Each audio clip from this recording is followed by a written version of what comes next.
Did not realize that I have been muted the entire time that I've been streaming.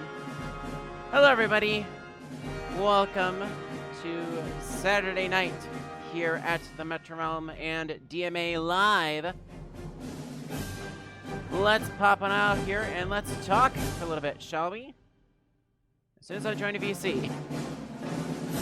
Because I realize I kind of need to do that too. There we go.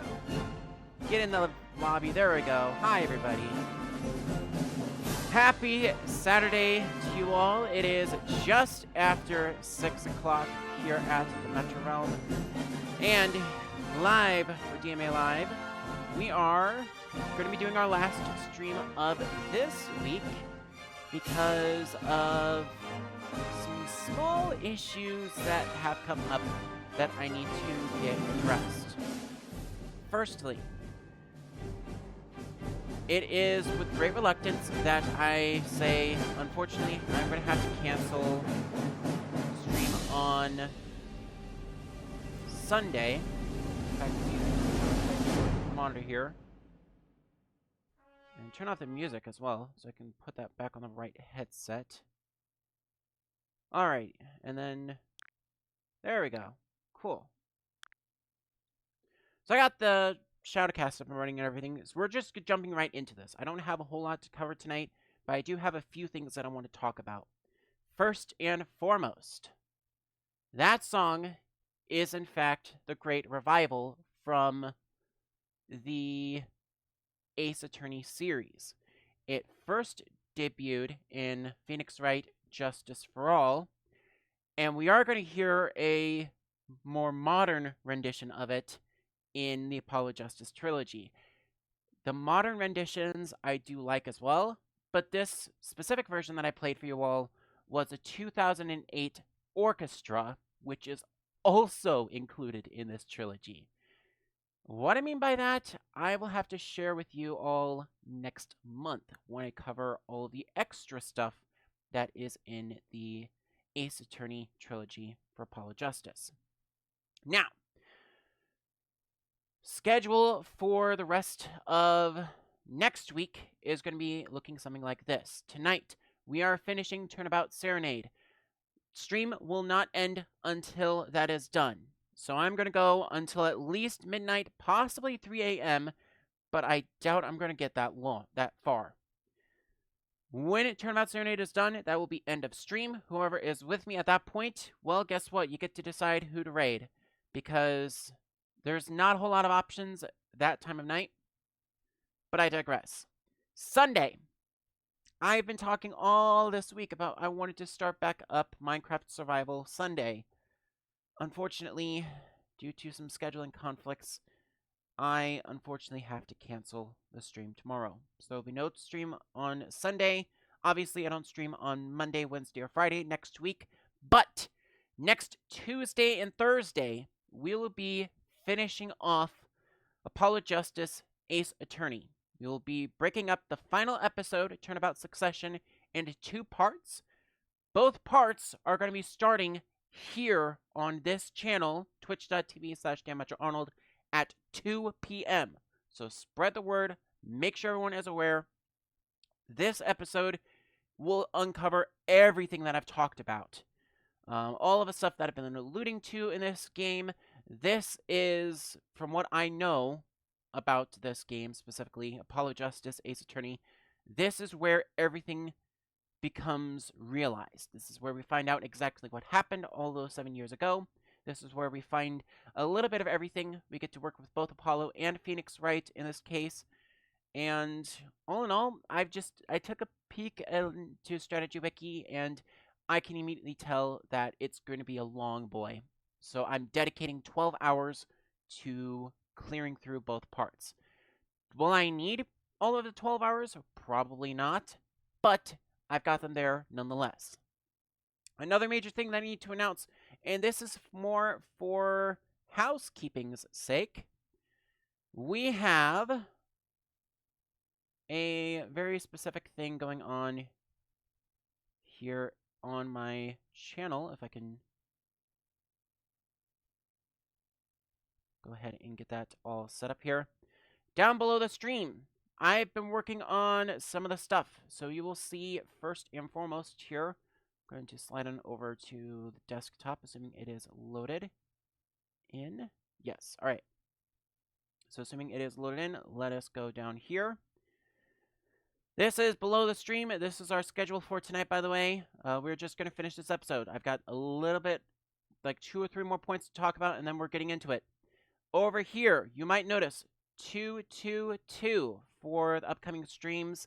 Sundays. Obviously, this Sunday is going to be canceled, but next Sunday going forward, I'm going to start the streams at 2 p.m.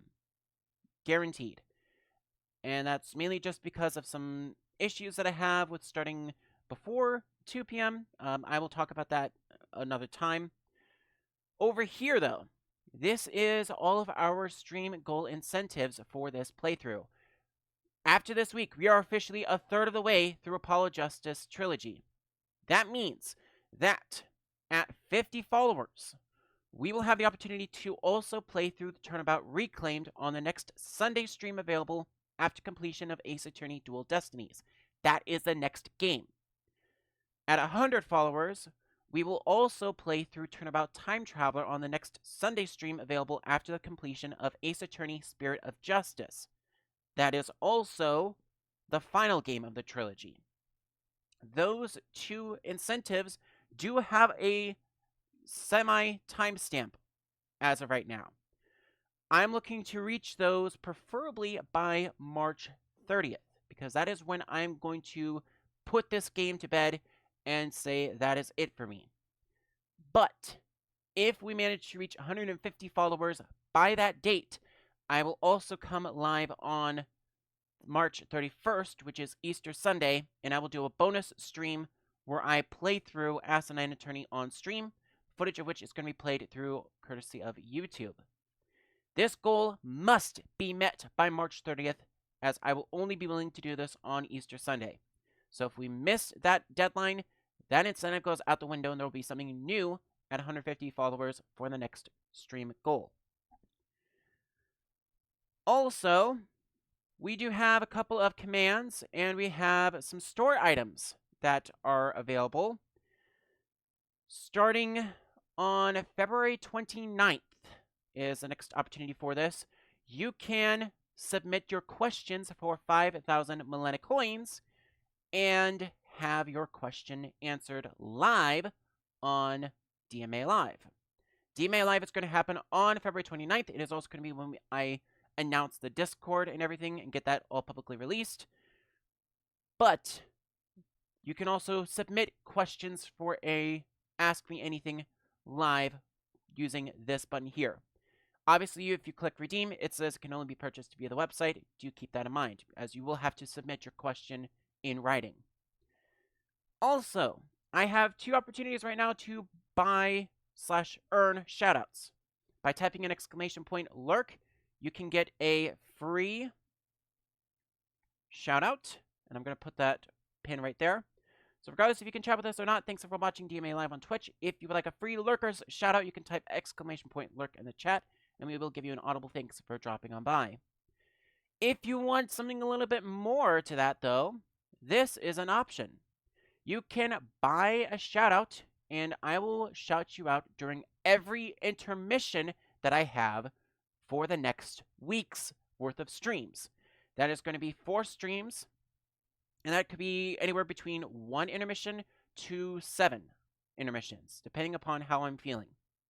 You will get shouted out across all of those streams, and again, I'm not sure why you would buy the shoutout, but it is available for the low price of 500 Millennia coins. Lastly, regarding housekeeping stuff, if you type in !coins, you can see that I have a metric crap ton of them. That's because I'm streamer and I get full elite access. But typing in !coins, Millennia coins, or just typing in mcoins, all gives you the same command and the same message. So do keep that in mind. With that said, though, I do want to lastly state that, again, Sunday stream has been canceled. Tuesday, Thursday of next week, we are going to finish this first third of Apollo Justice Trilogy. That will be game cleared number 1 for this year.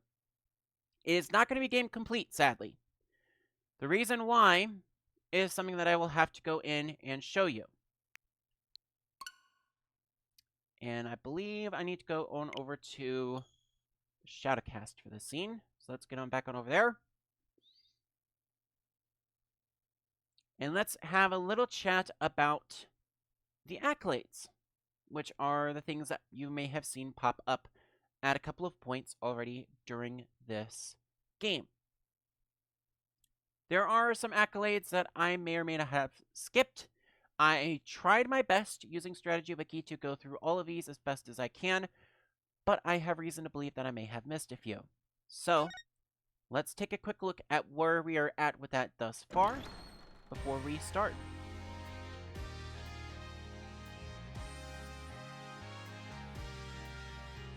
So, first and foremost. Nope, that is the wrong thing. Game selection and museum. You can switch on over to the museum, and down here at the bottom is accolades. Returning from the Great Ace Attorney Chronicles, you have these little accolades that you can complete for specific episodes.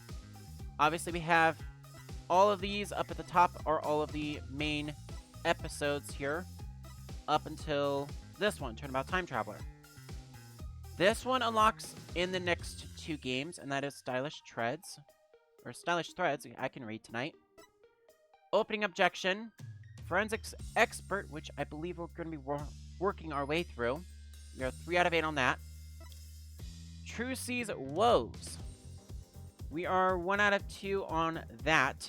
I believe we will be going through the second part of that tonight. If I don't, though, I will have to go offline and get that taken care of. 1 Jurist's Verdict for choosing guilty as a jurist in Episode 4. For having presented Phoenix with a Themis Herald in Episode 3. Problem with Love. And all of these are all much later into everything. Mr. Charlie, having thoroughly examined Charlie the houseplant through multiple different parts. This right here could be where I screw things up. It is Apollo Justice and Spirit of Justice that we have opportunities to look at the Write Anything Agency and see Mr. Charlie. So,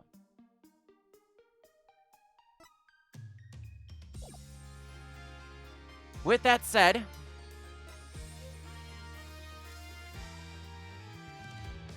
I have rambled for long enough. It is time for us to finish this chapter. This is part 5 of Ace Attorney Trilogy, and this is going to be the last part featuring Turnabout Serenade. Alright. Now, all of the housekeeping aside, I'm going to go into Stream Manager, and I'm going to go also into my notes here. And I'm going to pull up... I'm worried. Okay. Where did we leave off?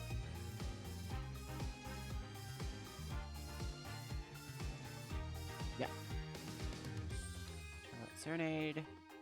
Day 2 investigation. Alright. So.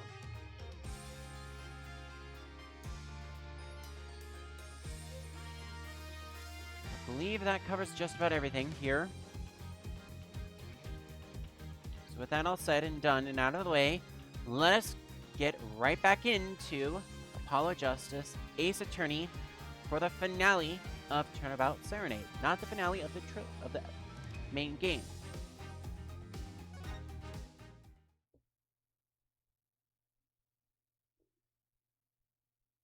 Alrighty, so I feel like I should mention, because we're here at the Write Anything Agency on July 9th at 2:12 p.m. Let us read a little bit of where we left off. From yesterday's trial, we discovered that 2 mysteries are now afoot. Lataus being an undercover agent, and Darian being a suspect. We are going to figure out where Phoenix is up to. Trucy doesn't know what, but he says that he is on a top secret mission. Most importantly, we're back at the Right Anything Agency to help continue our investigation from there. Hey, Apollo! What? Well, you know, actually nothing. I mean, something, or maybe not. Out with it! The suspense is giving an ulcer. Well, you know, the trial today, I was thinking, if you gave it a score, what score would you give it? Score? Gee.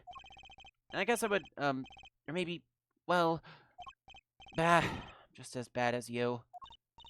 See? It's so vague. Clearly. Mackie avoided a guilty verdict, which is something, though I can't say I'm any less confused about the case. Ask Interpol about the number. I'm sure you'll find their answer intriguing. IPXX314206. The agent registered under this number was Romain Lataus. And the victim, Mr. Lataus, who would have guessed he was actually an undercover Interpol agent? What a mess. And we don't have any idea what he was investigating. Well, true, but we know who shot him now. Lamar told the whole court. Wait, that voice just now. It was him. I'm sure of it. That voice I heard talking to Mr. Lataus. When I heard the gunshots fired. It was him. It was Mr. Darian. It's another mystery, Apollo. I love mysteries. I don't. Speaking of mysteries, what's Mr. Wright up to? I wouldn't mind asking his opinion. Well, now that you mention it, I haven't seen Daddy around. What, is he some kind of stray that just wanders in and out all well? I wouldn't say that, but he has been going out a lot. Some top secret mission, he said. Top secret? Anyway, you can't just rely on him to save the day. And you've got me to help you. We'll be fine. Fine. Right. Well, time's a-wasting, as they say. Let's investigate. That's the spirit! That's the spirit! Ugh, I cannot do any high-pitched voice tonight. I do apologize. My voice is shot. Because I've been talking non-stop for the last, 10 to 15 hours.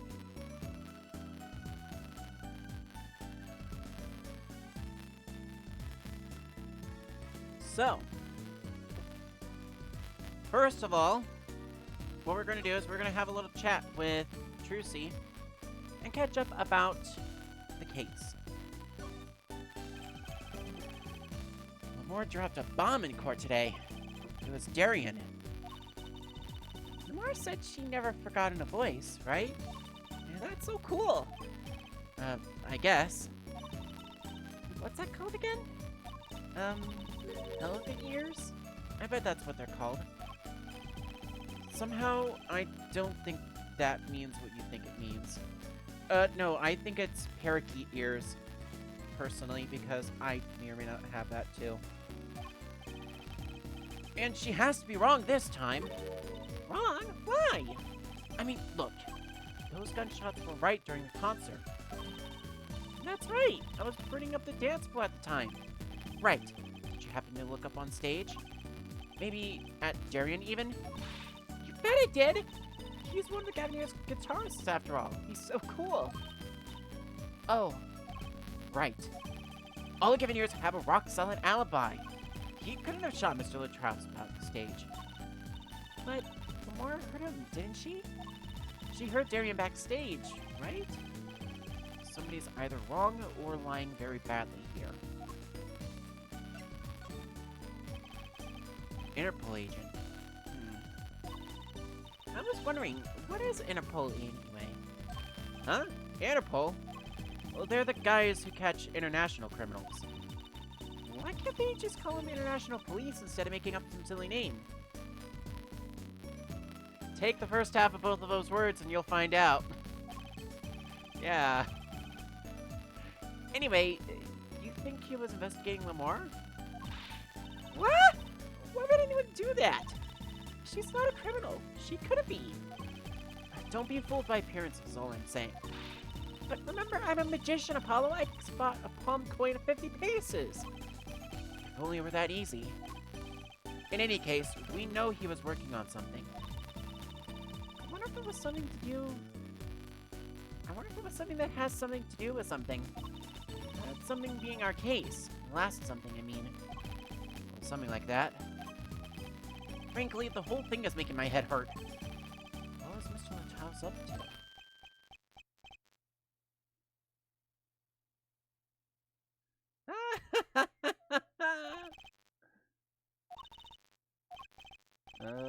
Juicy? Was that another one of your tricks? It wasn't me! I can't even make Mr. Hat laugh like that. Wherever the mundane gives way to miracles, a word is whispered.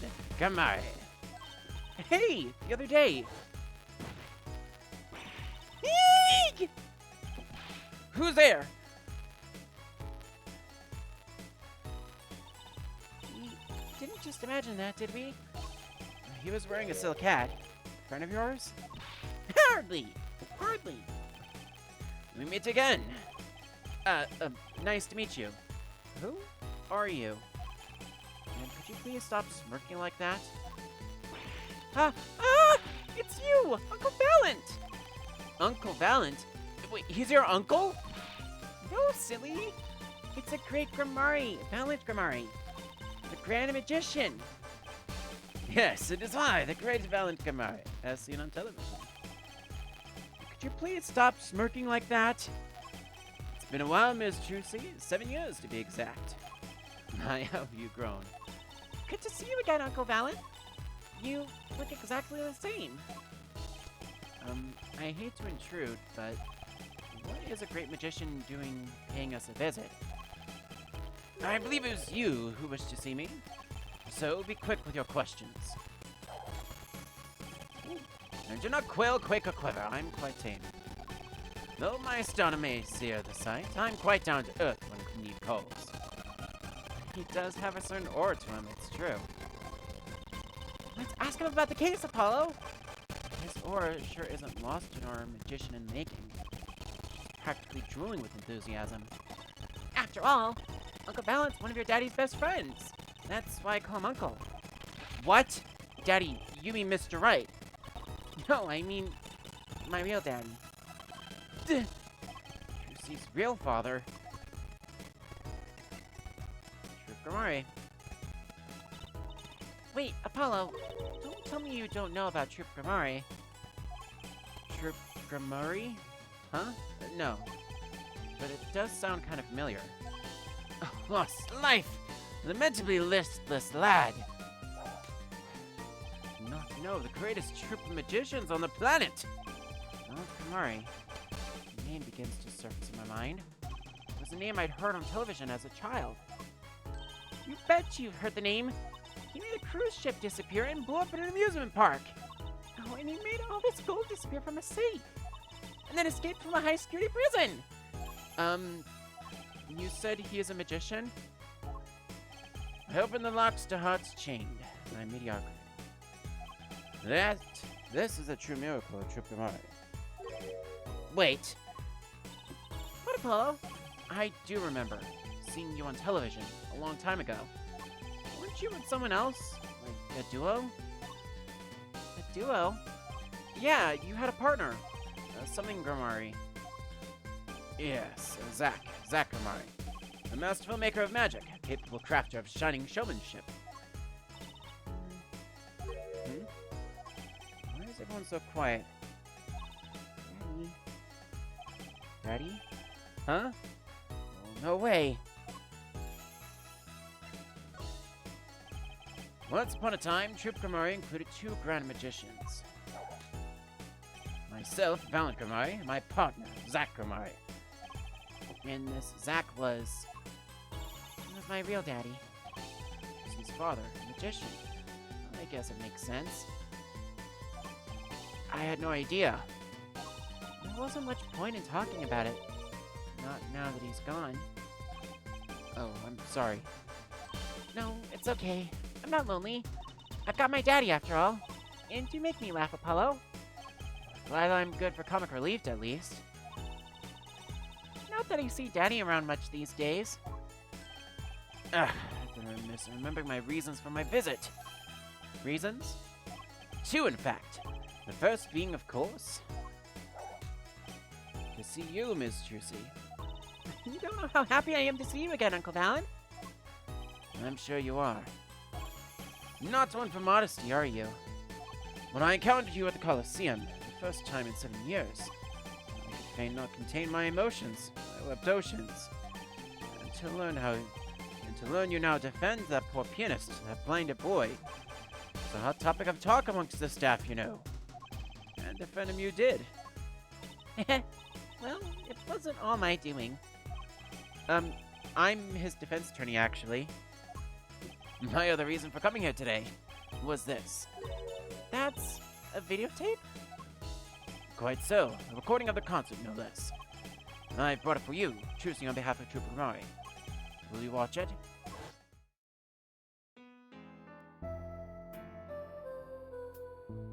Ooh. I'm not sure if I should probably...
Got the thumbnail.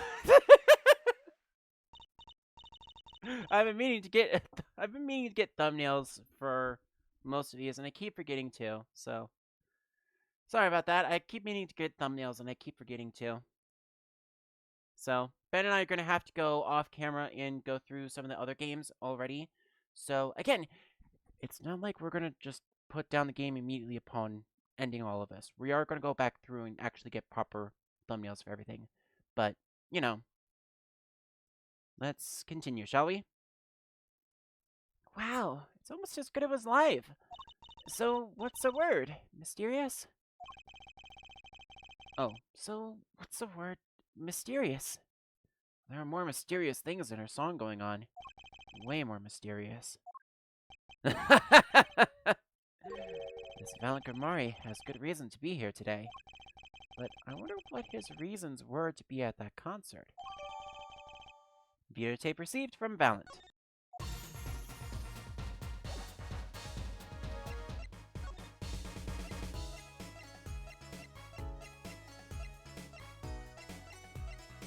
Just trying to see if there's anything else that I can possibly... maybe show him.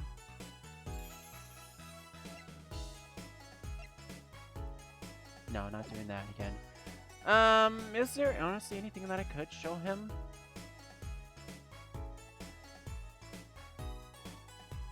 Oh! At Doi. So, I was wondering... that stunt in the middle of the song there... I didn't see a stunt. What about Lamar vanishing and reappearing? Oh, that? I guess I'm so used to seeing that happen, I didn't even notice. So young to be so jaded. A simple sleight of hand, a petite prestidigitation. A modicum of magic for me, to you. So that's why you were at the concert? Yes. I was there to watch my trick take to the air. So you're the one who knows how it was all done. Of course! I'm like a deity with a stage as my domain. I suffer no mystery upon those floodlit boards, not grasped tightly twixt my fingers. It is potent primal power I possess. Well, do you think you could tell me how it was done? Hey now! Trucy, that's like totally against the rules, Apollo. Not during a murder investigation, it's not. I known for my illusions are mine alone, monsieur. Also what? Recall that the terrible occurrence happened later, well after my illusion entrance to the audience. Oh. Don't even ask, I won't answer. Too bad for you, Apollo. Ugh, whose side are you on? I found Grimari, now make my leave, Miss Trucy. But there's no need to rush, Uncle Valent. You should stay a while. I'm afraid I cannot. I may not. I shall not. I have been asked to assist with an analysis, and so I shall slink back to the scene. So, you'll be at the concert venue today? Correct. If you would call on me, come to the Coliseum. See you later, Crocodile. I believe the term is supposed to be alligator, but I'm not going to argue. With a whirl of his cloak and a wink of his eye, he turned and walked out through the door, normally. Well, there you go, Apollo. Let's get cracking. Right. Valent Grimari. I've got a few more things to ask him.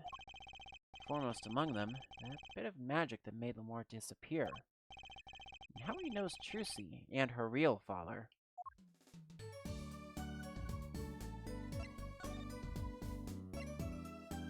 So we could either go directly to the Sunshine Coliseum, but I think it might be in our best interests for us to try our luck at the detention center.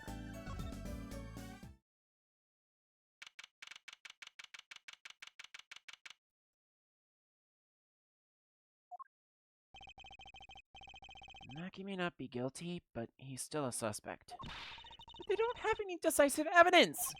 Yeah, but only someone as small as him could have gotten out of that room. Right, air vent. And he lied. Lied? Mackie can see.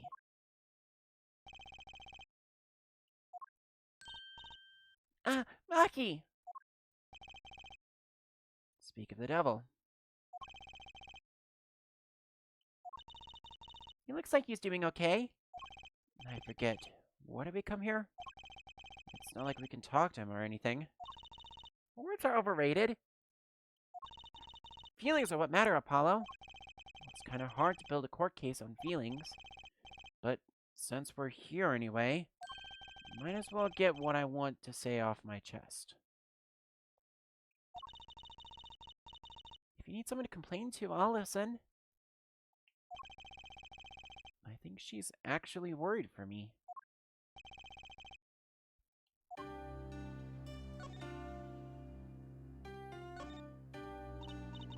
So, what did you think of the trial today? Phew, glad he doesn't understand English after all. If he did, he would have been scared out of his mind by that trial. Hey, all's well that ends well. We have to be more goal-oriented. If he's innocent, we win. No, if he's found not guilty, we win. Mackie may not understand English, but I bet he gets that better than you do. Huh? I'm glad Lamar testified. What a great person. She even got Mackie off the hook by naming another suspect. Daring of the Granviniers, detective. I wonder if Mackie knows what happened. I mean, if he could follow how the trial went at all. No one told him there's a new suspect. How would he know? Hey. What is it, Apollo? No, it's nothing.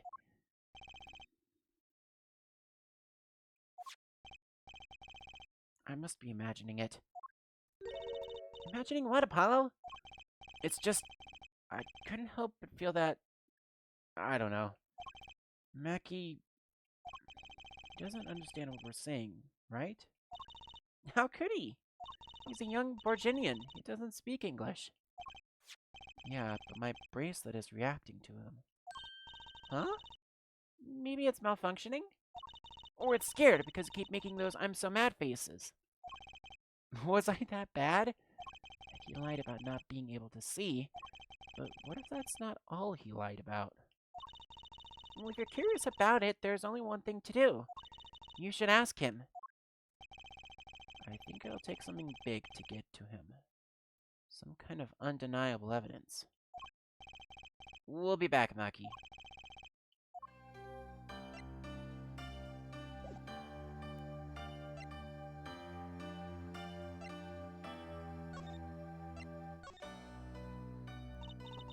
So, Maki, you can see, right? Remaining silent. Maki can see, and the more can't. The whole world's gone topsy-turvy. Sorry, Apollo. I don't think we're gonna get any information out of Maki. Which makes sense. Yeah, I guess it does. So I guess all we have to do is just maybe... I forgot to do something, damn it! Wait, I have to come back here anyway. Let's check on Charlie. Mr. Charlie, the potted plant. Huh? His leaves are looking a little brown. Good morning, Mr. Charlie. Ah, Mr. Charlie, your leaves. Maybe you weren't giving him enough water? No, it must be stress. He's worried about the new recruit at the office. Hey, don't blame it on me. You are watering him, right? It was Daddy's turn to water him this week. Ack! Mr. Wright has been away on a top-secret mission, no? I'm sorry, Mr. Charlie. This is all my fault. I'll water you soon, promise. Oops. Knowing Wright, he probably did not water Charlie.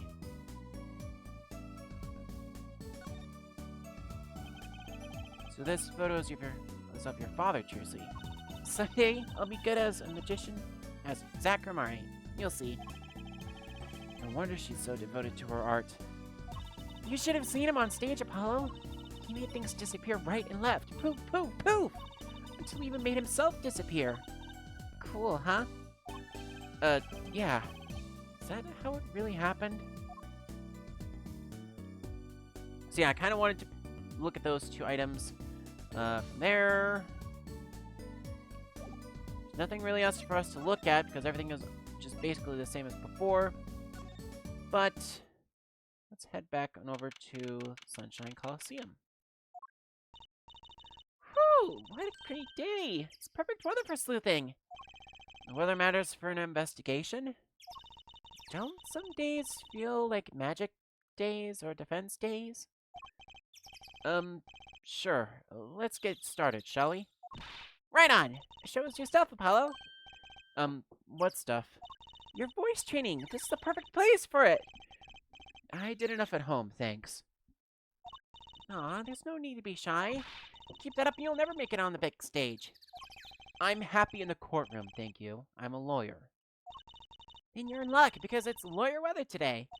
Don't you just want to face the blue sky and shout, "Objection!" Look, the weather has nothing to do with lawyers. Let's get going already.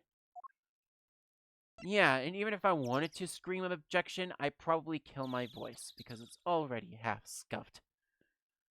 So scuffed that I believe every segment deserves its own scuff count, but I'm not going to add those until at the end.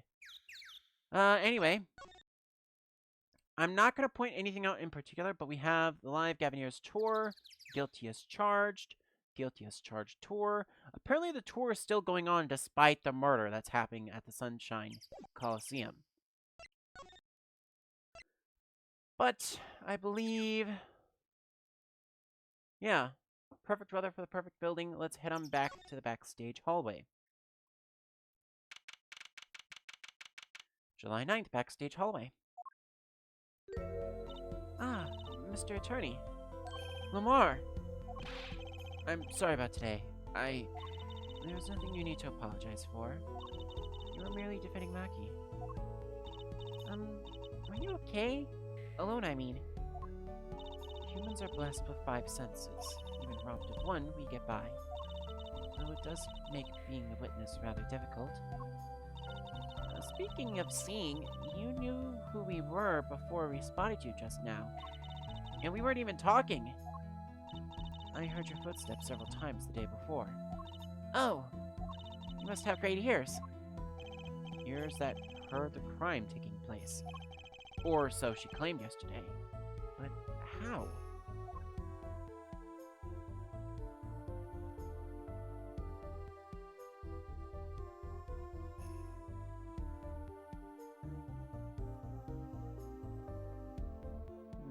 Alright.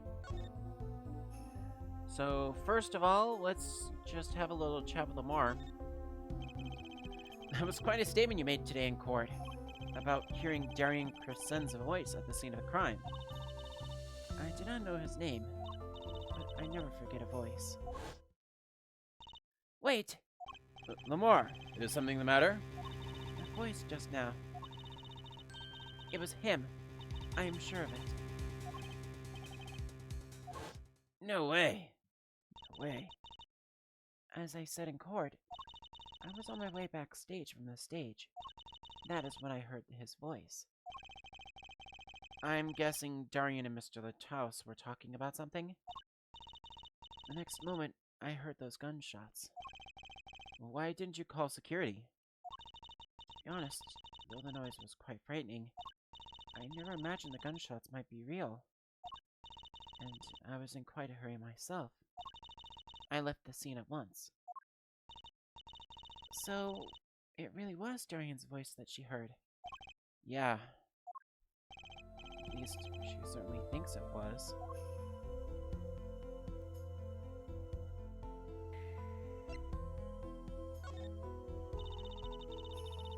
I met Maki before my debut as Lamar. I was singing in a restaurant in Virginia. And he was playing the piano? Yes. He was very kind to me when he learned I could not see. Is that when you started playing opposites? With Maki pretending he couldn't see? No, it wasn't then. That began after our major debut. After I became known as a landscape painter in sound. It must have been tough for Maki. Pretending he couldn't see, and all the while acting as your eyes. We held hands always. He would write on his finger on my palm to signal for me things I should know. He is a smart, gentle boy. I think I see what she's getting at. He would never harm a soul. About Mr. Lataus. Yes. He was an Interpol agent, I hear. So, you had no idea? Of course not. No one did. I guess that's what it means to be undercover. But someone was after him. And they had to know who he really was. Why did he pose as my manager? I do not understand. You have no idea? I can only assume that he was investigating me. But why? What makes you think that? Perhaps it is not so, but I cannot deny the possibility. Because of my condition. As my present is veiled in darkness, so too is my past clouded for memory. Clouded. Right.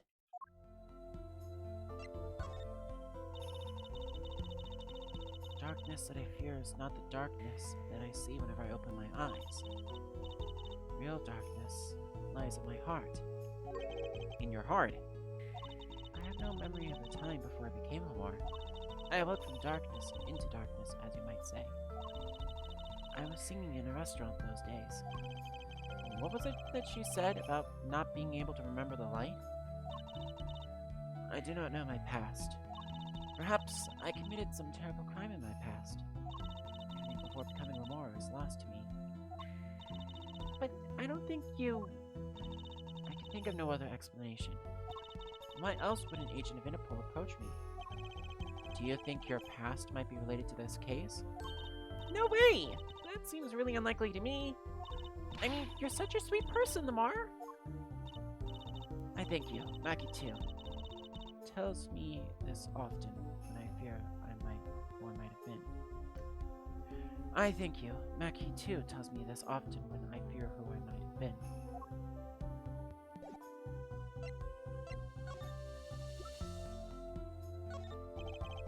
We took a look at your performance again. It was even better the second time. Thank you. That reminds me. That was an incredible illusion you pulled off. Illusion? When you teleported from one stage to the other, remember? Ah, yes. Apparently they hired a professional magician. Valiant Grimari. I was wondering, do you think you could tell us how it was done? I'm afraid I cannot. Mr. Grimari made me swear to never tell a soul. I was afraid of that. Hard to be a magician if you can't keep a secret, you know. Ah. I am reminded that I wish to speak to you about something. Yes. When I was walking this hallway before, I stumbled upon a small device of some kind. It was lying on the floor. Device? Maybe you mean this. That's been lying there since the day before yesterday. Might I touch it? I thought as much. What? What did you think? This is one of our headsets. Everyone on staff wears one during a concert. I wonder whose this is. We use it for communication. It would be quite inconvenient should it go missing. We'll hold on to it for you then. We'll give it to Prosecutor Gavin when we see him. Yes, that's best. Thank you. So, can I put it on? No. I finally got the damn headset! Because I wanted to pick up the headset since night one, and it was like, damn it, I couldn't.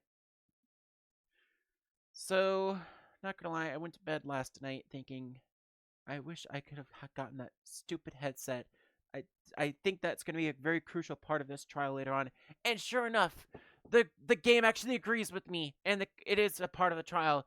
It just wasn't a part of the first trial. So, attached? I'm not some kind of robot, Apollo. Everyone on staff was wearing one of these headsets. And this might warrant some further inquiry.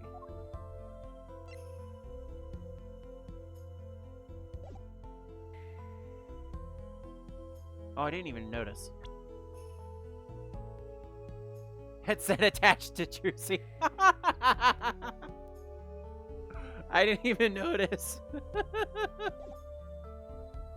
Juicy just picked it up off the floor, dusted it off, and put it on her ear.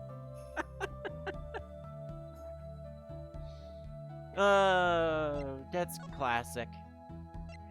Reminds me of a certain other someone, but unfortunately we won't get to be introduced until Game 3. Which is an honest shame because I wish I would have gotten to see her sooner. But anyway. July 9th in the wings. That song. Isn't that the one Lamar was singing? Yeah, you're right. The guitar Serenade. How? I'd love to do a show on a stage like this. I'd come to see that.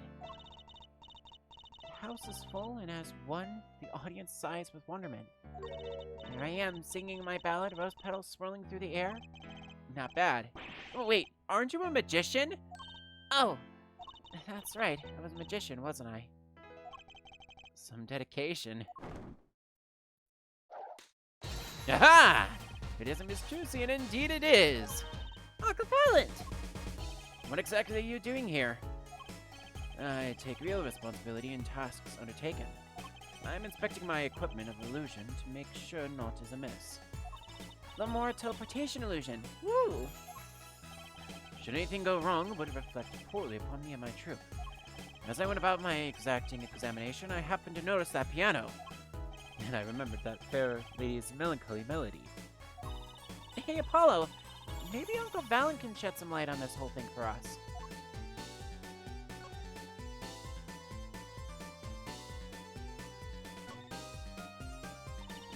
I was wondering about the show the night of the murder. Lamore's vanishing act was your illusion, right? Indeed. The Purple Prosecutor petitioned my performance. But the climax of the song, he said, "Make her disappear, like a dream." Like a dream. Yet, what can I work with on a stage meant for musical endeavors? None of the conveniences of a stage built for sorcerous acts. It was a challenging task, and so I accepted. She disappeared from the top of the tower, but in order to move, you would have had to use some sort of secret tunnel. People come to me because I'm a professional among professionals. My illusions are custom-made for a time and a place. Now, because of the murder, all the eyes of the nation are on this concert. Not a bad thing as far as the fortunes of Troop Gamari are concerned. So, you were here checking up on your trek to make sure it went well. And went well it did. Now, speaking of pianos, that piano over there troubles me. It troubles you? Why? Why? Why do you ask? Why? I think it's probably quicker if I just go check it out myself. Thanks. I know what you are thinking in that head of yours. Gamari, yes, you say. I recall seeing him on television. Something of that sort? Actually, yes, you're right. Oh, he just read your mind, Apollo. Or everyone tells him that he made a good guess. It was 20 years ago. A young magician, a genius of his time, came down among us. His name was Magnifico Gamari. It was he who began the great Troop Gamari. At his prime, not a day passed that he did not play upon the screens of every TV there was. I do have a vague memory of someone like that on TV. Yet several years ago, that came to an end. My troop pulled the Vanishing Act, yes. Cries for magic no longer heard, the TV screen a barren waste, stripped of illusion. That's not true. I still went to all of your shows. Like that one in the parking lot down in the supermarket. When you start playing in supermarket parking lots, you know you're in trouble. We hone our skills at these small venues, always waiting our time. Yes, one day we will rise, up from obscurity into fame's shining stage once more. I do this not only for the magic that is Gamari, but for my partner. Your partner? You mean... Yes, Zach Gamari. Trucy's father. Before he disappeared 7 years ago, there was no name higher than Gamari in show business circles. None. I will see us return to glory. I, Valiant Gamari. Our founder, Magnifico Gamari, was truly a genius, a work of miracles. I'll never forget the one I saw when I was little. How we made that whole jumbo jet go, what happened to the jet again? Apparently someone doesn't remember it as well as they thought. Of all the would-be magicians who came to his door, the only Zack and I had the talent. In no time at all, Valiant and Zack were the shining stars in the Gamari crown. Cool, huh? And Zack Gamari was my daddy. Now that Magnifi and Zack are gone, I have but one wish. Let it be I, Valiant Gamari, who brings the Gamari miracle back to the backstage. I'm rooting for you. Miss Trucy, you cannot grow up quickly enough. I need your skill by my side. One skill coming up! How do you manage to get off the topic of the case so quickly all the time? Well, anyway, maybe I can talk about the ladder? Well, that's the ladder we used to climb up to the stage tower. Not a moment I'm likely to forget anytime soon. Me neither. I'll never be able to climb another tower again without thinking about it, you know? I'll never be able to climb a tower again, period. Yeah, I know the feeling, Apollo, don't worry. I'm not a fan of heights myself, but anyway. That's one big piano. I've never actually played one. You should get Mr. Wright to teach you sometime. Oh good, he can't play either. I kind of feel bad for the guy now. Maybe now's my big chance. Stand back! This could be the debut of a prodigy. Ew. Did you make that noise just now? Let me try it again.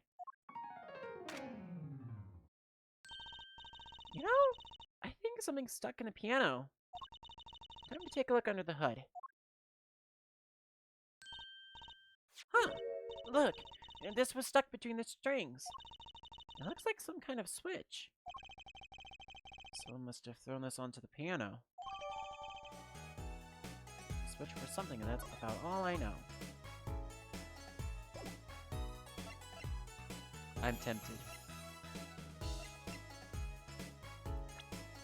I'm tempted. Hang on a sec. Hang on a sec. I gotta do this. Push. This switch sitting here, tempting me to push it. Don't. You might blow up the whole Coliseum. Oh, come on! Damn it! Call it a grand complex. I see a button and I want to push it, damn it!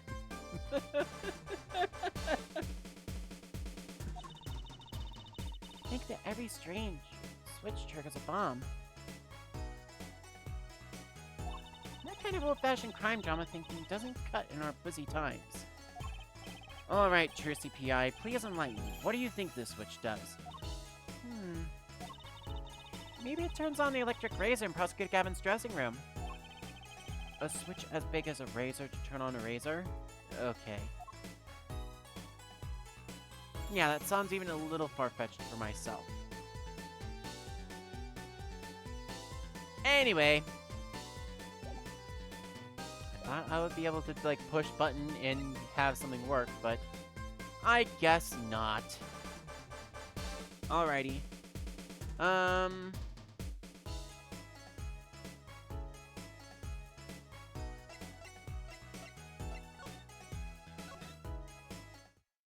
Let's head back here.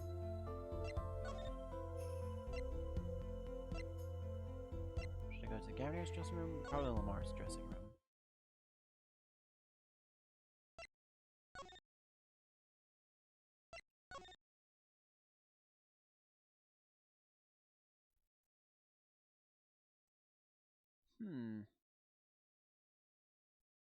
Aw, man, they cut up the bit of carpet there.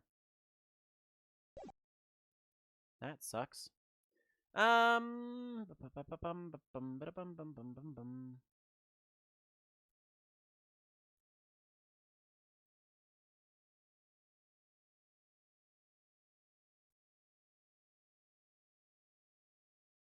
think I may have missed something. Let's head back up the stage and let's make sure that I patch out everything. Yes.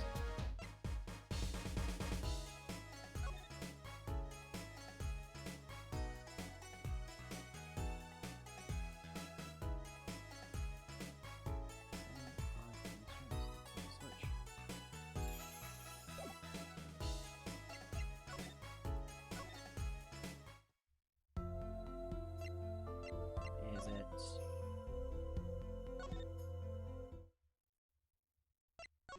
Nope.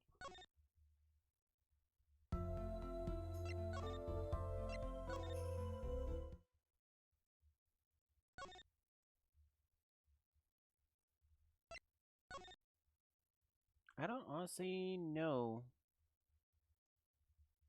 if I missed anything. Ah! I did miss something. Okay. You head back here. And then I need to present this. Alright. Can I ask you about this headset, Lamar? You said that all concert staff were wearing one. And that's correct. You need them to communicate across such a large stage. Everyone on the staff had one, of course. And all of the band members, too, I should think. So Prosecutor Gavin and his lackeys had them on, too, then. They're quite helpful, though limited. They only work within 30 feet or so. After all, they're only for use on stage. And a stronger signal would interfere with the sound system. That makes sense. You'd think someone would notice if they dropped their only communications lifeline. So why was this one lying here?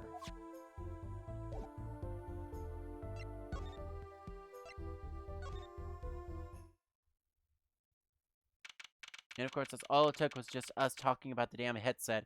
And all of a sudden, someone has appeared who was not previously there in Lamar's dressing room.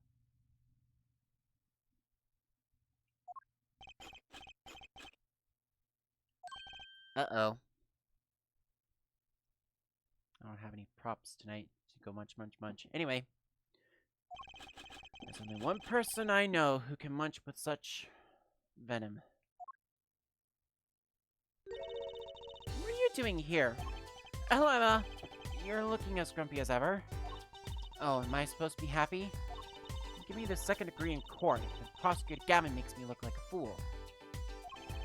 You're talking about the bloodstain Mr. Latrous left. My department chief had a field day with that one. Even a blind person could see the shooter wasn't blind. Funny guy, huh? But that bloodstain helped uncover the biggest mystery of all. Now we know that Mr. Latrous was really in with Interpol. We wouldn't have found that without you. I suppose. Maybe that's why the chief gave me these after he was finished chewing me out. Said it was my reward. Are chocolate snacks popular down at the precinct or something?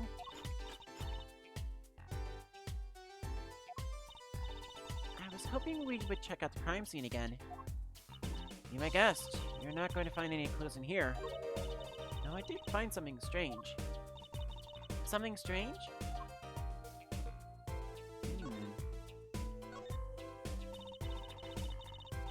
I'm at my embarrassment quota for the year, that's for sure. Well, that's a good thing, isn't it? How? I mean, think about it. Now you don't have to be embarrassed about anything else all year. If only it worked like that. It just bugs me to think that little kid outsmarted me. And it makes him even more suspicious now that we know he can see. He could have seen the air duct and he could have shot the revolver. But that's not how it sounded in Lamar's testimony. You mean her saying she heard Detective Darian's voice at the scene? That's right! Why can't we have a normal, straightforward killing once in a while for this country? I'll pretend I didn't hear that. I'll pretend I didn't hear that. Yeah, same here. The case. Was that true what you said in court today? You know, about the case? About how everything was happening according to those song lyrics? Guitar Serenade, you mean? I found the link, you know. First, Prosecutor Gavin's heart-shaped keyring was stolen, and then the more flew through the air. And Prosecutor Gavin's guitar caught on fire, and in the end, Mr. Latrous is alive. And he went up into the sky with the guitar. Well, 15 feet up at least. It is kind of hard to chalk it up to coincidence. I know! And I found it! You think the same person did all of this? Don't ask me. I didn't do it. Neither did I. I couldn't fit through that air vent anyway. What? You won't think I did it? Sometimes I worry about that girl.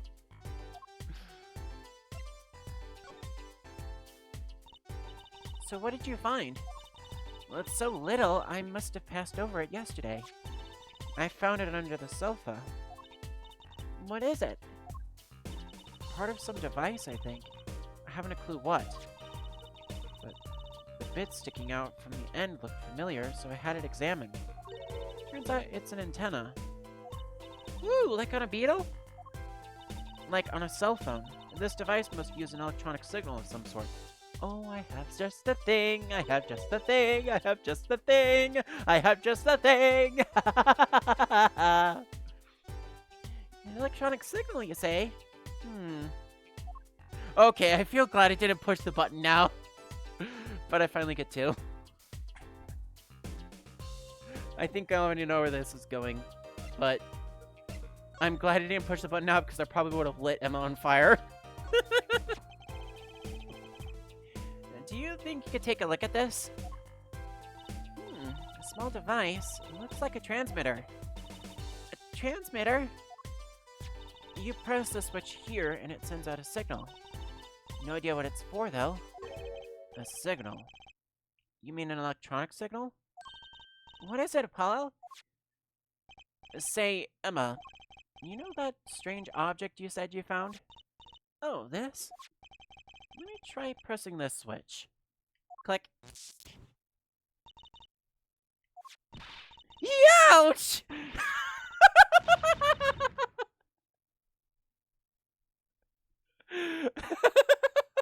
Sorry. I was not expecting her to scream like that. It's like, oh boy. Anyway.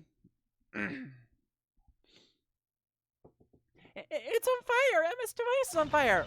What's the big idea? Ack! We got smacked upside the head.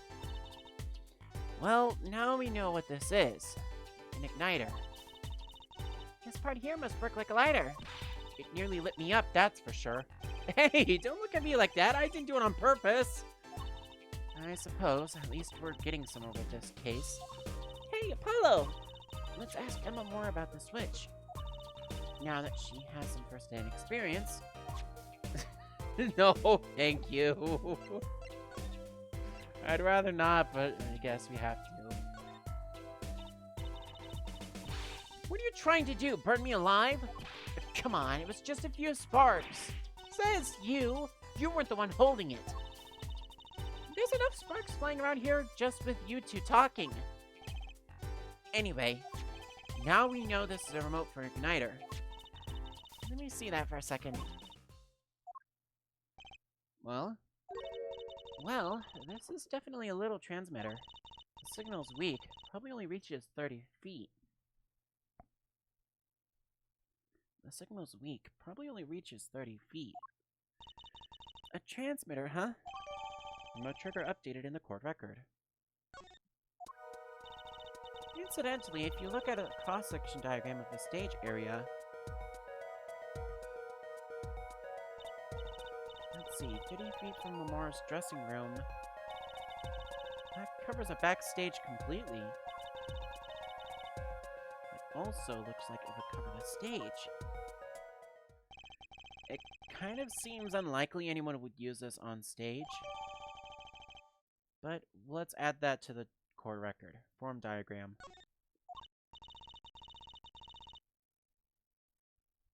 Guess I best be getting on with my investigation. We're off to look for more clues elsewhere then. I feel better just knowing what this thing is now. I'll have to look into igniters a bit more later. Good luck! I'd like to know a bit more about igniters myself. The igniter has been added to the court record.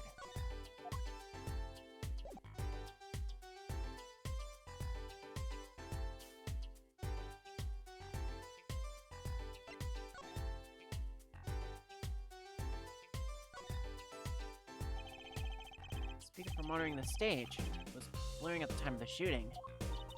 It's a pretty old model for such a nice place. I guess they don't care about sound quality back here, as long as you can hear it. Not that a loss of fidelity could possibly make that music worse. Good speakers must cost a lot. Do you have any idea how much a nice one that size would cost, Apollo? Probably a good 10 years of your allowance, give or take. What? That's almost $600! $5 a month? Poor Trucy. Wait till she finds out that you need to buy 2 speakers for a stereo. Trucy's woes!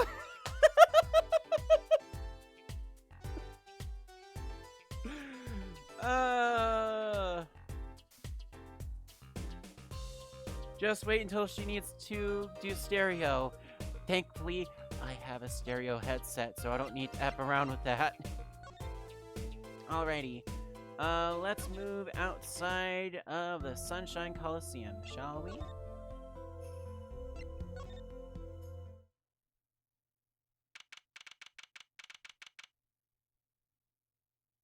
Alright. Sunshine Coliseum.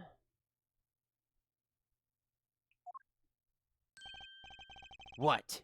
Coming to laugh at the murderer? Darian!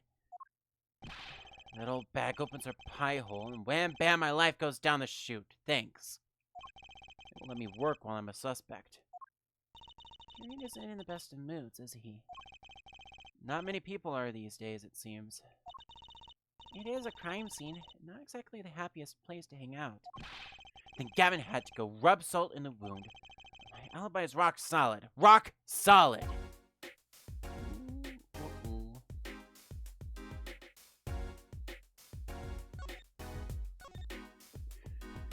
So, about your alibi... You have to ask? The shooting happened right in the middle of the third set. That's right. The music was blaring when we heard those gunshots and found Mr. Lataus dead. I've got 10,000 witnesses who saw me too. Right there on that stage. Your guitar playing was something else. Thanks, little lady. See? This whole thing is a sham. I can't believe they aren't letting me work. There's no need to yell at me. It's Lamar's fault. She was the one who said she heard his voice at the moment of the crime. Man, I never even talked to that old windbag. How could she possibly identify me?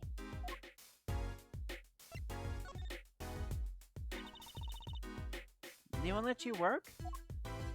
You won't let me work. Gavin says I gotta lie low till the suspicion is cleared. What suspicion? He can be such a stick in the mud. Mr. Gavin, a stick in the mud? He may look all flashy and showy, but he's straight as an arrow, man. Except when he's depressed. You hear him whining the other day? Oh, you mean the thing with the mixing board? And then there was a performance just now. What was that all about? This part is off. Which is that? A second guitar. It was you, Darian. He's just a perfectionist is all. Not a bad guy, really. Well, I think the Gaviners are the best. They have all your albums. The band's fine, too. Gavin can write a good tune, I'll give him that. Come to think of it, I haven't seen Prosecutor Gavin around much. Oh, him? He's down at the prosecutor's office, most likely. The prosecutor's office? I've never been there, have I? The date on the victim should have come in from Interpol. Normally, I'd be down there dealing with it. Normally. Apollo, let's go check it out. I've always wanted to see the prosecutor's office. Maybe that's not such a bad idea. Right on. Say hi for me, okay? Oh, and screw you.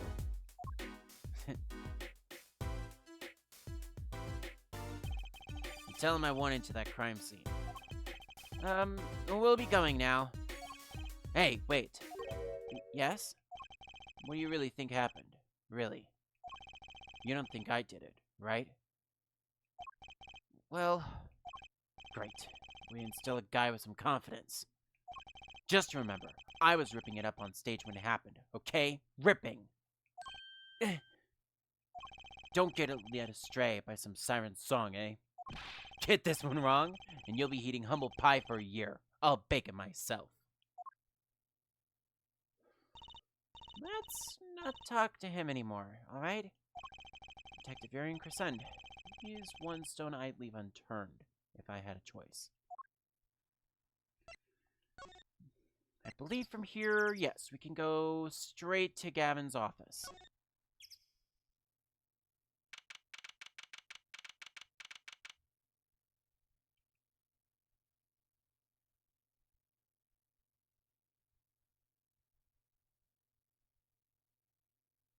So July 9th, Prosecutor Gavin's office.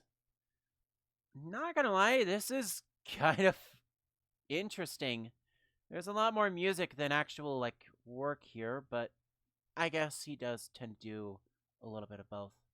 Anyway. So, this is it. Gavinier's head office. It's not the band's office, it's the prosecutor's office. Yeah, so that's why I'm asking. What is this creepy thing? Object, whatever. It looks like Prosecutor Gavin is on the phone. Oh well, I guess we'll have to come back. Or we can hide behind the bookshelf real quiet like. That's eavesdropping. Why? We'd just be waiting quietly, so we won't notice. What if we heard something scandalous about the band? She'd make a good reporter for Gossip Mag. What? A replica? So why was he after it in the first place? You're the Trouse. The Trouse? Look, don't talk to me about those Borginians, okay? Just get me that report. Chop chop. And stop leaving mysterious objects in my office, okay? It's times like this when I'm starting to miss Darian. Huh? Hiya! Just thought we'd drop in. I hope you're not mad. How could I be? There's not enough tea in the world in any case. Have a seat. Prosecutor Gavin, philanthropist. Watch and learn, Apollo. So, what have you come to see? Huh? Xavier, lead vocalist for the Gaviners? Or Prosecutor Gavin, scourge of the courtroom? What do you think he means, Apollo? I think he's giving us a choice. We can either ask him about the concert, or the case. Which way to go? Why not both? Let's start with the guitar serenade, though. I really love that song. It has such a great atmosphere to it. You co-wrote it with Lamar, if I remember correctly. That's right. It was last year. I had gone on to tour in Virginia's legal system, as a matter of fact. And that's when you heard Lamar's voice? It was a small jazz club.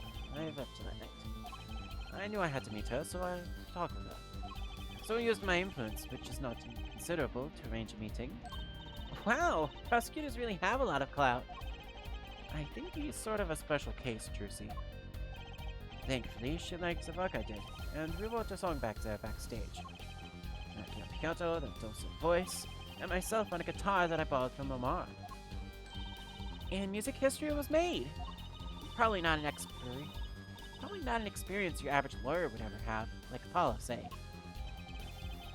It is a memory I hold dear, and the song we wrote that night was this. That very guitar is right over there. You mean this charred lump? Don't call it a lump! That's a piece of history! It's only brown and not really charred. No matter, I shall never sing that song again.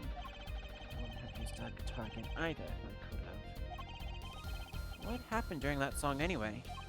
Why did his guitar suddenly catch fire? Do you think you could show it to us? Your charred, slightly burned guitar? I'm sure he doesn't mind. What more could happen to it?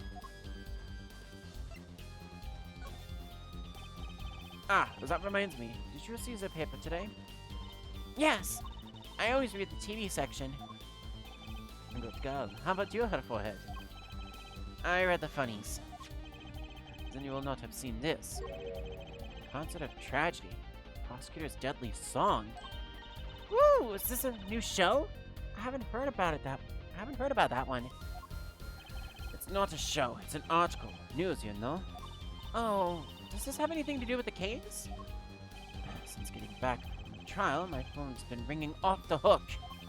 How does it feel to take a man's life with a song? Have you ever hummed a man all the way to death knell? Do you think you could sing for me over the phone? It's endless, endless! It's just a case you made today, of course. Oh, that was all Apollo's idea. Hey! Is that a newspaper over there, too? Ah, yes, the Virginian Daily Bugle. Go ahead, take a look. Thanks, but I can't read Virginian. Oh, is that right? Suffice it to say, this is a big news over there as well. Though they didn't go so far as to mention the lyrics to my song. And probably no one in Virginia could believe it. It's probably seen as just as serious at this point. The journalists don't see the need to mention it. That makes sense. I hardly know what to think of it myself. Virginia newspaper, added to the court record. Lamar's testimony will probably be in the evening edition, I imagine, which is why I had Darian step down from the investigation for now. Yeah, we ran into him moping in front of the Coliseum. Lamar was my invited guest, so it is a rather delicate situation. You understand how much I want to solve this case quickly if possible. Right. Let's maybe take a quick look over here at the burnt guitar. How was an impressive bit, the pyrotechnics that did this. And it's a guitar from the concert, isn't it? I thought it was one of the staff playing a gag on me. I never guessed that wasn't the end of it. And a specialist analyzed the guitar incidentally. Oh? Did you find anything out? He didn't have a lot of time, so it's still unclear. But the results he came up with were intriguing. Intriguing? How does that guitar tie into everything that went on? Sounds like something we should talk about.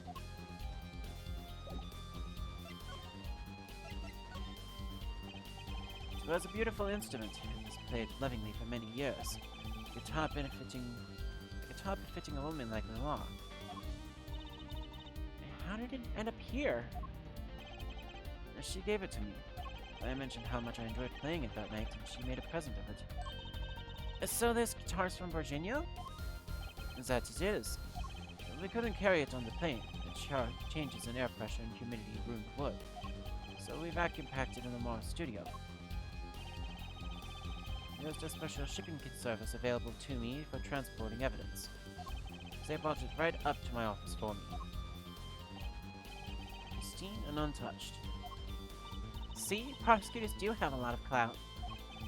I still think he is a special case. Such a valuable guitar. Too bad it got burned. Yeah, Prosecutor Gavin's guitar added to the court record.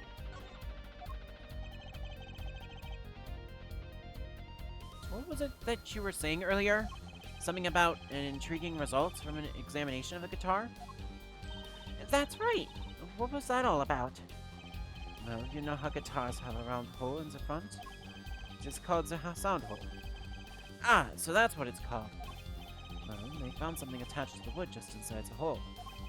A broken device of some sort. Broken device? Yes, this in fact. The examiner is busy with evidence for the case now, however. So he'll be checking this out once he's finished with everything else. Odd. That device looks strangely familiar.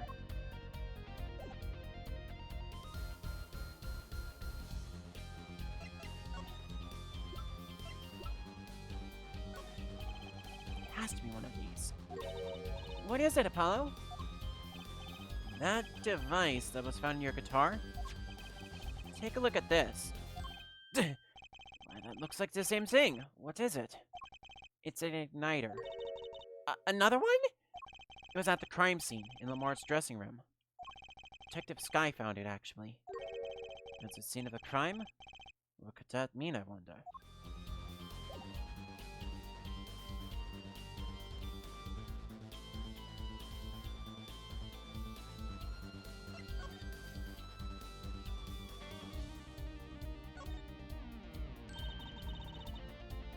What's that on the plate there?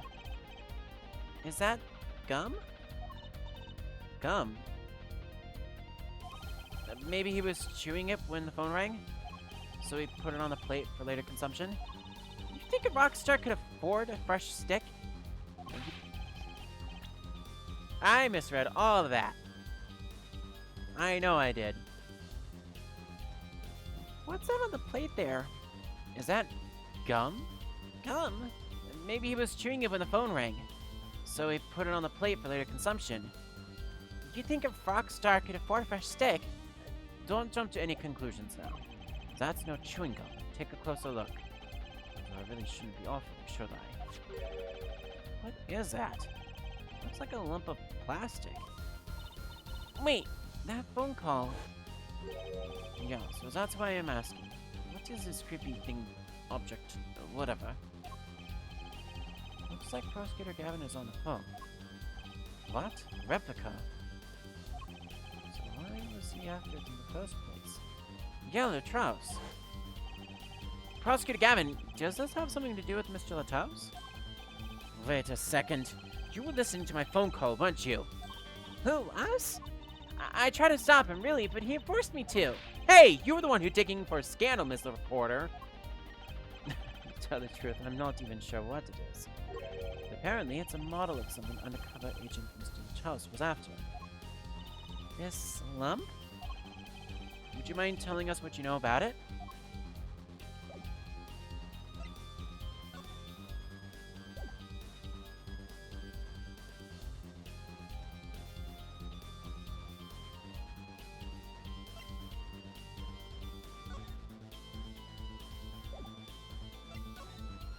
There we go. Alright.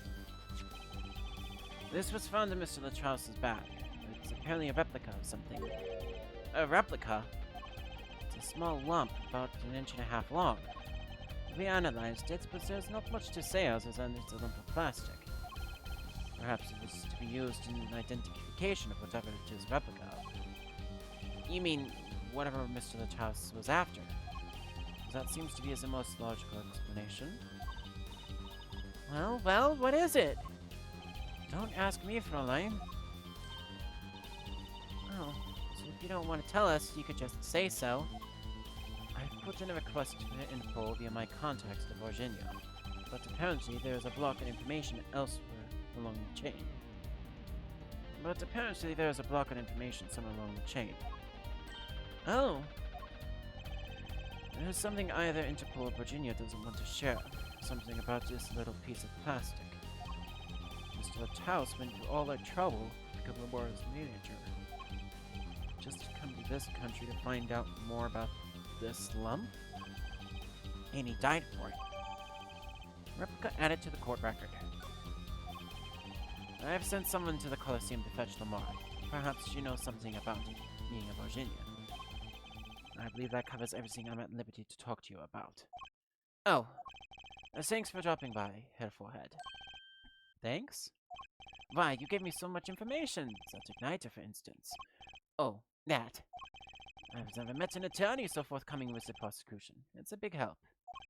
Or perhaps you're just a tad naive, I guess I could have hit it, but somehow showing it felt like the right thing. I could say the same to you, Prosecutor Gavin. Thanks for the information about the strange lump of plastic. The one that Mr. Lachauss was investigating. Hey, that's right! I've been thinking, Herr Forehead. We've encountered many incidents in our lives, all of us. Not all of them simple. Especially not the ones where people are killing to song lyrics. That is why I try to at least remain simple inside. As I keep a simple goal, to discover the truth. That is why I keep relations civil, ja? That is all. I can live with that. Mr. Prosecutor? Fräulein? Can I ask you why you sing in a band? Because I want women to turn and look when I walk down the street. That's pretty simple, too. No, if you'll excuse me, I've got work to do. Another time, perhaps. Yeah. Do I dare snoop around anymore in his office, or do I move on? Probably would be best if I were to move on. Oh, thank fuck, I can actually go to the Coliseum from here. I don't have to go to the right anything agency and then to the Coliseum.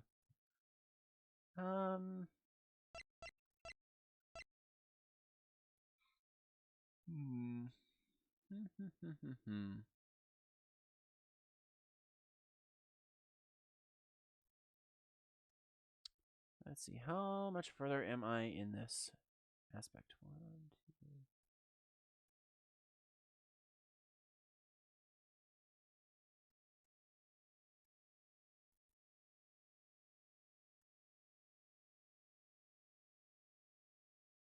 2. Okay.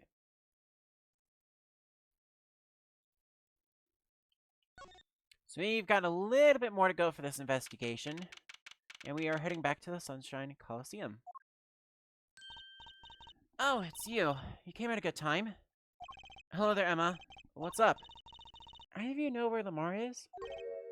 Well, I saw her in the backstage hallway a while ago. Yeah? That's strange.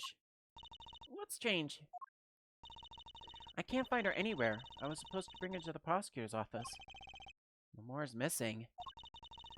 Hard to imagine her wandering off somewhere on her own, being that she's blind and all. Yeah, we'll help you look for her. Great, thanks.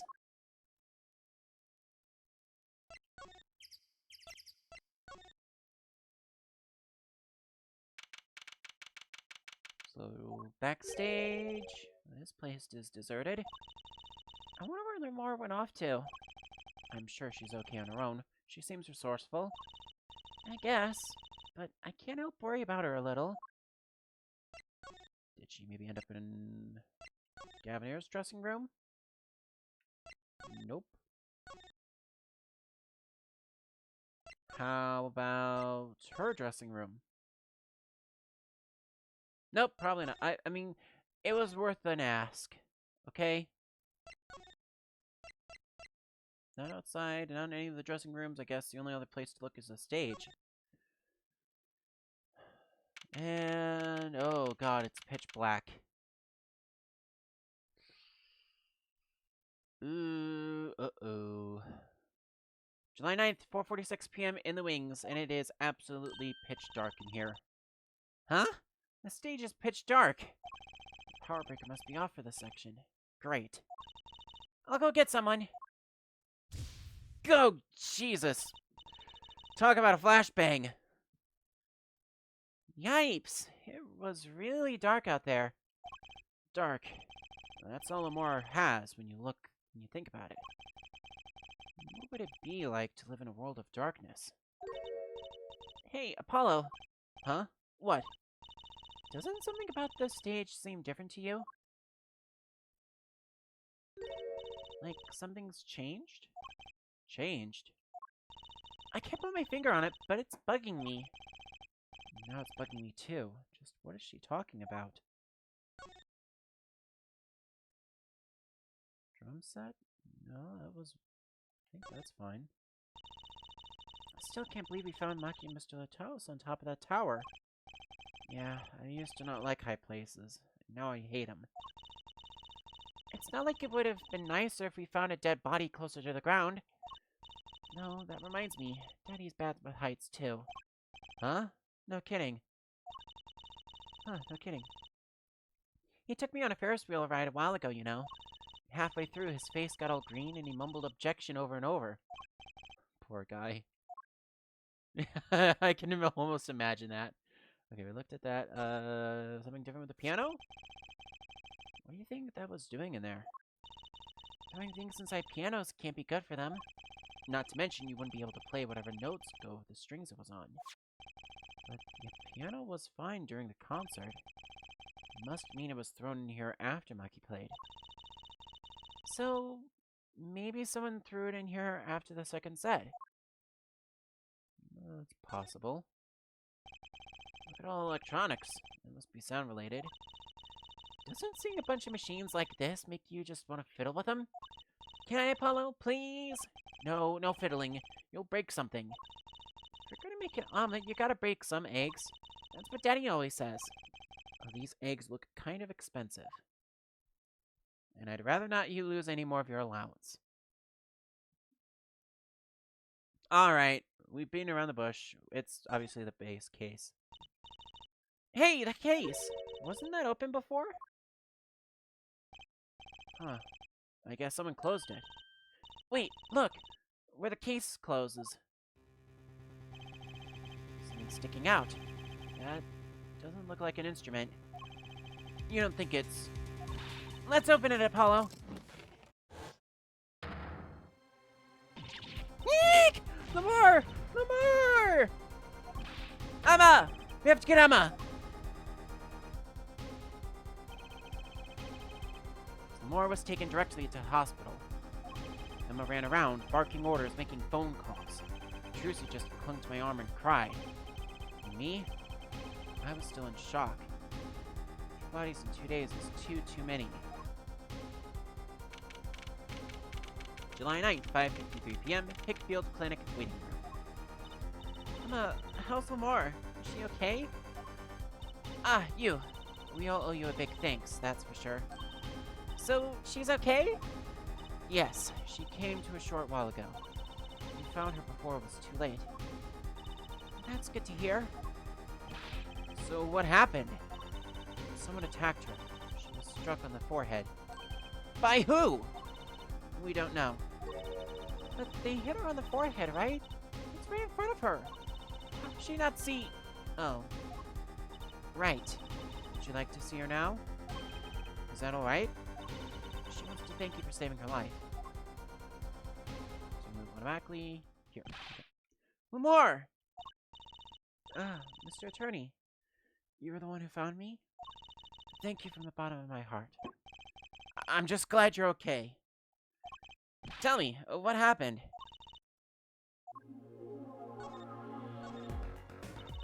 It was after I spoke with you in front of the dressing room. I sensed someone approaching. I thought it might be someone coming to see me, but he said nothing.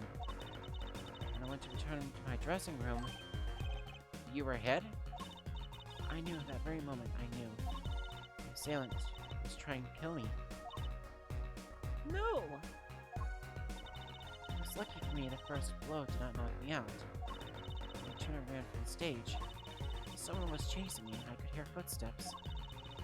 I reached the stage first. Why the stage? I overheard maintenance people talking. Power to the stage area was off, they said, for electrical work. Ah! Darkness is my ally. There was a contraband case near the stage. That is where I hid. So the assailant couldn't see you. Once in the case, I'm afraid I passed out. Wow. That sounds like a really close call. Do you have any idea who it might have been? Unfortunately, no. Whoever it was, they said not a word. Not too bad. Yet, when I considered that I was struck high on the forehead, I must conclude that whoever hit me was taller than I am. Good point. She's sharp. And you're much taller than I am. You're about as tall as Apollo. So, that means it was likely an adult, and probably a man. Could it be him?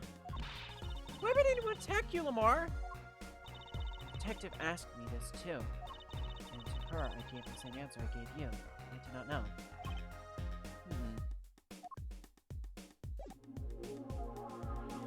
Anything else that we might need to include in this? Because again, we're already going on like hour and a half at this point, so we're almost at time.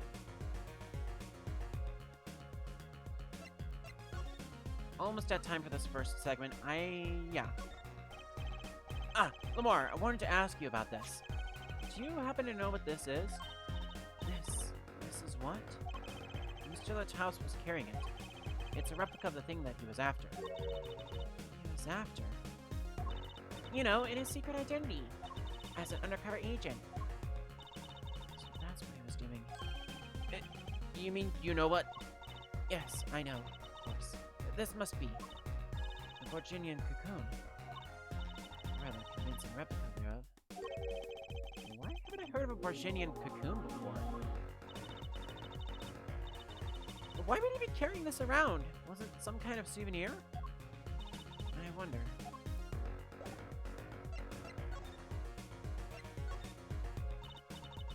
Well, they call it Virginian. It must only be found in Virginia. For certain, in all Virginia know things. It's a cocoon, so do you get silk from it? I do not know the details, I'm sorry to say. I thought she said all in Virginia knew of these. There is one fact I do know about the cocoon, though. Something all in Virginia know. And what's that? Cocoons, they are not to be taken out of the country. If someone does and is caught, they will be put to death. To death? Why? I do not know. Yet, if Interpol was involved, I'm sure there is a good reason. But this is just a piece of plastic. He was carrying a replica, but looking for the real deal. That's my best guess. So, that's what he was up to? Tracking down Virginian cocoon smuggling. Smuggling? It seems I was marked. Marked? Life changed for me with the popularity of my songs. I began to travel around the world. Ah! So you could have brought those Virginian cocoons with you. On my trips, yes. That was probably the suspicion. Mr. Litthouse was placed as an undercover agent to look into it. Virginia is a small, sheltered country. Not many of our people venture into the world outside. Is that why they suspected you? But Mr. Lataus wasn't a Borginian, was he? He was an Interpol agent, which means... What, Apollo? And there must be reason behind... There must be some reason why Virginia doesn't want those cocoons getting out. Something scary enough to get Interpol involved. Huh? Like what? How could such a tiny ball of thread cause such commotion? Cocoon smuggling. And Mr. Lataus had Lamar marked. It couldn't be her. Huh? There's one other person I need to talk to. Thank you for talking to us, Lamar. It was the least I could do. Actually, I have another request. If it is within my power, I need an interpreter, someone who speaks Virginian. Apollo? Would you come with us if you were well enough? See. Yes, of course. I shall accompany you. Huh? Where are we going? Come on, Trucy. We're about to get to the bottom of this.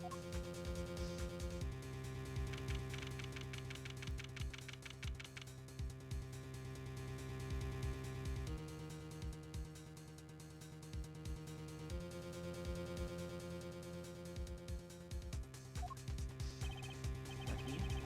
We came to talk to you about the case. Maki. Could you interpret for us, Lamar? Yes. Maki, I'd like to talk to you about when we first met. When we still thought you were blind.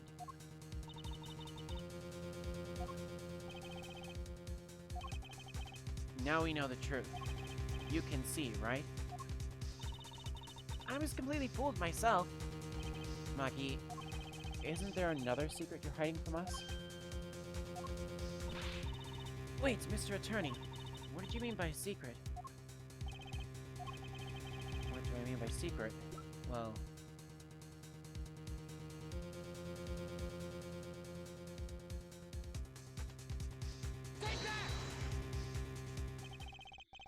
If I'm not mistaken, you know something about this, don't you? Uh-oh. Hey! You got a reaction! A big one! Lucky, you didn't. Trucy and I are trained to see people's uncertainty. Not that we would have needed any training to see that one. Mr. Attorney, please tell me what this is all about. Lamar, please interpret. Very well. I know you know something about this by your reaction. If you won't tell me, I might have to give it to the prosecution. And have them look into it.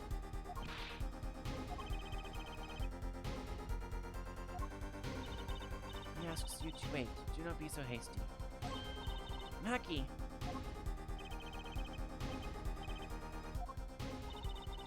Do you know everything? Yes, everything. Well, sort of.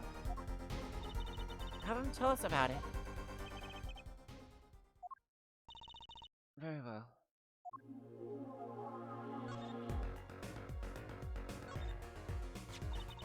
So what is this cocoon anyway?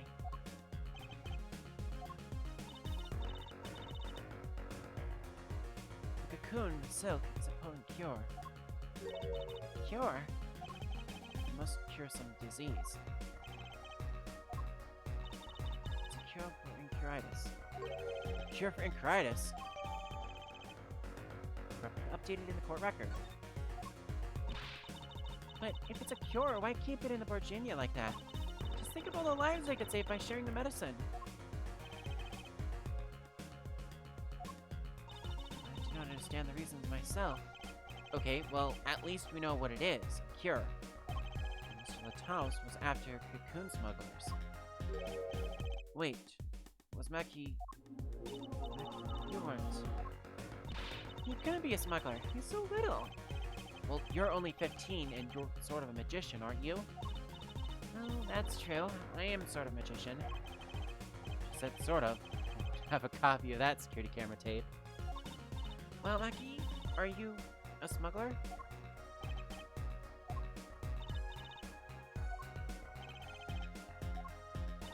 He won't tell me. First he plays blind, now he plays dumb.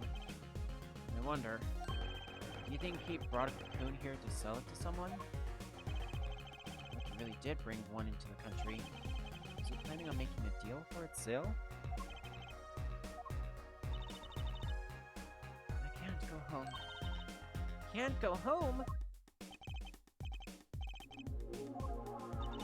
can't go home to Virginia. I do not want to go home.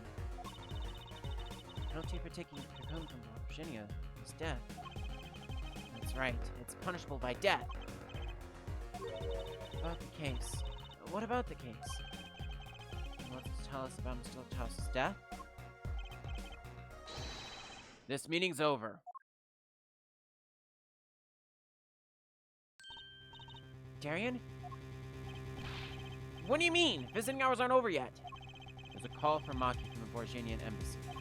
This meeting is over. Sorry. Just give us 5 more minutes. We can call them back after that. Sorry, no go. Come on, piano boy, we're leaving. Darian, wait! I never liked you. Either of you. Huh? Darn it! We were so close. He was about to tell us. Hey, Apollo. He didn't want us to hear what Maki had to say. Apollo! And there can be only one reason why. Why is everyone ignoring me? Oh, sorry. This is it. I know who I'm after now. It all happens tomorrow. In court. In the continuation of a Turnabout Serenade, the final trials will be continued after this. Yes, let us save our progression. Slot number 5 here. And let us move on to intermission. When we come back, Apollo Justice, Ace Attorney, and Turnabout Serenade will continue to the trial. But for now, I need to get up, have a little stretch, and get something to drink. So I will see you here in a few.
Although, I might have to get up again really quickly, because I practically chugged half a bottle of water, and now I need another one, so... It is just me, myself, and I tonight at the studio. So I don't have a Murphy to go for water for me, so I might have to go out and do that myself really quickly. And honestly, seeing as how I have at least another 2 to 3 hours worth of trial to go through here, I have a sneaking suspicion I'm going to need it. So, let's do this. I will be right back once again, but this time I'm going to actually leave a message here.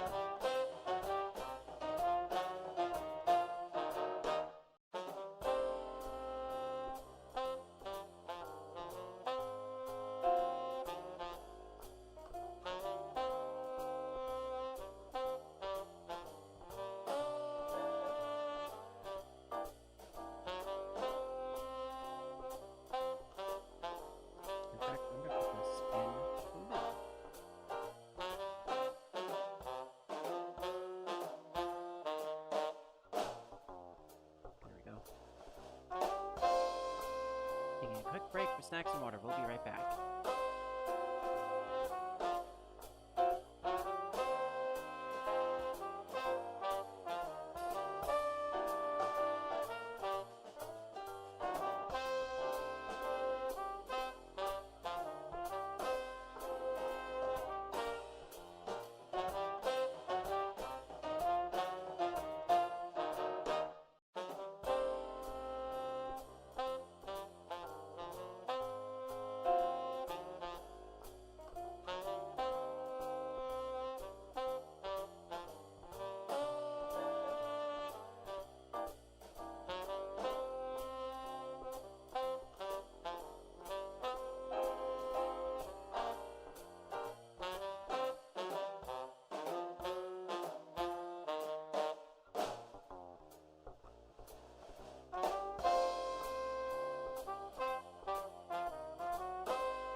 First of all, I'm getting my headset back on here.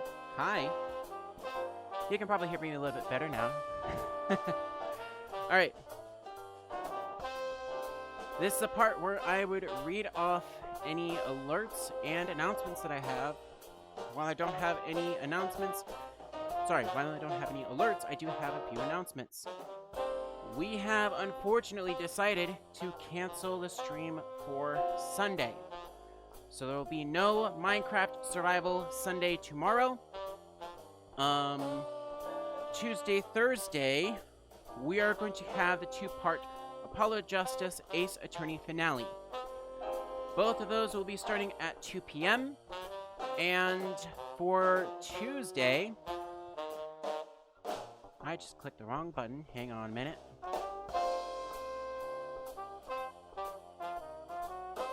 Oops. I wanted to keep that other page loaded, not go to load the other page. There we go. Alright. So, for Turnabout Succession, we will have the first 3 parts. That is the first investigation and first set of trials. And then I believe after the first set of trials...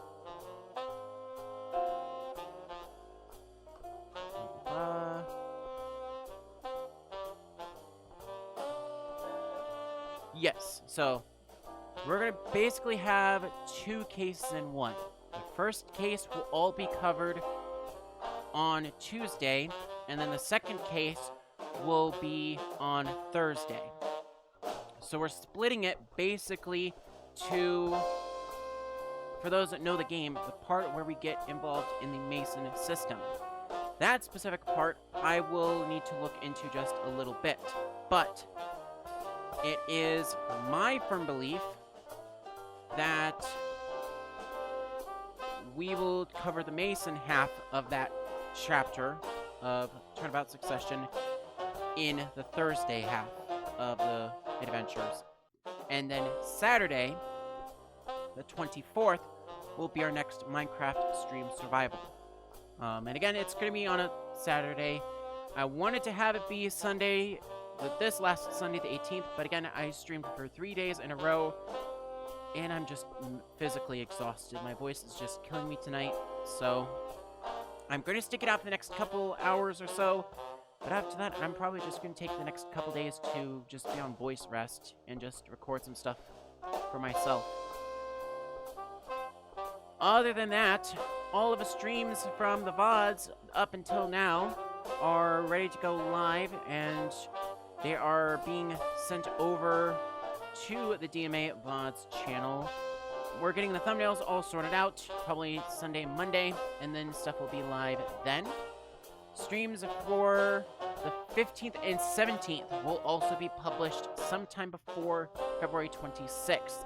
20th and 22nd is most likely going to be the first Monday of March, which is March 4th. There it is. Okay.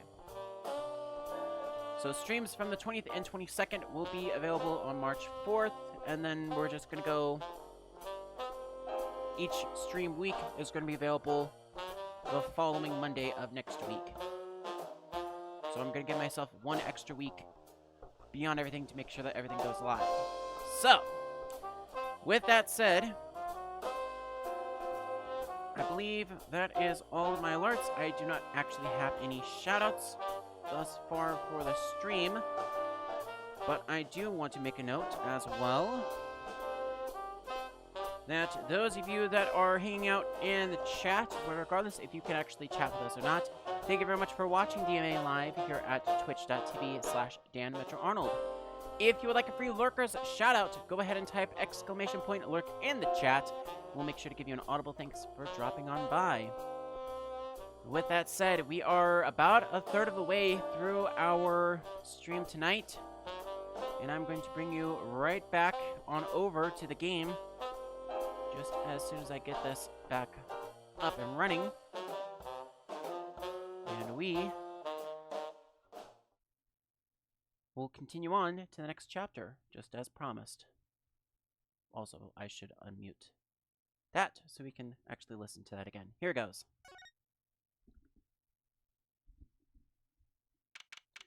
July 10th, 9:49 a.m. District Court, Defendant Lobby Number 2. Well, this is it. Today's the day it all goes down. And then there was yesterday. This meeting is over. Sorry. Just give us 5 more minutes. We can call him back after that. Sorry, no go. Come on, piano boy, we're leaving. Darian, wait! I never liked you. Either of you. Huh? Darn it! We were so close. He was about to tell us. Hey, Apollo. You didn't want us to hear what Maki had to say. I think I know why. Time to bring down a little justice. Eek! What was that? He is heard but unseen. Who's that talking?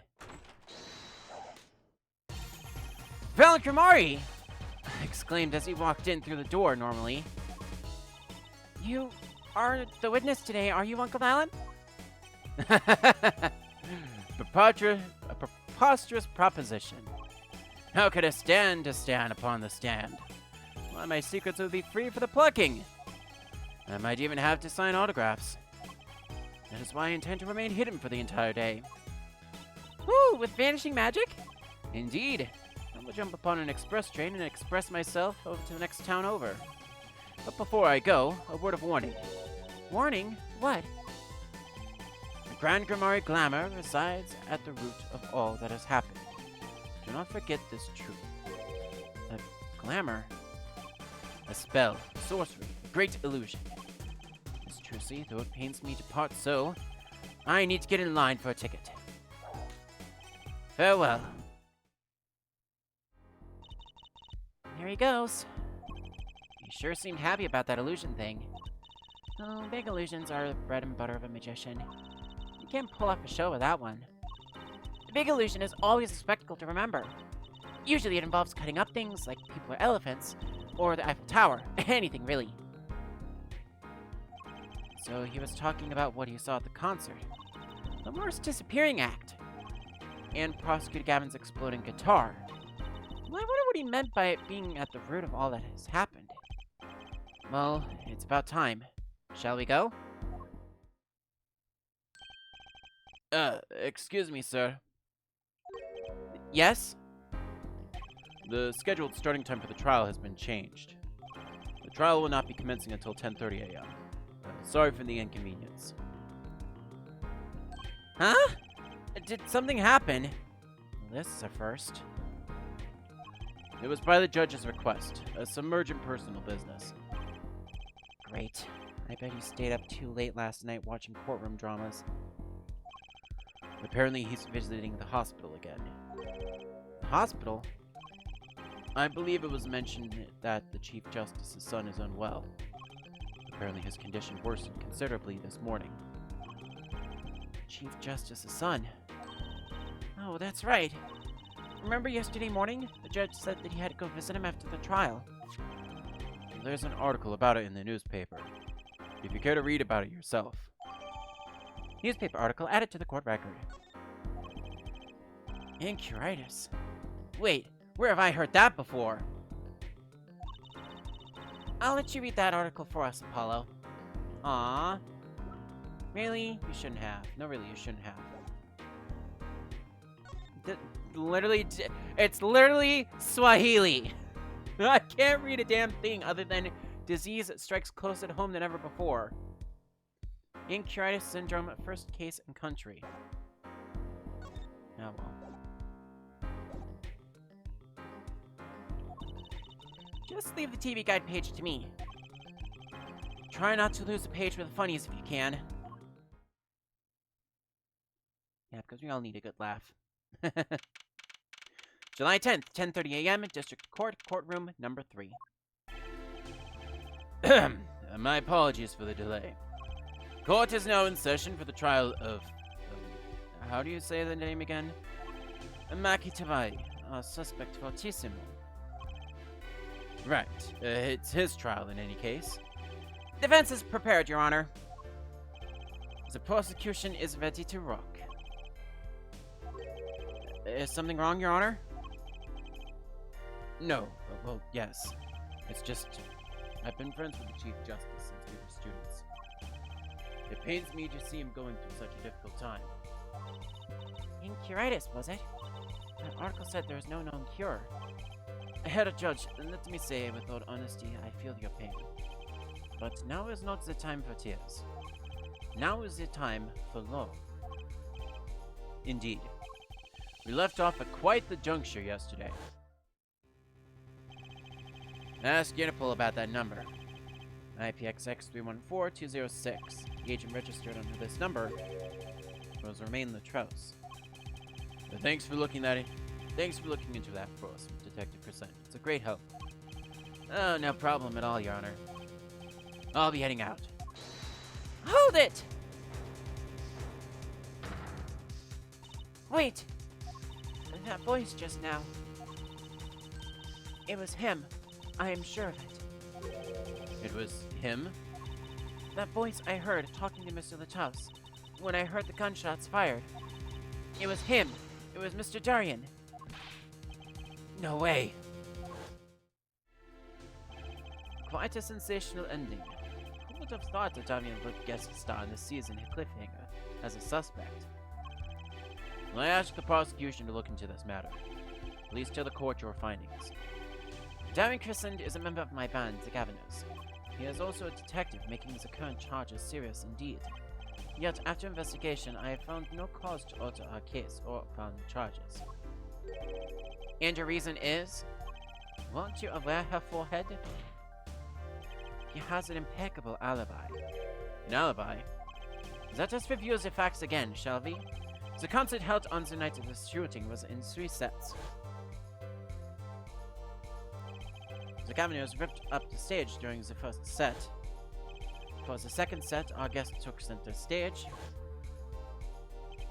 The only performers appearing were myself, Lamar, and Maki, along with the drummer and bassist for a total of 5. The shooting in the dressing room, however, took place during the first set. Lamar and the defendant, Maki Tabai, had left the stage at that point, and the Governors were already rocking. This was when the 2 shots rang out at the scene of the crime. Shots heard by Detective Emma Sky, mind you. And Apollo, you heard them too, right? I sure did. Furthermore, Lamar herself witnessed the moment of the crime. Well, perhaps I should say she heard the moment of the crime, when she claims to have heard Mr. Lothaus and Detective Crescent talking. But that's impossible. Detective Crescent was... Precisely. Detective Crescent was on stage sending his groove on the list. Voila. A perfect alibi.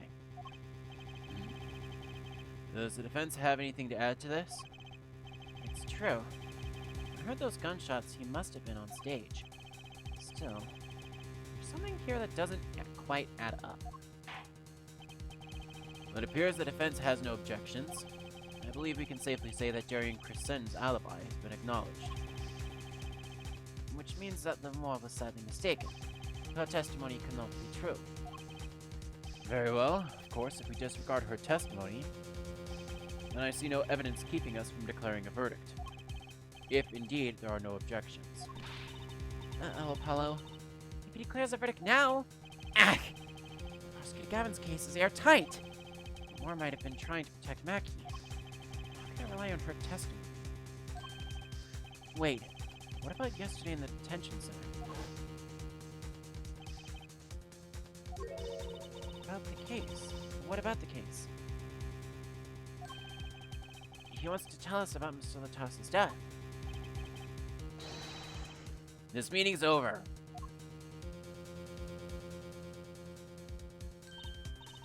Darian! Mackie was trying to tell us something. I know it.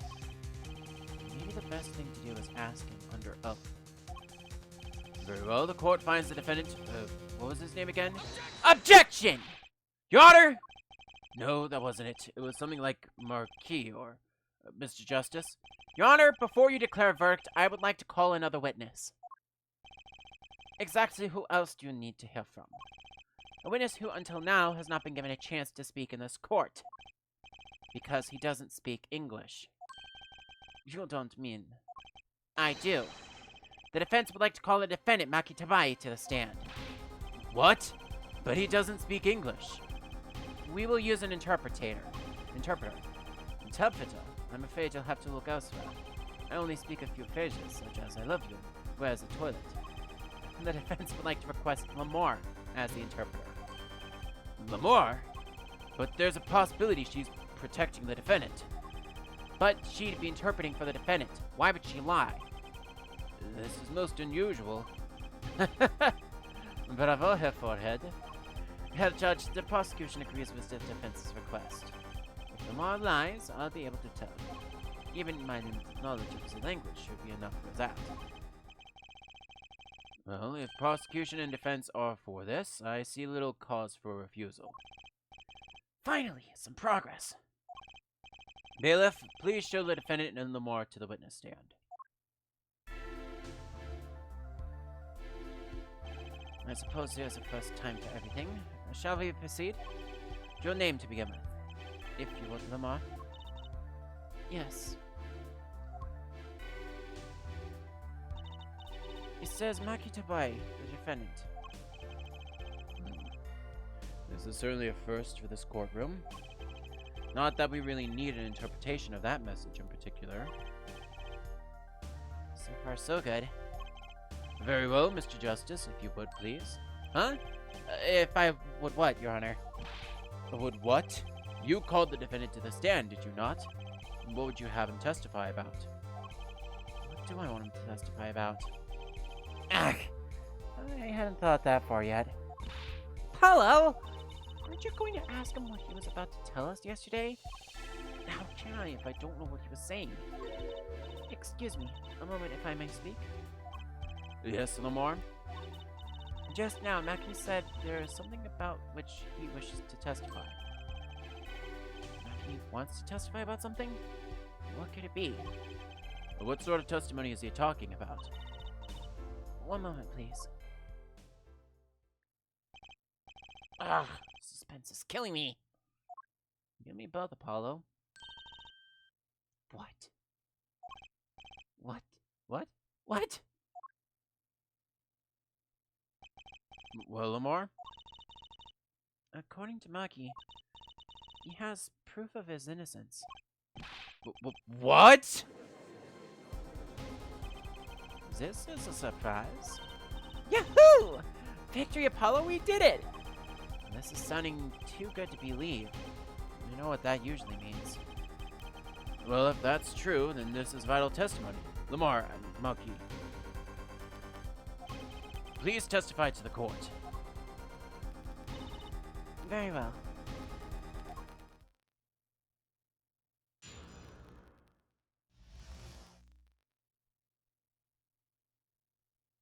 Alright, let's see if that helped any. He says that word of Mr. Lighthouse's death came as a great shock. But if the killing truly followed the lyrics of my song, that is, he could not have done it. He says that because the lyrics are in English, he does not understand them. I see. You wouldn't have understood the English lyrics to the song. What would prevent him from following them so closely? I wondered what he meant by proof. Why, he would only have to ask Lamar to know the meaning of that song. Lamar! Did you ever explain the lyrics of that song to him? I did tell him, generally, what the song was about. Never in so much detail, and he never asked. Has my oft-repeated warning already fled that forehead? Lamar might be protecting the witness. Well, anyway, let us proceed with the cross-examination. Mr. Justice, if you would. Yes, Your Honor. Something's hidden in that testimony. I just know it. I just have to trust my bracelet to tell me where. It worked yesterday. It'll work again today.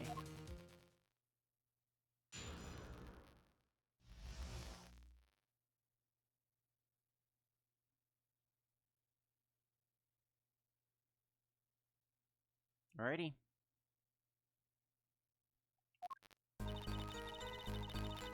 Says that blood of Mr. Lighthouse's death came as a great shock. The killing truly followed the lyrics of the song. That is, he could not have done it. He says that because the lyrics are in English, he does not understand them.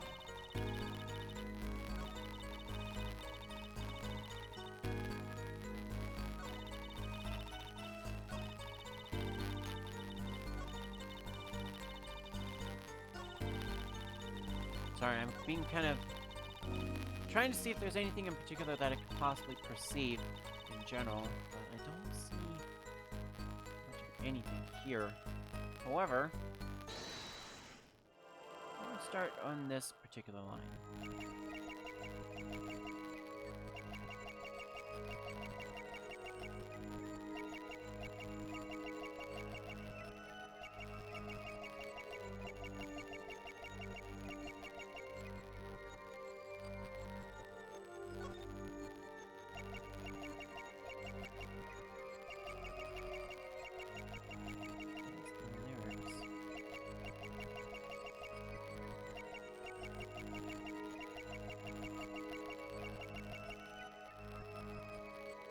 I just caught that.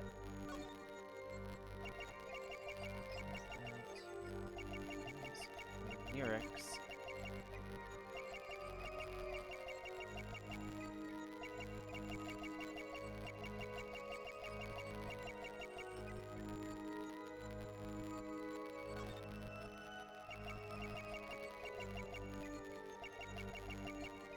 So I saw that are in English.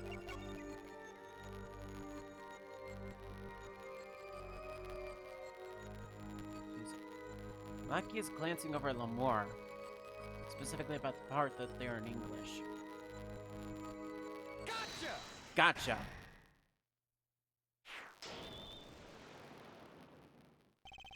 Maki, you can't fool my eyes.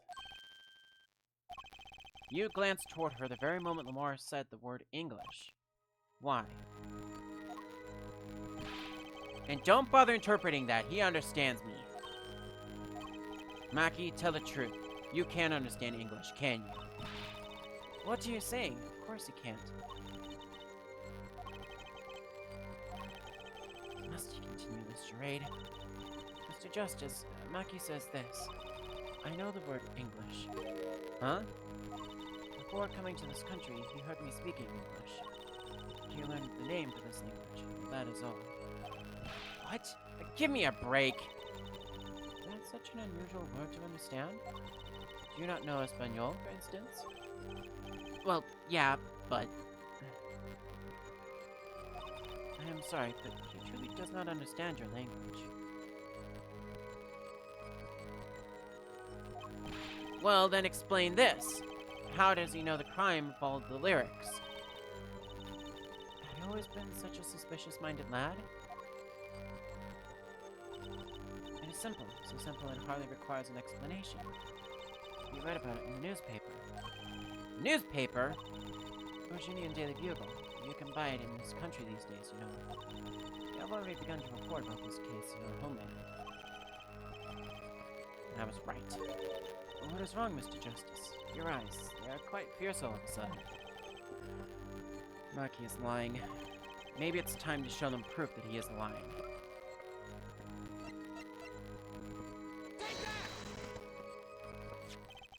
I have here a Borginian newspaper. A Borginian Daily Bugle, as a matter of fact.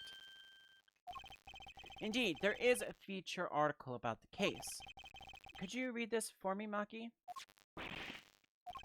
That's right. It doesn't mention the lyrics. What? What is this all about?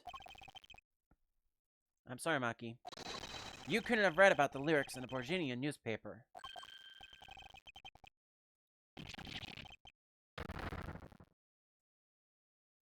I may not speak Borginian, but I think he was upset by that. What does this mean? I don't see how it's possible. I know. He must have heard the lyrics when the police were doing their questioning. Yes. Not possible. The subject of the lyrics was not brought up in the police questioning. I read the full report myself. So, the lyrics weren't in the newspaper and the police didn't mention them. The only place you could have heard them was in this courtroom. In English, no less. The witness will explain himself. Like he says... Yes? It is true I read the newspaper. This is not where I learned of the lyrics. I was mistaken. Now I remember. You remember?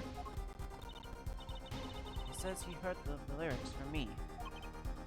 What?!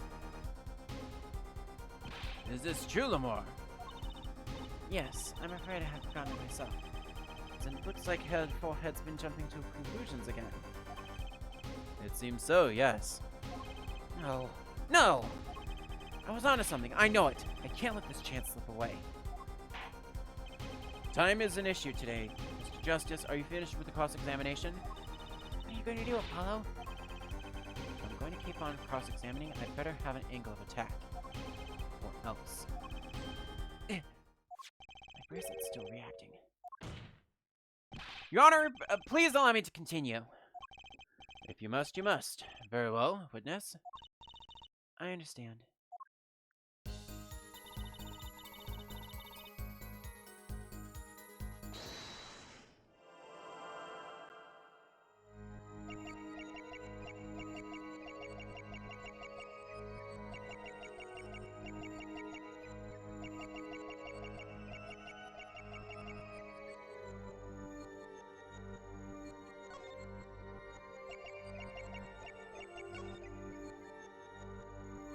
Gotcha.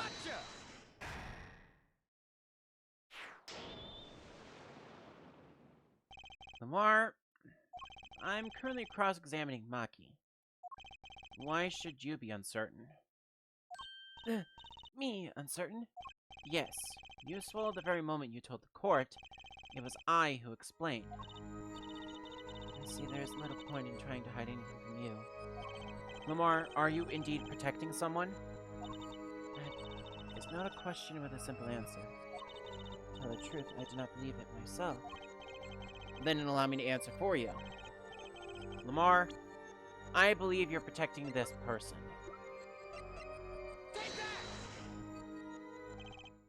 You're protecting Maki. That's why you lied and told us that you had explained how the crime followed the song. I don't fault you for trying to help, but this is not the way.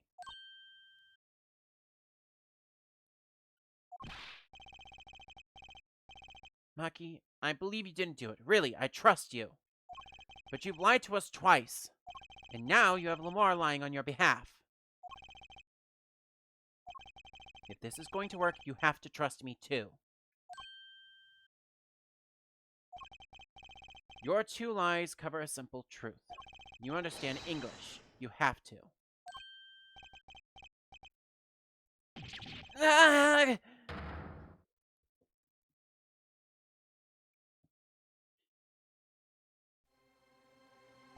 Witness, is this true? Do you understand English? Yes, a little only. What? First he could see, now he can talk. And you did not know about this, Lamar? No, I did not. It is quite a surprise. How many secrets is this witness hiding? This is last. Maki, could you tell us what really happened? No shooting. I did no shooting. So you weren't in the dressing room when I heard those two gunshots, correct?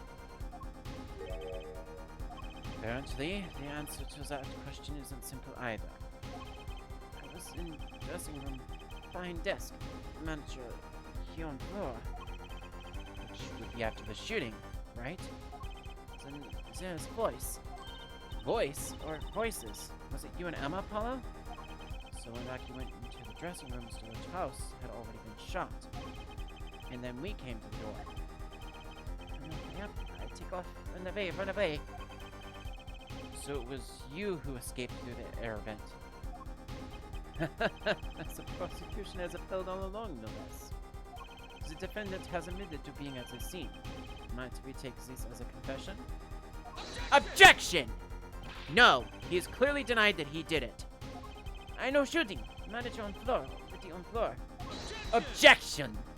The victim had already been shot, you say. That finds it hard to believe. The defendant understood the song lyrics. He was at the scene of a crime. This can only mean one thing. He is the shooter. Does the defendant have anything to say to this? He's climbed up, Apollo. Then let's ask Mr. Justice. Will you require any further testimony from the witness? Is that it? There's nothing else I can get him to testify about.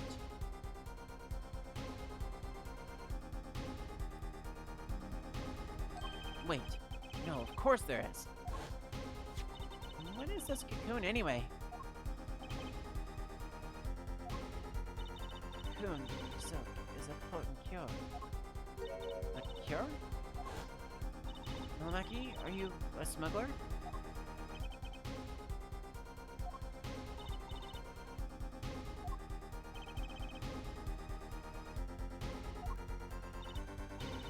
You won't tell me.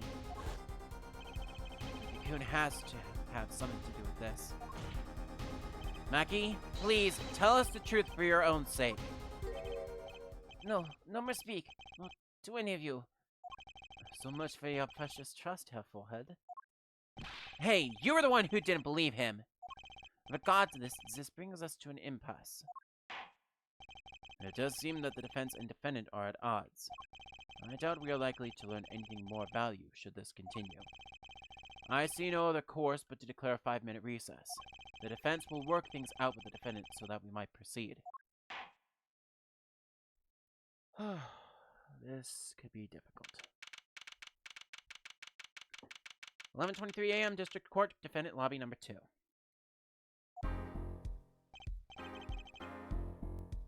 Apollo Justice.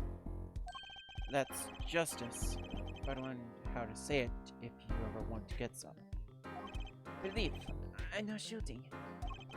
He claims Mr. Latrouse was already down on the ground when he entered the room. Maybe it was a trap and he walked right into it. Suddenly, we have a revolver. Close. Very close. I hear a voice. You heard gunshots? Yes, it's true. I hear a revolver, but only sound. Wait, you're saying you went into the dressing room and found Mr. Latrouse already dead, and then you heard shots? If that's true. So, you were at the scene of the crime when you heard those shots?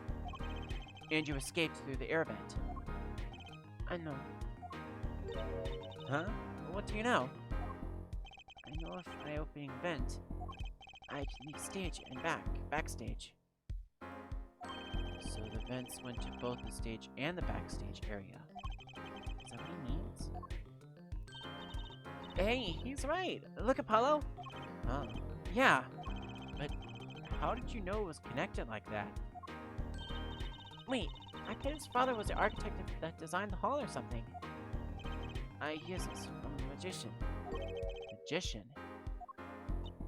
Don't look at me! Magician, huh? Well, at least we're clear on one thing. Mackie didn't shoot Mr. Latrouse. Yeah, but what does that leave us?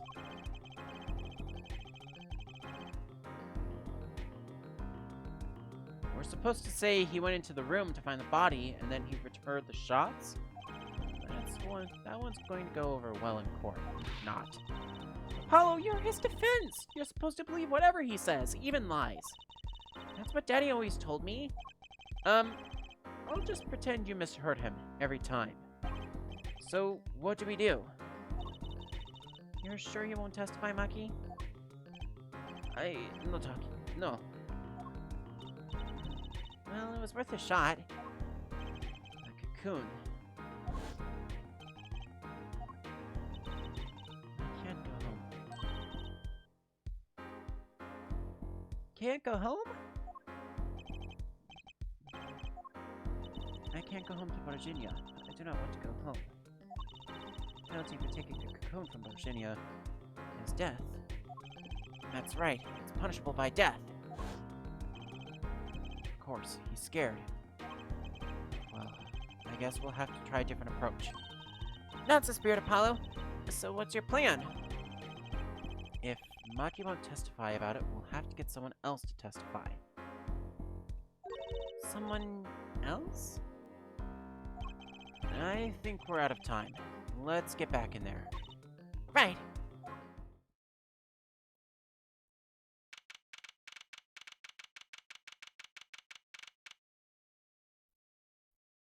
Alrighty. 11:28 a.m. back in District Court, courtroom number 3. Court is now back in session. Mr. Justice, have you sorted things out with the defendant? Yes, Your Honor. We had a good talk. Very well. So, will he testify? Your Honor, the defendant will not testify. What? Shame. And here I thought this was your big chance to turn the case around. Actually, it is. The defense would like to approach this case from a different angle, Your Honor. A different angle? If Maki won't testify, and I know who will, I would like to cross-examine the witness in this case. Lamar. Lamar? Objection! Objection! What are you up to now? I thought we determined yesterday that Lamar's testimony was insubstantial. There's nothing you can... Lamar was taken to the hospital yesterday with injuries. What happened? She was assaulted, Your Honor. Assaulted? Someone wanted Lamar dead. Thankfully, she was able to save herself. What? I put no such report. Prosecutor Gavin... Why would anyone be out to kill Lamar? Can you think of a reason? Well, think of how she is known in our country. A singer from overseas who doesn't speak English, yes? Yet someone tried to keep her mouth shut. Who could that have been? You don't think... I do. I have reason to believe it was the same person who shot Mr. Latrause. The killer was afraid of her, afraid of what she might would say. And the defense believes that something was hidden in her testimony yesterday. Something that the killer doesn't want getting out. So, I am to understand that this is what you are saying. Namely, that there is a nugget of truth in Lamar's testimony. A nugget we have yet to uncover. Exactly. If Lamar was attacked, this has serious implications. Very well. There were some vague points in her testimony during yesterday's trial.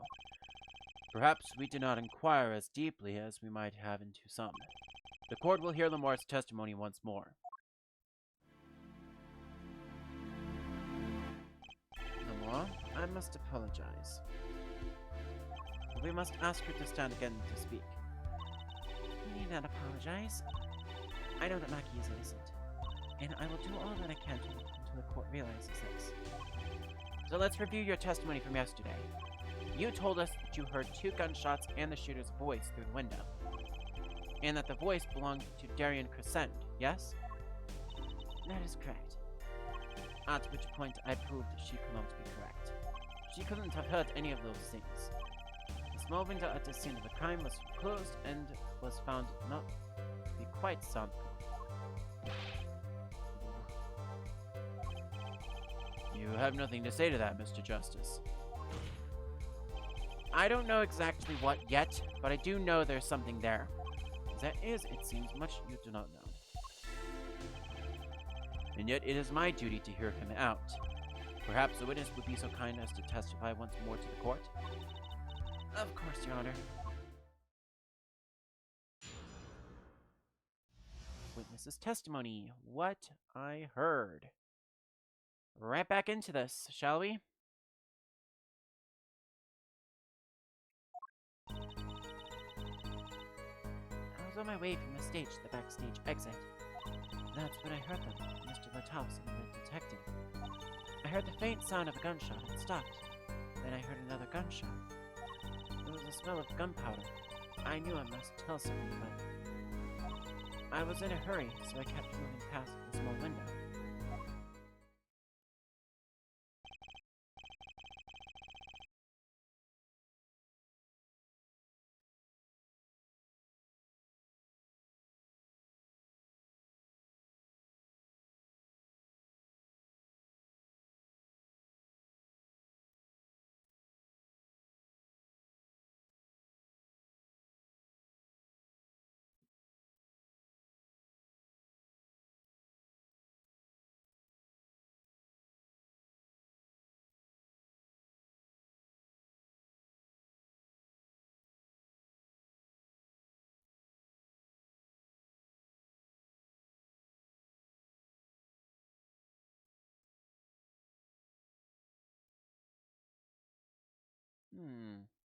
Okay.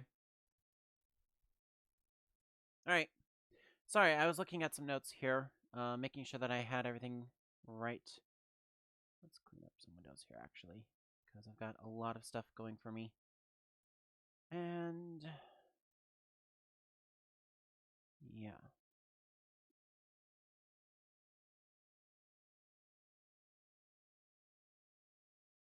Sorry, I have to take care of one quick thing. I do apologize.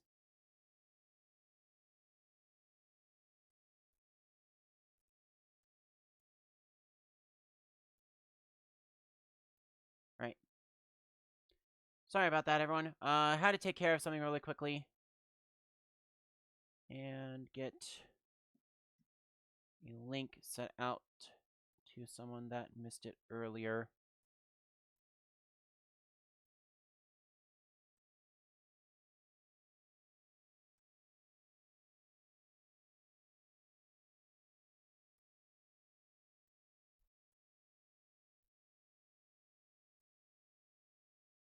There we go.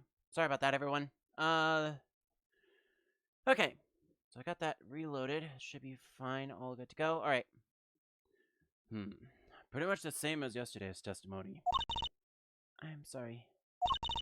I'm not used to speaking much in this language. Perhaps my descriptions are lacking in some way? Ah, that's a little bit louder. Much better. Yet, everything I have said here is the truth. Then, it is my distinct pleasure to say this. What you have said to happened is impossible. Okay, let's maybe bump that down just a little bit. Alright. Do I have to repeat myself? Lamar was attacked because of this testimony. What? Trucy? Apollo, you know, for a moment there, you were pretty cool. Well, maybe I do better when I don't try to think ahead. Very well, Mr. Justice. Perhaps you can coolly cross-examine the witness. I will indeed. I just had to fix a few things really quickly on my setup. Right. Alright. So, ready to proceed again. So on my way from the backstage to the backstage exit. Again, super loud. Alright, there we go. I was on my way from the backstage to the backstage exit. That's when I heard them to the house and the detective. Hold it! Darian Crescend. I did not know his name at the time. But yes, it was him, the one who took the stand yesterday. How many times do I need to remind you that is impossible? There is no way you could have hurt him. Because the window at the scene was closed. Is that why? Of course. Hello, if we keep asking the same questions as yesterday, we won't get anywhere. She's right. Maybe there's a different angle we can try.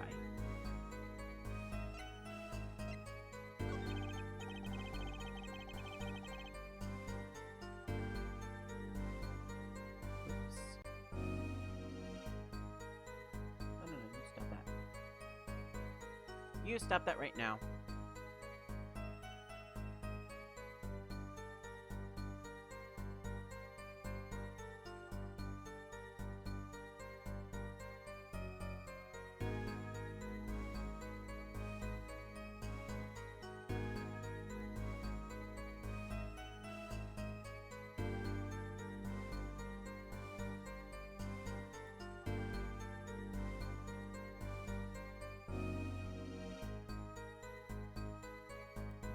You know what, let's do that, and then transform.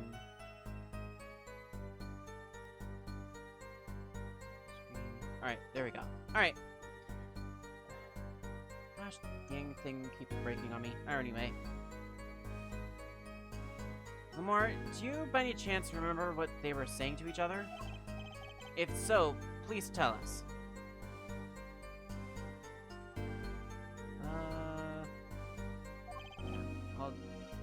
Seems to be fine for right now, but I will probably go in and fix that during the next intermission, because I think we're super close, actually. We're kind of close, aren't we? Yeah, we're close. Never mind. I have given it much reflection, but I was afraid of this. She doesn't remember. I only heard one phrase clearly. A whole phrase? Do you remember something was said? Why didn't you say anything yesterday? Well, my memory is clear. I was afraid to speak.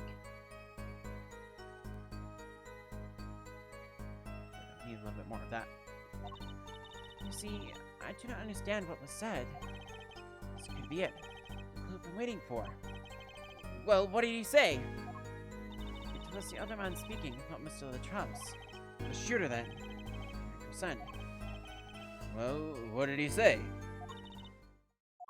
It's over. Press the switch, now.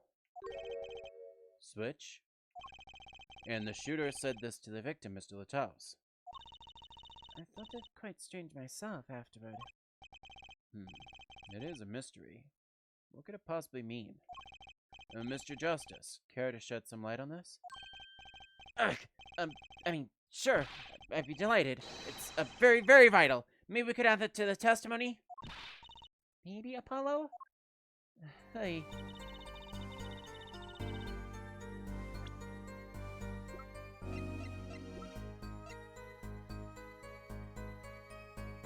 Press the switch. No. Yeah! Objection! Press the switch. There's only one key that can unlock the mystery of those words. Oh? As yet, there was nothing at the scene that could be called a switch, save the lights. True, there wasn't a switch at the scene, but just so happens, I have a switch right here. That certainly does look like a switch, doesn't it? Hold on. Dang it, I want to hide the controls.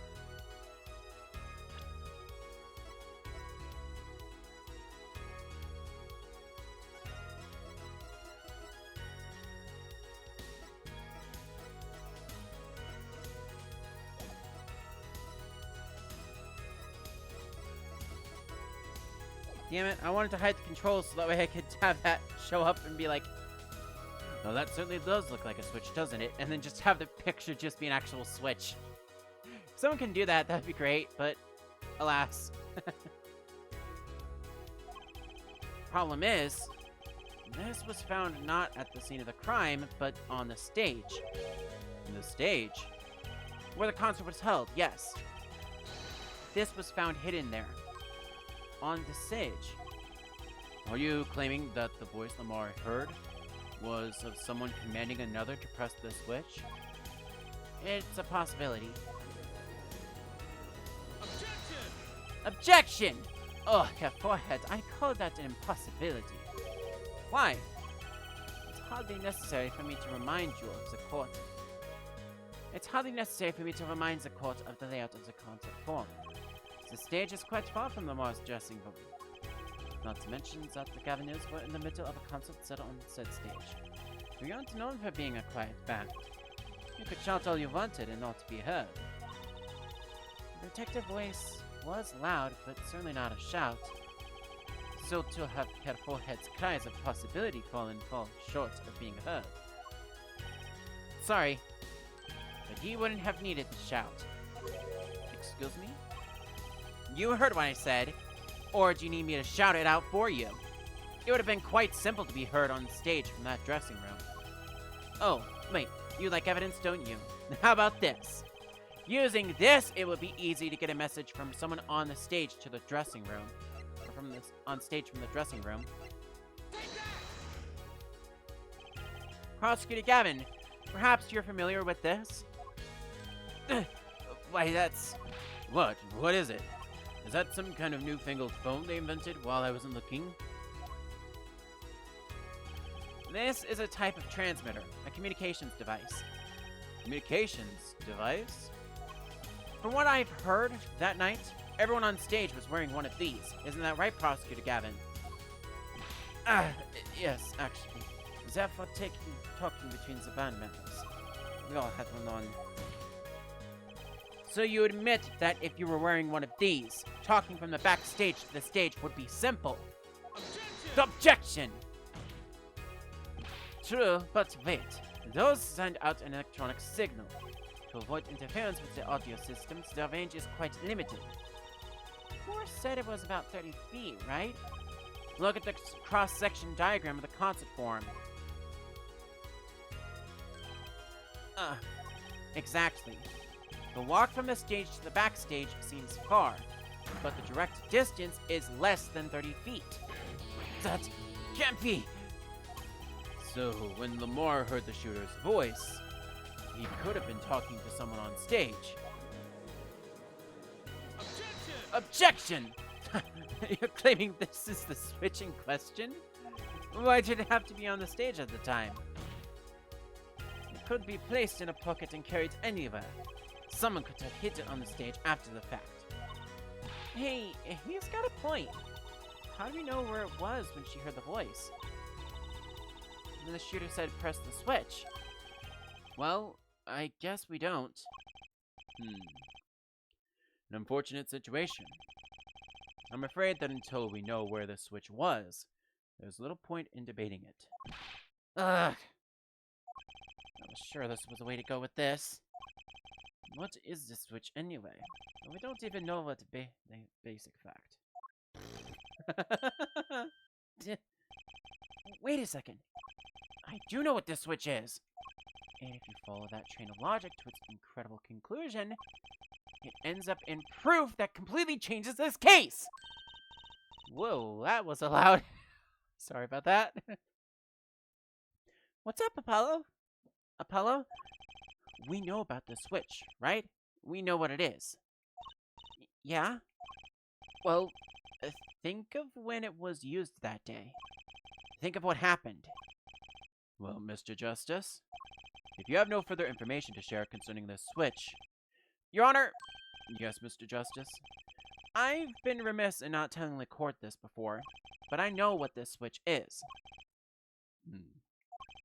Well, it seems the defense is set upon linking this switch to the case. Then let's see your evidence of the link. What evidence do you have to explain what this switch is? Simply put, it belongs to this. Prosecutor Gavin, do you remember this? Ugh! That's that! And that's what? Is it another of those newfangled phones? This is an igniter. What phone looks like this? Igniter? You mean it's like a lighter? Yes, actually. You aren't saying this switch isn't a remote. I am. This is a remote trigger for an igniter. What? Look, I will show you. Click. Yow, yow, yow, yow, yow! Mr. Justice, you will cease and desist from burning down this courtroom. Sorry. That was a bit more than fire than I expected. If my whiskers had caught on fire... Prosecutor Gavin, let me repeat myself. This switch is a remote igniter trigger. Doesn't that suggest something to you? You're talking about what happened to me, aren't you? Ah! Exactly. That night at the concert, there was one unusual burst of flame. When your guitar caught on fire during the middle of your performance. Wasn't that part of the stage show, though? Prosecutor Gavin was entirely unaware such a thing had been planned, and the guitar that burned was a valuable keepsake. That's right! He got it in Virginia from Lamar. He said the sound was amazing before it burned, of course. Now it just kind of smokes. The better the guitar, the brighter it burns. Your forehead. Yes? Don't tell me you're trying to tie those two things together.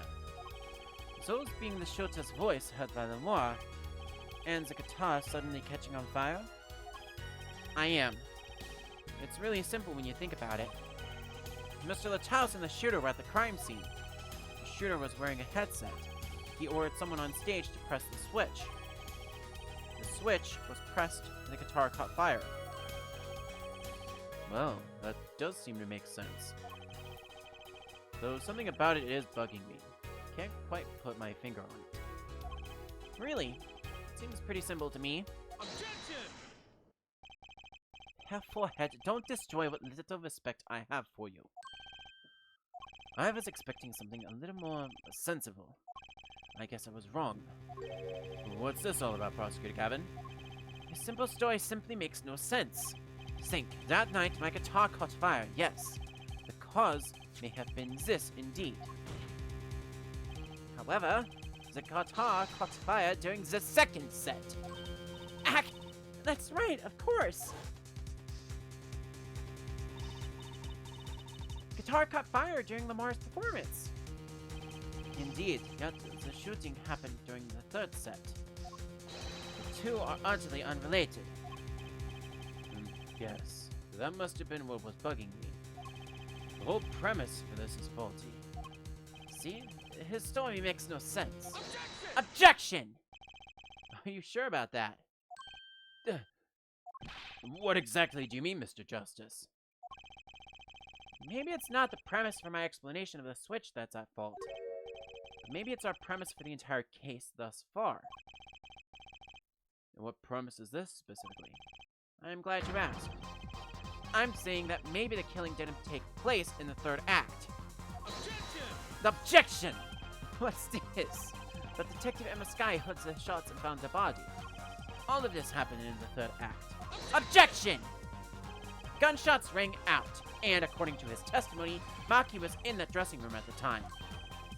Where are you going with this, Mr. Justice? Stay with me, Your Honor. He also told us this in his testimony. Namely, that the victim had already been shot. We all heard gunshots, but no one saw the shooting.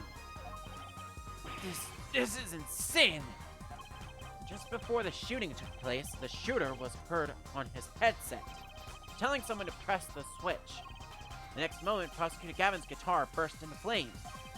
We know that a remote-triggered igniter was inside the guitar.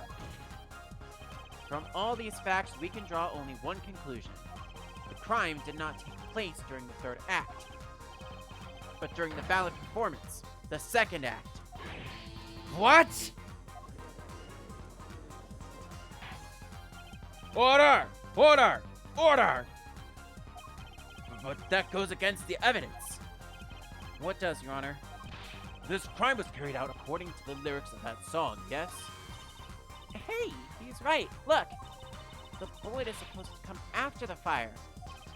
You're thinking about it the wrong way. Huh?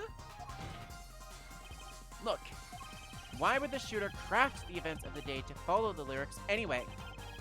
It's an awful lot of trouble to go through, with little merit for the person doing it. Well, I'm sure whoever it was had some reason. Yes, they did. A reason that made it advantageous to follow the lyrics. You're saying the order was reversed on purpose? Reversed, Prosecutor Gavin. If the criminal followed the lyrics strictly, then yes. The shooting would have had to come after the guitar burst into flame. Yet her forehead has raised another possibility. He is claiming that the bullet came not after, but just before the fire. Couldn't have put it better myself. We were only meant to think that the shooting came after the guitar burst into flame. That was the criminal's objective. The crime followed the lyrics to a point, but that was a ruse. Why else would the killer risk discovery by moving the body? That was the final touch to make us think he'd followed the lyrics the whole way.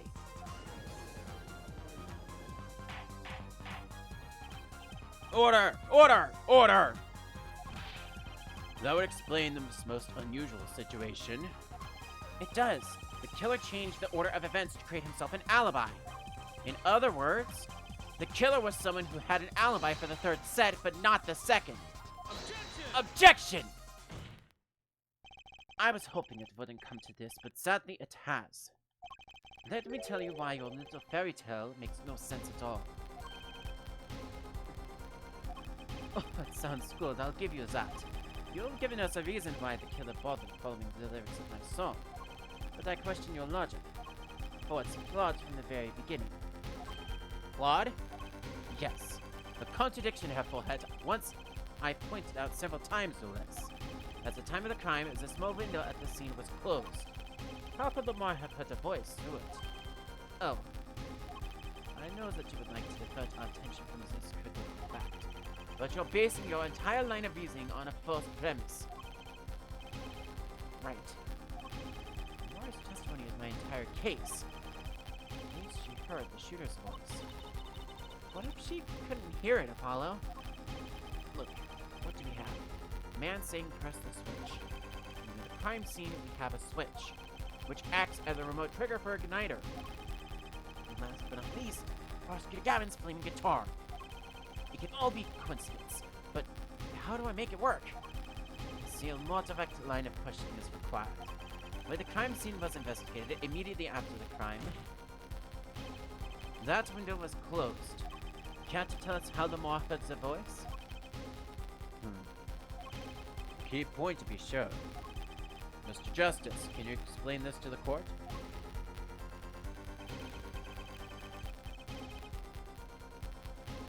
Okay, Justice. You got one thing to prove and one thing only. Lamora heard a voice. And she heard it during the second set. Think, how was Lamora able to hear the voice?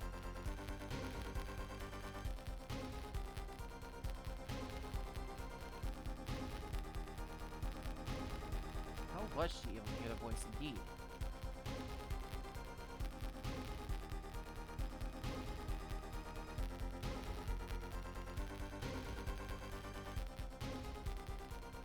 Ah, hang on a minute.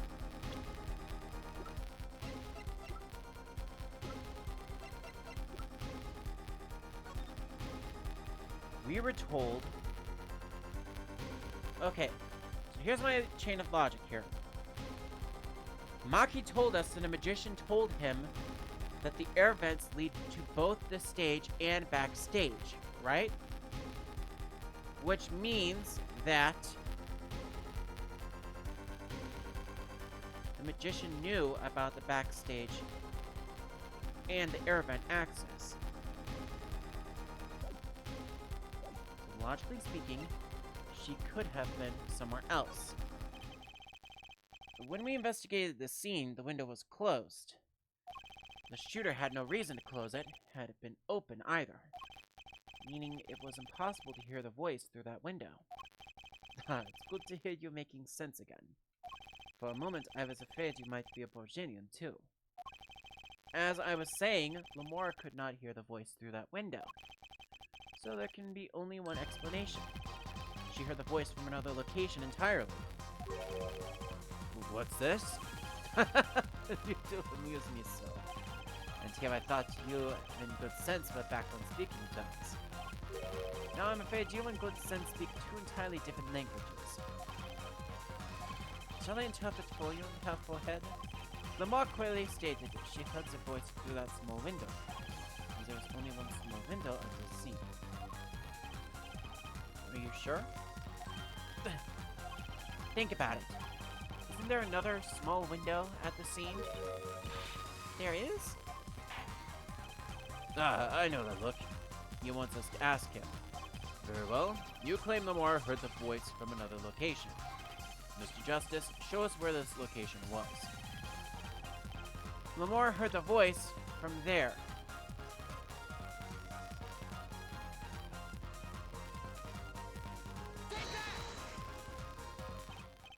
This is where Lamar heard the voice from. But that's no small window. That's the air vent! What did she tell us? She said she's a Virginian, unfamiliar with our language. It's not a stretch to imagine she called this air vent a small window. Objection! Now you've done it. You've gone beyond ridiculous into ludicrous.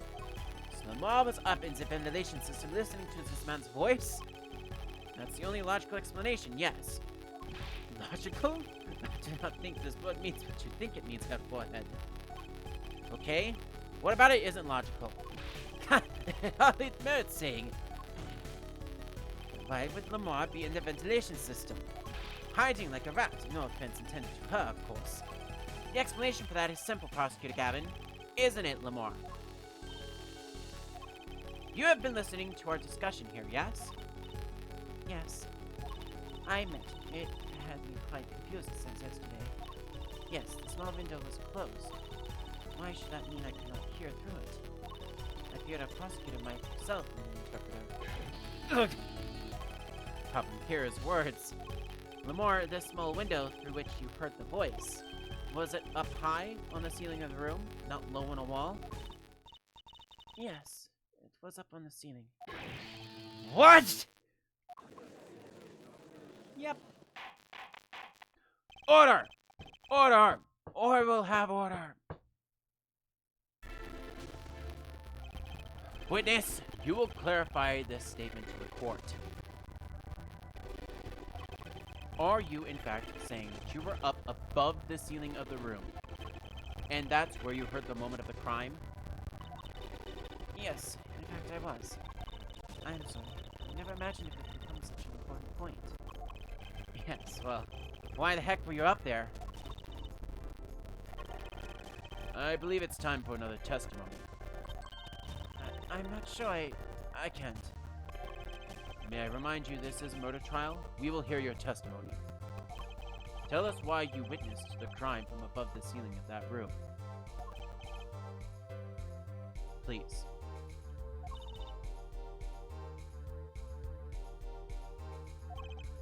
Well, looks like I'm on the right track. But as to why, I think I know. I think I already know.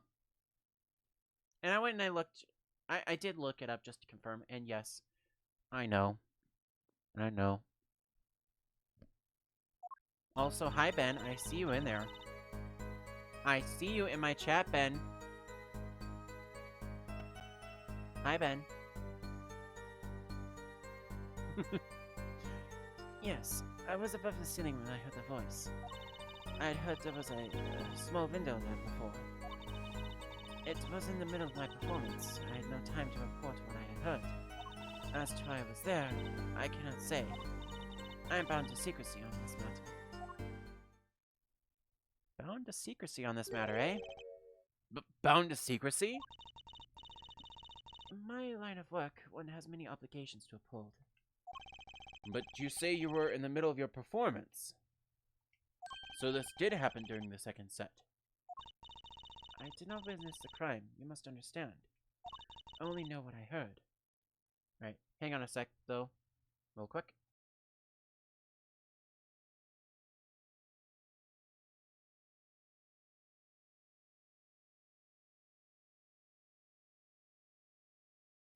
Taking a quick little hydrate break because I needed it personally. Yeah, I got kind of loud there. I'm sorry, Ben. Anyway. Yes, but you must tell us what you were doing in detail. That's what the cross-examination is for, yeah, Herr Forehead? Our mission in this court is to discern the truth. No obligation, no binding pact may hinder that mission. Very well. Mr. Justice, you may begin the cross-examination. What are you going to do, Apollo? I'm going to find out the truth. She was up above that ceiling for a reason. I just have to get it out of her.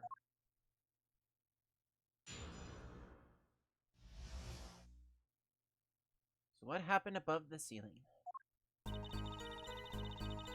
Yes, I was above the ceiling when I heard the voice. I had heard there was a small window there before.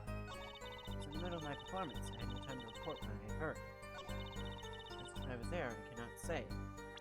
Oh, but I think I can say something of that accord. Objection! Lamar, truth be trolled, I'm gonna redo that because I think I messed up that line.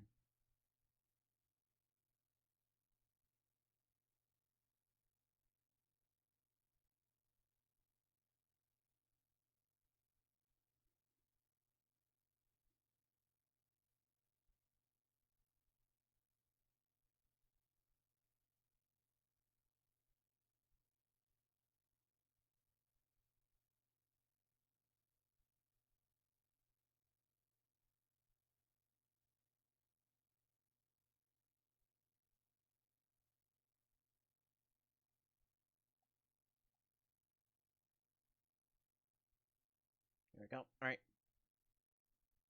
Sorry, I broke my controller and I had to fix it real quick. Alright. Lamar, truth be told, the reason for your presence above that ceiling is quite clear. Especially when you consider what happened during your performance. What happened? Yes, it's all right here on this video.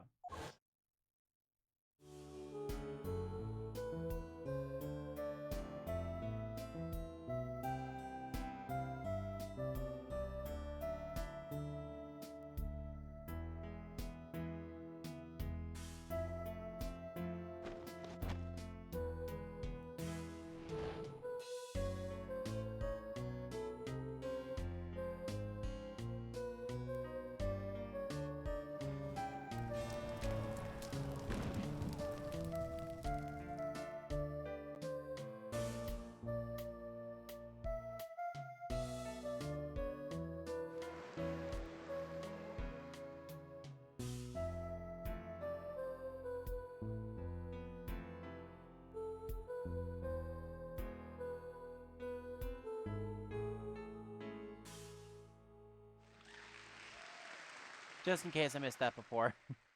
I thought I'd jump back in and grab that. I don't know why I hid, but I thought I'd grab that just for funny's sake. As we can see, Lamar was clearly not on stage for her entire performance.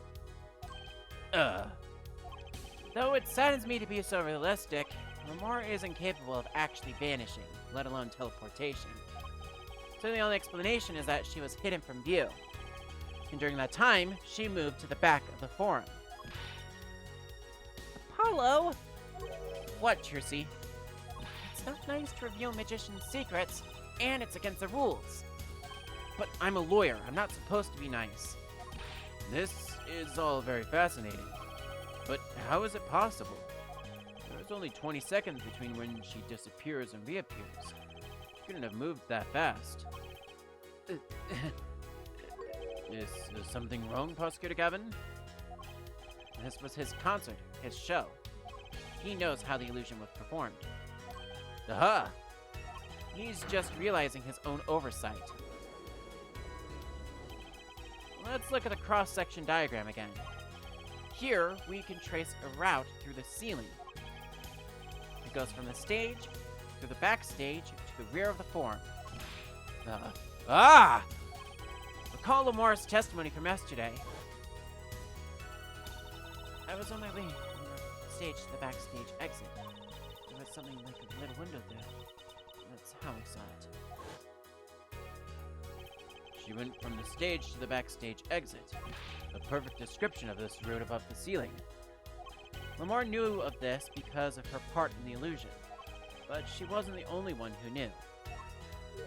What? Just now in the lobby, Maki told me something. I know if I open vents, I can leave stage and backstage. He said that? Oh, were you not informed, Prosecutor Gavin?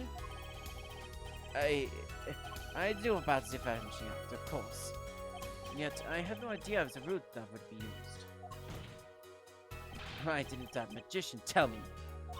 Magicians only reveal details of their acts on a need-to-know basis. They're the bread and butter of a magician's life, you know. Which is why he bound Lamar to secrecy. Well, Lamar? I am impressed, Mr. Attorney. Maki was right about you. So, what does this mean? Are you saying you used this route above the ceiling? I did. Well, that's that. But I'm still a little confused. Why is that, Your Honor? As I said before,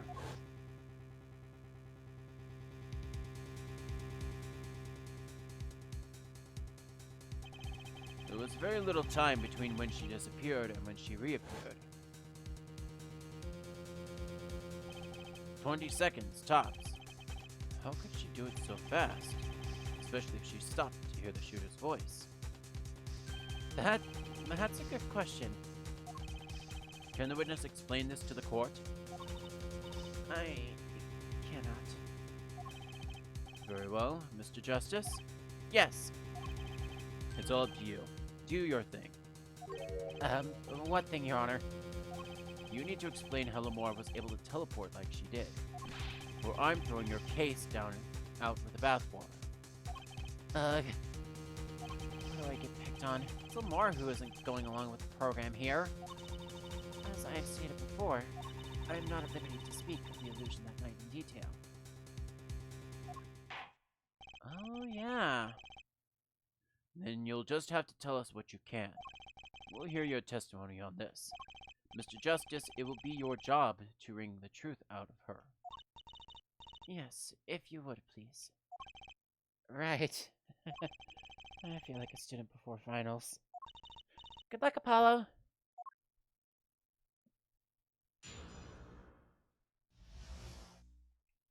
All went exactly as I was instructed. There's an emergency exit in the backstage where a staging had waited. From there, one can enter the forum on the opposite side from the stage. The plan was for me to move there in 2 minutes. I was on my way when I heard the voice.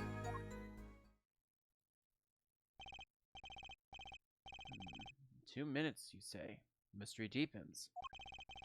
suppose it was too much to hope that the judge would come up with something. As does my curiosity. Take it away, Mr. Justice. Right, Your Honor.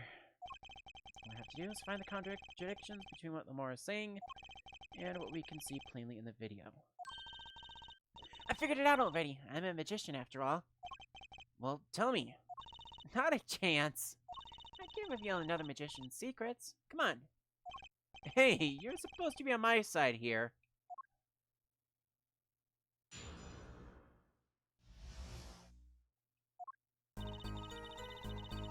All the route exactly as I was instructed. There's an emergency exit in the backstage, where stagehand waited.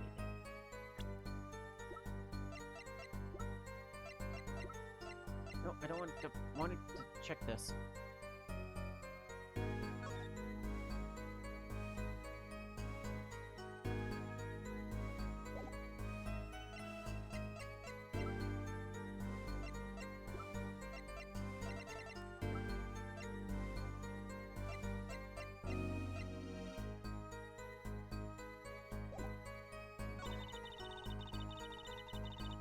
One can enter the forum on the opposite side of the stage, yes.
Okay, I can't exactly pause this, but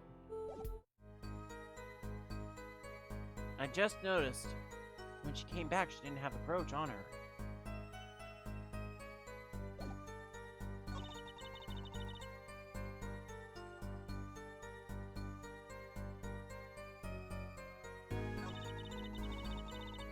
Hold it! 2 minutes. Yes, it can be done in 1 minute if you are running. Running? In that cramped, dark tunnel above the ceiling? Mr. Turney, have you forgotten? Dark or lit, it makes no difference to me. Ah, that's true, but... So you're saying that on the night of the concert, you made the trip in 2 minutes? Yes, though I nearly didn't make it in time. You see, I had stopped halfway. Laura disappeared on the video for 20 seconds. But she says she made the trip in 2 minutes. How? If you want my professional opinion, I'll bet the answer's right there in that video. Well, Mr. Justice, perhaps you have some evidence for us? Something that can explain the discrepancy between the video and her testimony? Evidence explaining the discrepancy? Well... I suppose I do have evidence. There is one piece of evidence that explains the discrepancy between the video and the testimony.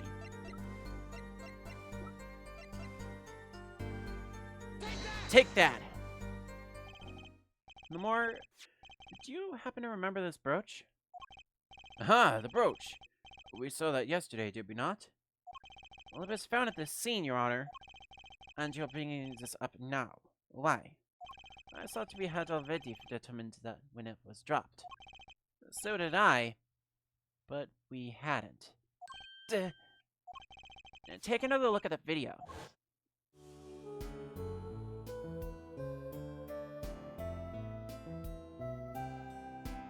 There's a brooch. Here you can see that she's wearing the brooch. So she is. Let's look a bit later.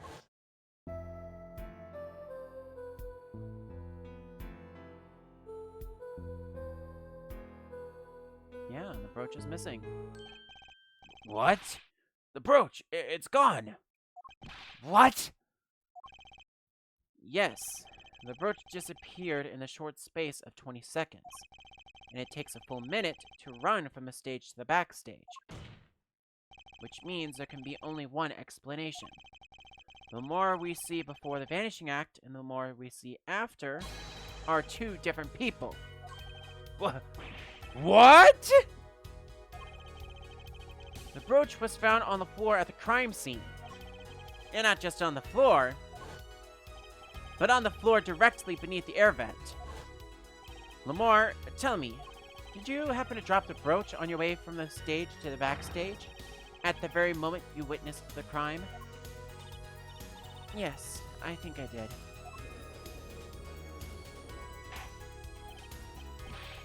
Order! Prosecutor Gavin! From your expression, I gather you have no idea this was the case, Herr Judge? I, of course, knew about it. What?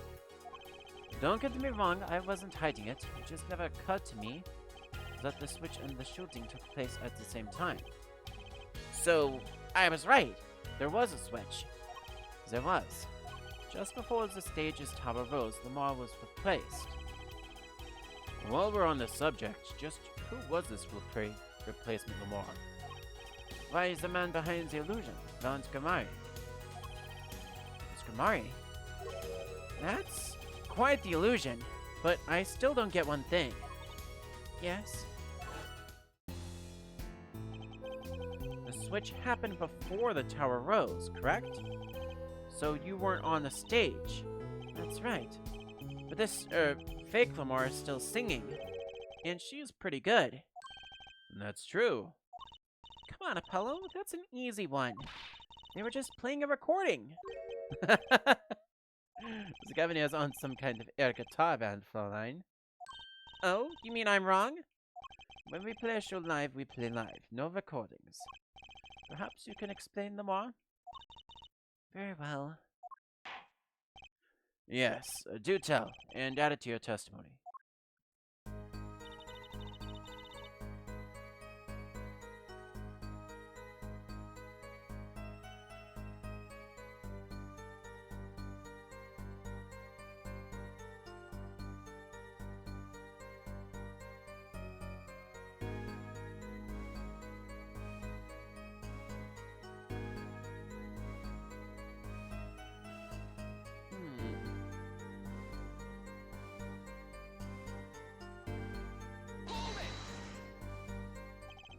You were singing.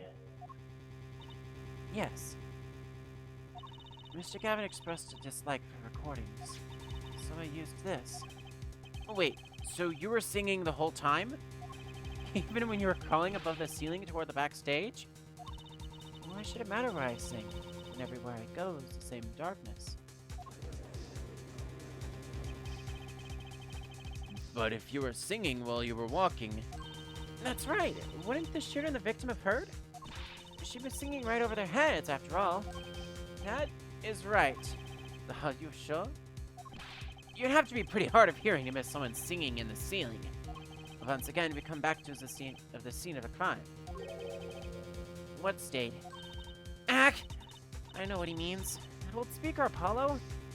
The speaker? That speaker was blaring at the time of the murder. Ah, that's for monitoring the stage from this room. Monitoring? It pipes in a real-time feed from the stage microphones. Useful for knowing when your set is coming up.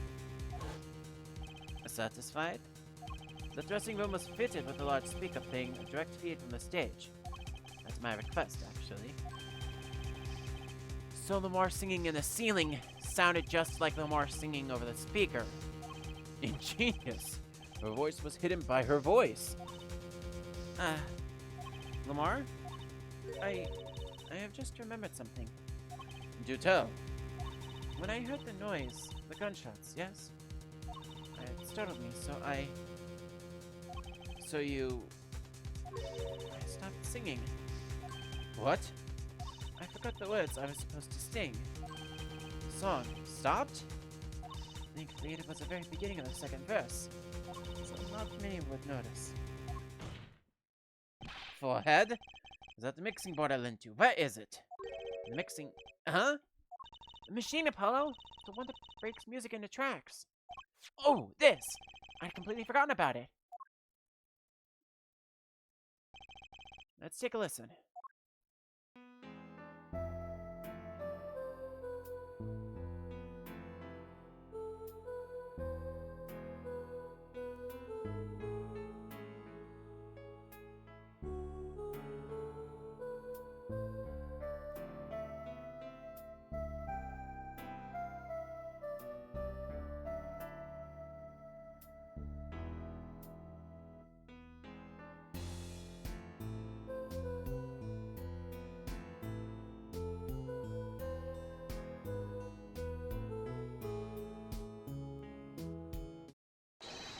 The song does stop there. It does? I must have missed it. Look at the lyric sheet at the top of the second verse. See where it says, pleasure, pleasure? Now listen again.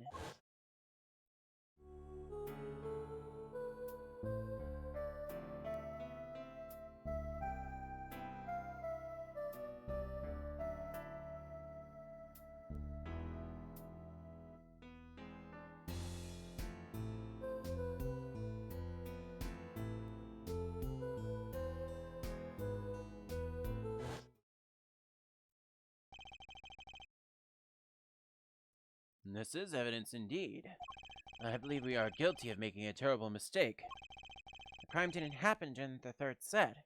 It happened during the second, during Lamore's ballad.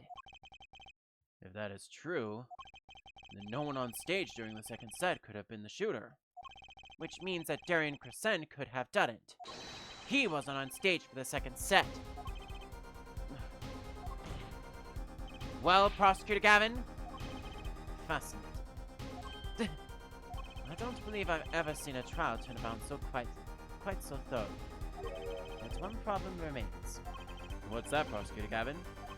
Herr Forehead's theory does have a certain kind of knowledge. Herr Forehead's theory does have a certain kind of logic to it. Yet it is entirely based upon Lamore's testimony. Yes? Is there a problem with this?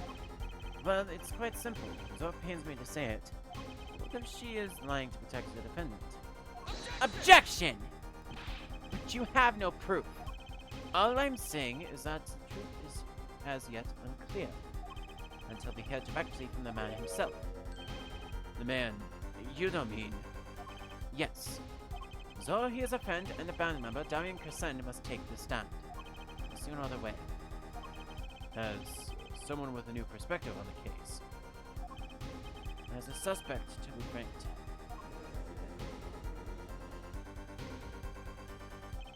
Finally, the rat's coming out of his hole. I'm ready to catch him. Darian Crescent, get ready for justice. This is as good a time as any to pause for a brief recess. The prosecution will summon the witness. Have him here and ready by the time we begin. I'm the last man who needs to be reminded of what his duties are. Very well. Court is adjourned for a 15-minute recess. And that, I agree. Ladies and gentlemen, we shall continue with the finale of this chapter, Turnabout Serenade, after one final intermission of our own.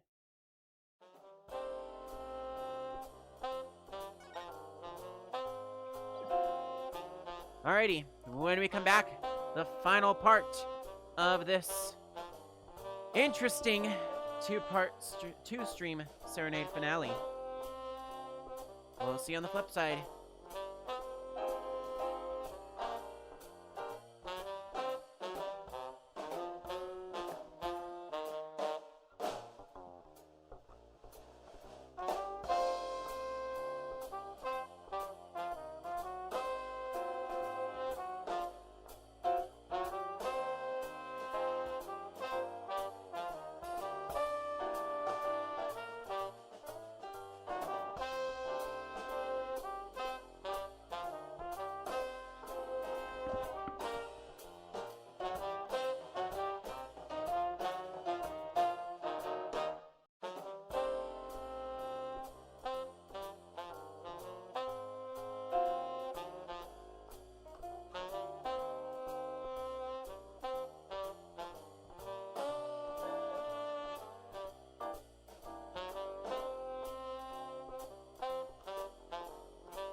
back.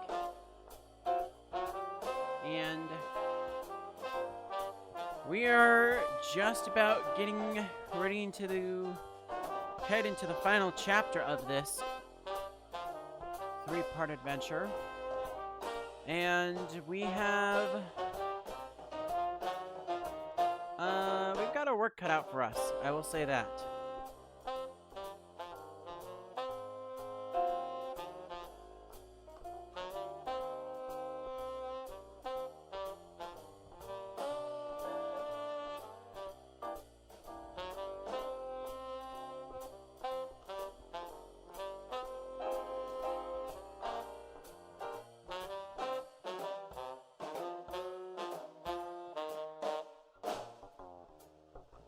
Alrighty.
Alrighty.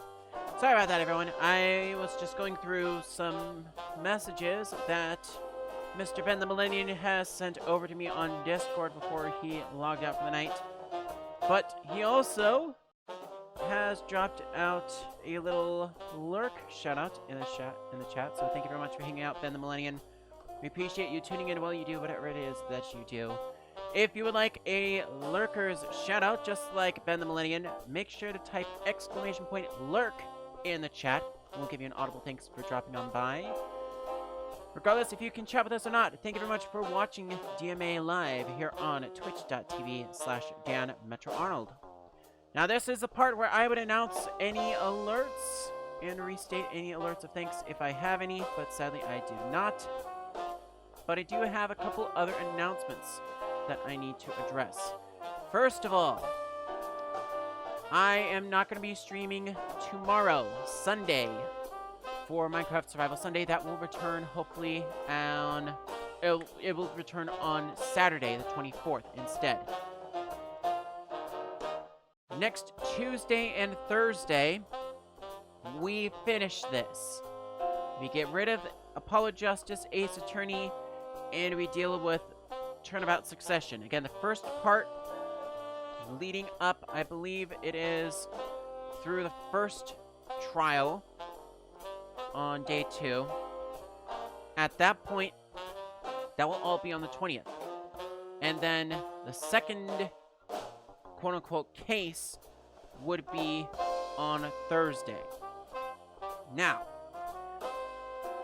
last thing of note is regarding DMA VODs. I do have the Stream Archives channel that you have full access to, and videos will be coming out as well in due time.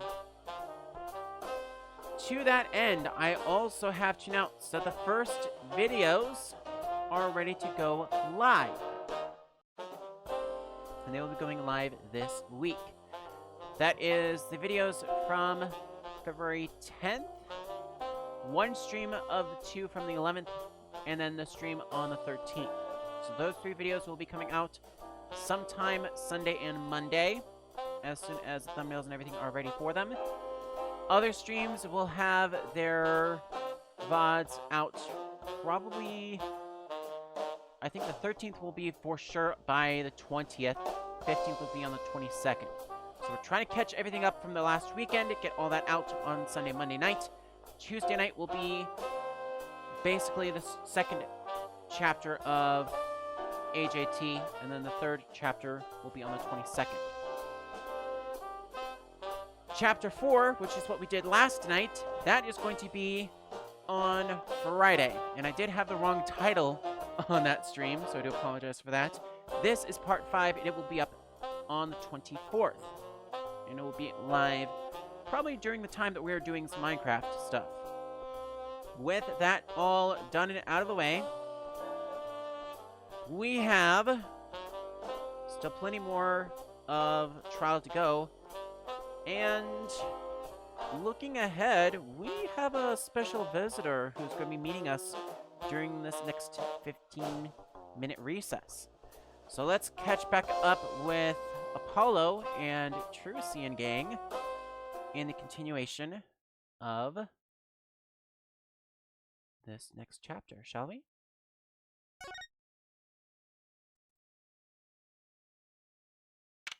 July 10th, 1:40 p.m., District Court, Defendant Lobby number 2. And I forgot one crucial thing. I forgot to take a drink. So, thank you very much for that as well.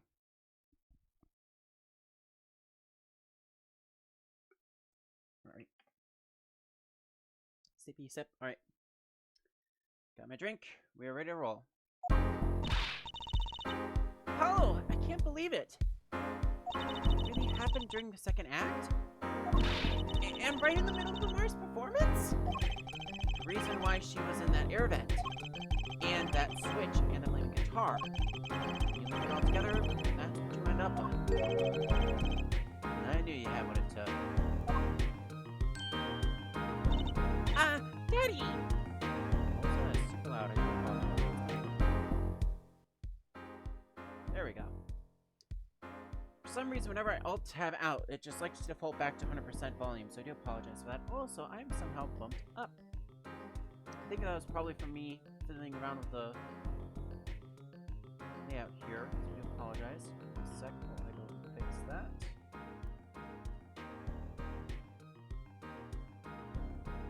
There we are.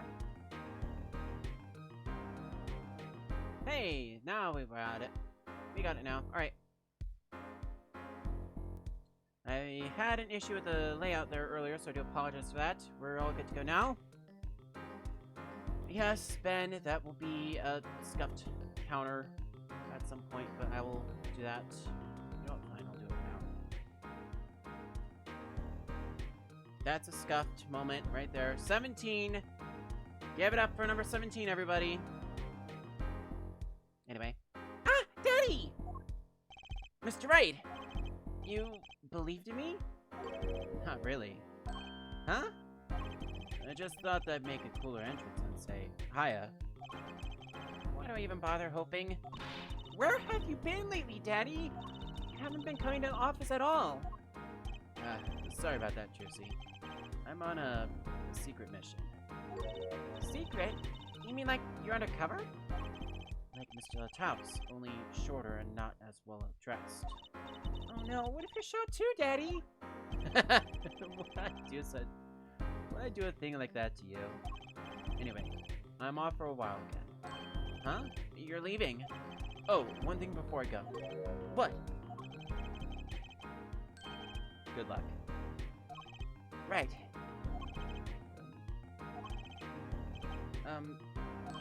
Is that all you came to say? I think you have things pretty much under control.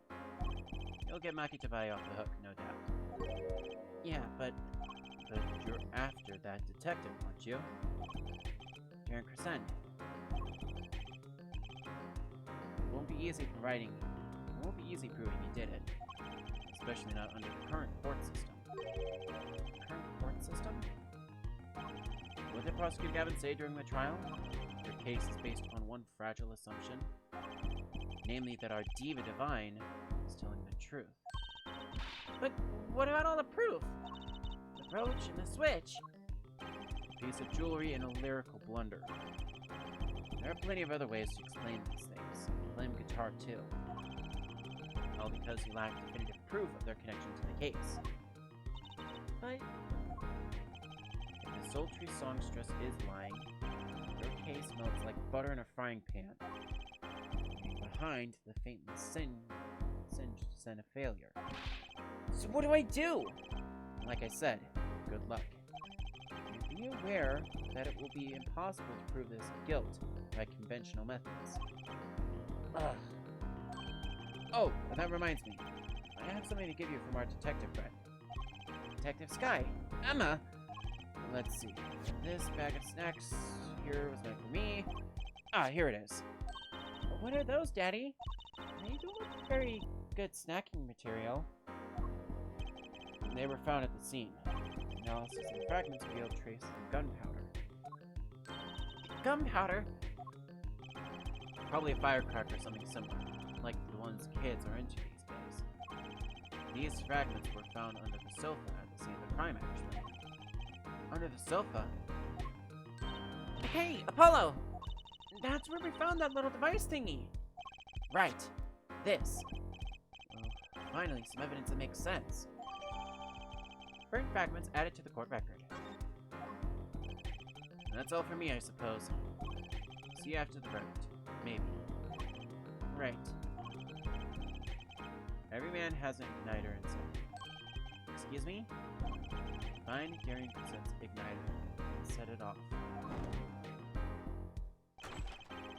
He walked out the door, just like a magician, normally. What does he want us to do?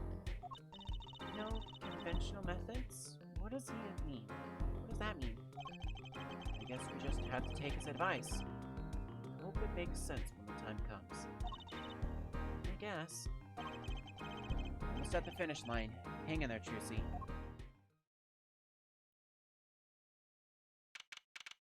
July 10th, 1:55 p.m. District Court, courtroom at number 3. Court is now back in session. Prosecutor Gavin, where's Detective Kristen? In the witness lounge, ready to be called at any time. Very well. Might I add, I don't believe any of this. Darian was the first detective I ever worked with. We stopped working together when he moved to Criminal Affairs, Division 3. But his guitar playing fires my imagination. That's nice, but it has nothing to do with the matter at hand. Correct? Oh, I'm here for it. Very well. Call the final witness to the stand. Detective Darren Cresson.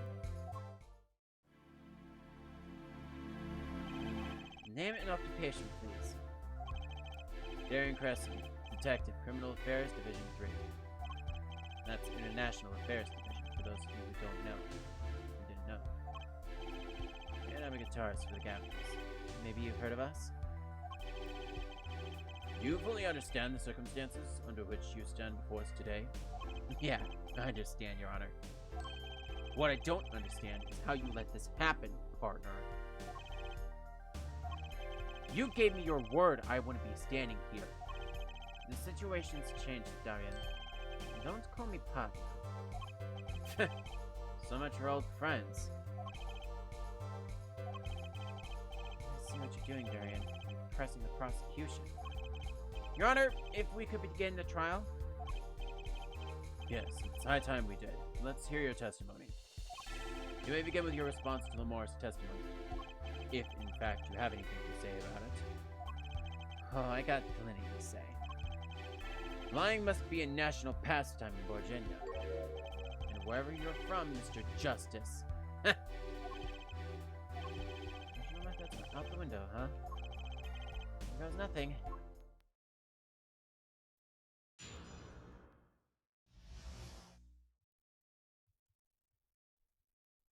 So Darian's rebuttal.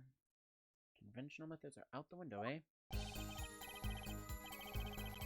The diva's lying, plain and simple. She's got nothing to back up her story. In the first place, she never heard my voice. She forgot the words because she heard gunshots, as if. Didn't Detective Emma Sky hear those gunshots during the third set anyway? The shooting took place when I was on stage, man.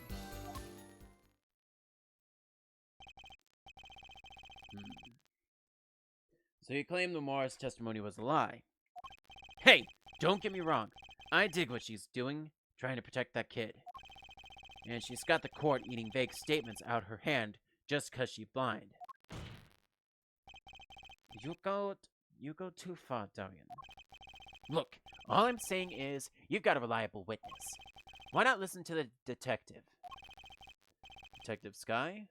I see. Mr. Justice, you may begin the cross-examination. Didn't waste any time finding our weak spot. I can't do this with Lamar's testimony alone. I'll have to find some other way to prove when the shooting took place.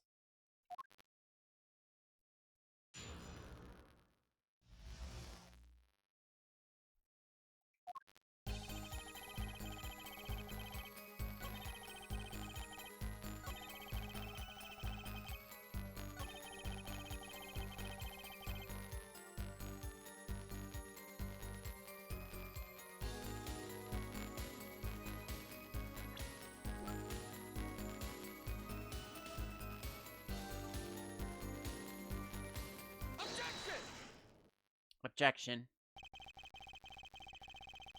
Again, my voice is shot tonight, so I do apologize. I'm not going to be shouting anymore tonight.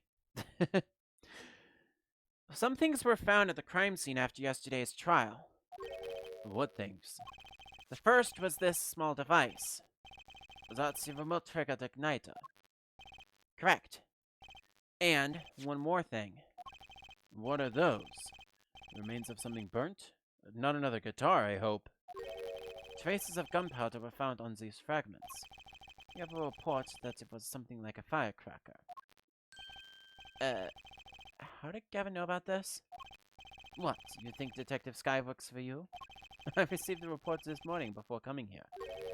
That's when I made my decision, actually. What decision is this, Prosecutor Gavin? I registered Darian as a witness in today's trial. Just in case. This raises another possibility. Those gunshot-like sounds during the third set could have been two firecrackers rigged to go off by remote control. You've got an active imagination, don't you? But you shouldn't say every little thing you think. Your explanation there seems a bit too convenient to me. How so? So you're saying these firecrackers just happened to go off? Right when two witnesses came walking by? Ha! That's right. Darian was out on stage when it happened, Apollo. How would you know someone was backstage right then? If a firecracker goes off in the forest and there's no one there to hear, you get my drift. Why go through the trouble, man? How do I explain this? You might not look it, but Darian is a gifted detective. Show any weakness, and he's sure to find it. You may not look it, partner. Gee, thanks, man. That reminds me. I happened to pass through that very hallway several times that day myself, and I saw something odd there just before the third set. Something odd? A headset. The kind all the band and staff members were wearing? That's right! We picked this up in front of the door to that dressing room. What if that headset wasn't dropped but placed? And what if it was turned on? Well, you could hear what was going on in that hallway. Even if you were out on stage.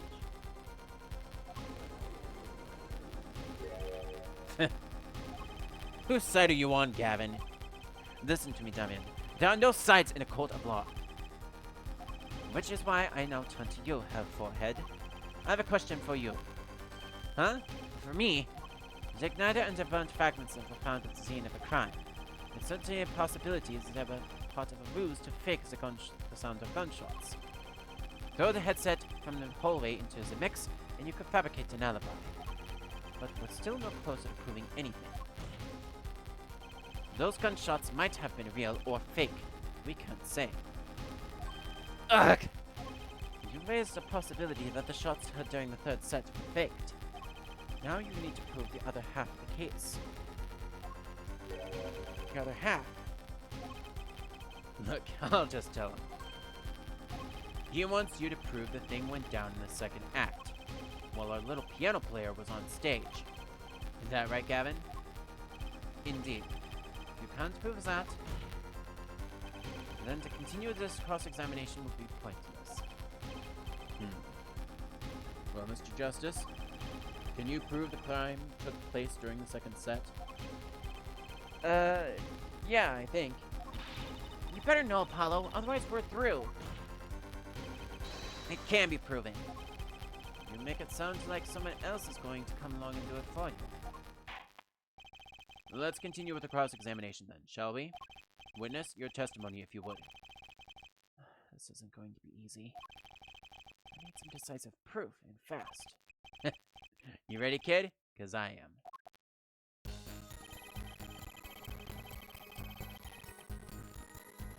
Shooting took place during the second set. If you're so sure, let's see your proof.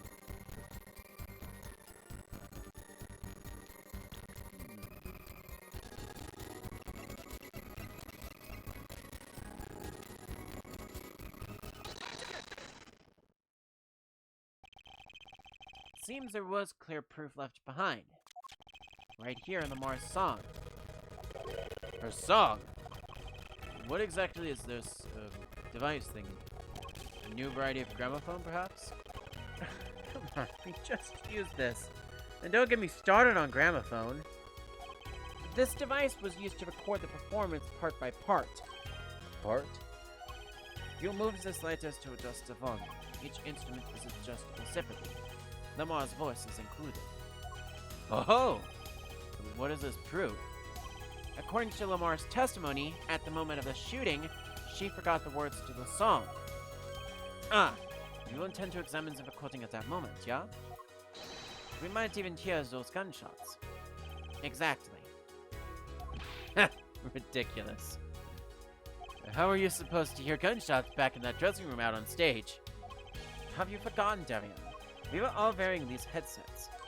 Oh. We were all deeply involved in our performance, but Lamar's headset would have picked up what she heard all the same. Let's get to analyzing that recording. Right now. Lamar stopped singing when she heard the shots firing. Find that spot, find the gunshots.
Got it, but it's just like...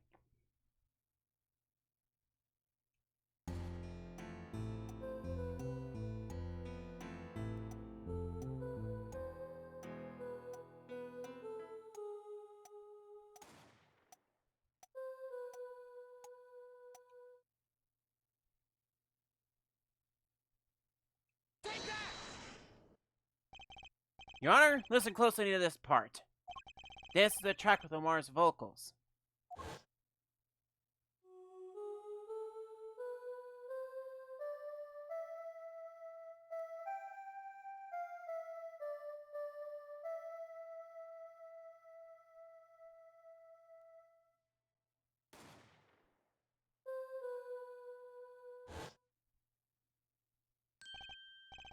I did hear something faintly there, yes.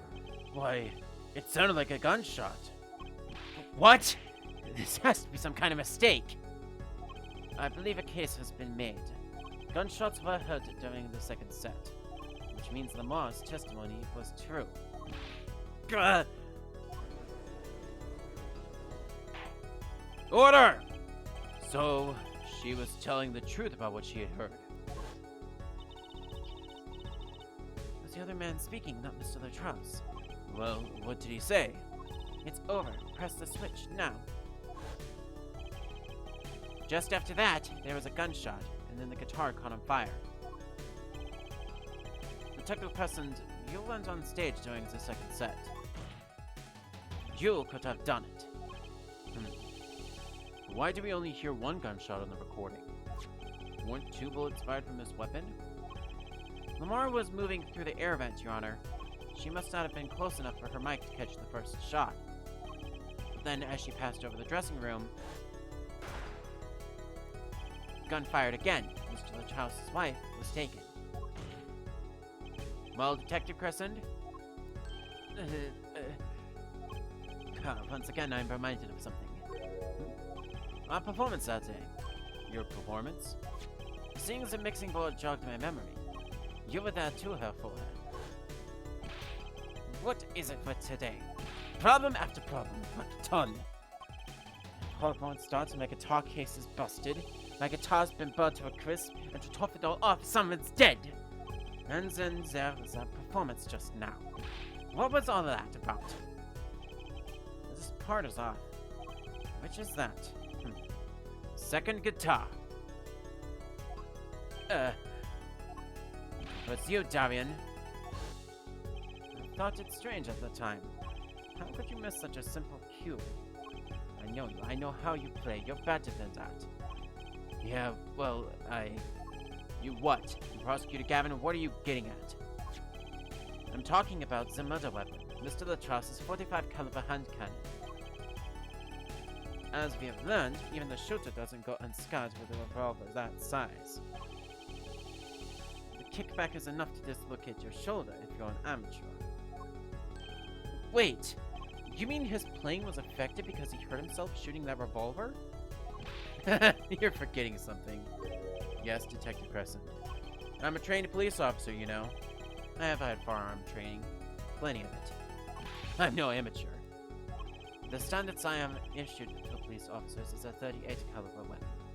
A much tamer beast, also the murder weapon, belonged to the victim, Mr. Latrose, which suggests there was a struggle between killer and victim. So, the killer might not have been holding the revolver correctly when he fired. Is that what you mean? The thought had occurred to me, yes. Huh? Well, does the witness have anything to say to this? Detective Crescent! What I want to ask is what Mr. Sleeves Roll Up Ready for Action has to say. Hey, you, attorney! Me? Exactly which piece of your evidence is decisive again? You got a little noise on that tape that could be anything. And you have an alleged guitar cue missed due to a 45 caliber kickback. I weep for this case, Gavin. I really do. You can line up your little weak piece of evidence all you want. I didn't shoot that manager. And that's the obvious truth. The witness has a point. The defense's arguments, while persuasive, are not decisive. I believe we should hear what the witness has to say in response to the case thus far. Your testimony, please, Detective Crescent. Tell us your reasons why you couldn't have done it. Yeah, give us your alibi for the second set, because we all know that you could have easily done it. So prove to us that you couldn't have done it.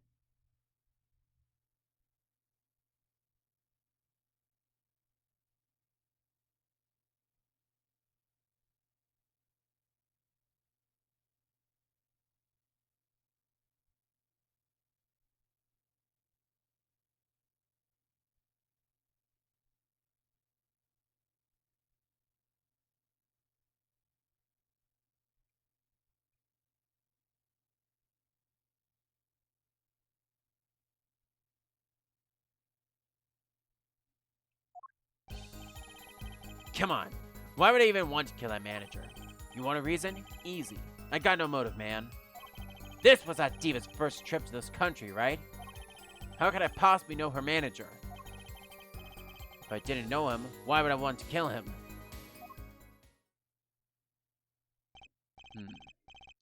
A simple reason indeed. Prosecutor Gavin, is the case of Mr. Latrouse had not been to our country before? According to our records, yes. Not even once. I see. Very well. Mr. Justice, you may begin the cross-examination. Great. Now I need to find a motive. And a smoking gun.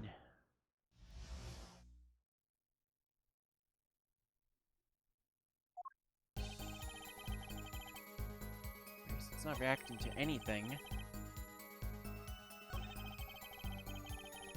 It's Shiva's first trip to this country, right? How could I possibly know her manager? If I didn't know him, why would I want to kill him?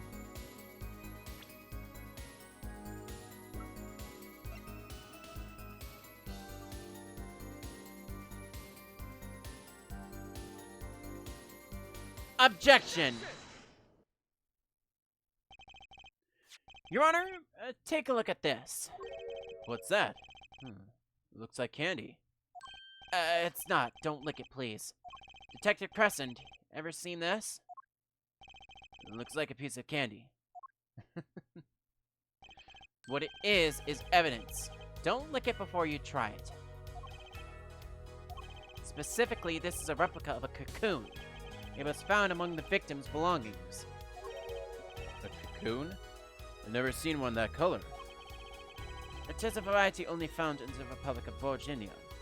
Nowhere else. Alright. But what is this cocoon replica doing in my courtroom? Surely this has nothing to do with a motive for killing Mr. Charles. Does it? It does. Wait. I think it does. You don't sound so confident, man. The cocoon. Is it one of those silky cocoons? The kind that you can make, well, silk out of? Not this one. This cocoon makes a powerful curative. A curative? For what? Apparently it is most efficacious at treating a disease thought incurable. It is the only medicine of its kind. However, it is illegal to take one of these healing cocoons out of Virginia. Whatever for. If it's such a miracle cure, why not share it with the world? Yeah, that's what I've been wondering. We looked into the matter at some length. Apparently, it isn't difficult at all to manufacture the remedy from the cocoon. Yet, if you change the process only slightly, you can easily make a large quantity of something else entirely. A deadly poison, in fact. What? There was an incident several years ago where some of this got out into the black market. It caused quite a commotion in the global community, so the media was kept largely unaware. Intriguing. All this has led to a strict ban on the cocoon's export. One originally enforced by Interpol, among others. Interpol? Right. The victim, Romain Latrouse, was an Interpol agent. Detective Crescent, you insist on referring to him as a manager, but that is misleading. Romain Latrouse wasn't killed as a manager. He was killed as an undercover agent. So, I was trying to smuggle this gumball into the country? Is that what you're trying to say? I'm saying that could well be a motive for murder. Oh, so I was going to sell it on the black market, make myself a pretty penny. Ridiculous. Totally unthinkable. Unthinkable, you say? Why? Perhaps it's time for another testimony about this smuggling of cocoons business.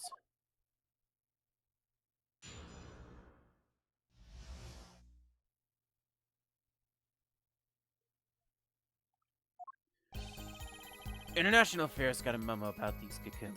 Interpol's all hot and bothered about them. Can't sell them on the black market. Too dangerous. Yeah, cocoon smuggling ain't exactly lucrative anymore. Man, I'm in International Affairs. I know the deal.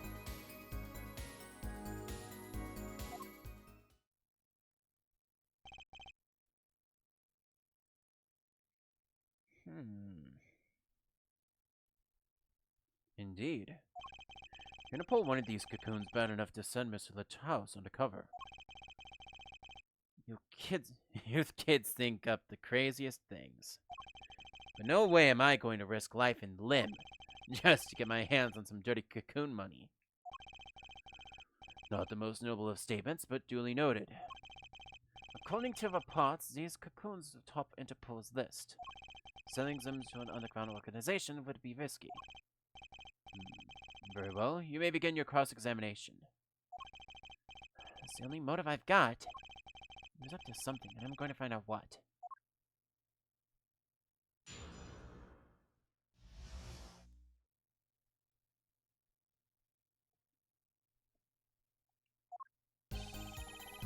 International Affairs got a memo about these cocoons. Interpol's whole heart and bothered about them. Can't sell them on the black market. Too dangerous. Yeah, cocoon smuggling ain't exactly lucrative anymore. I beg to differ.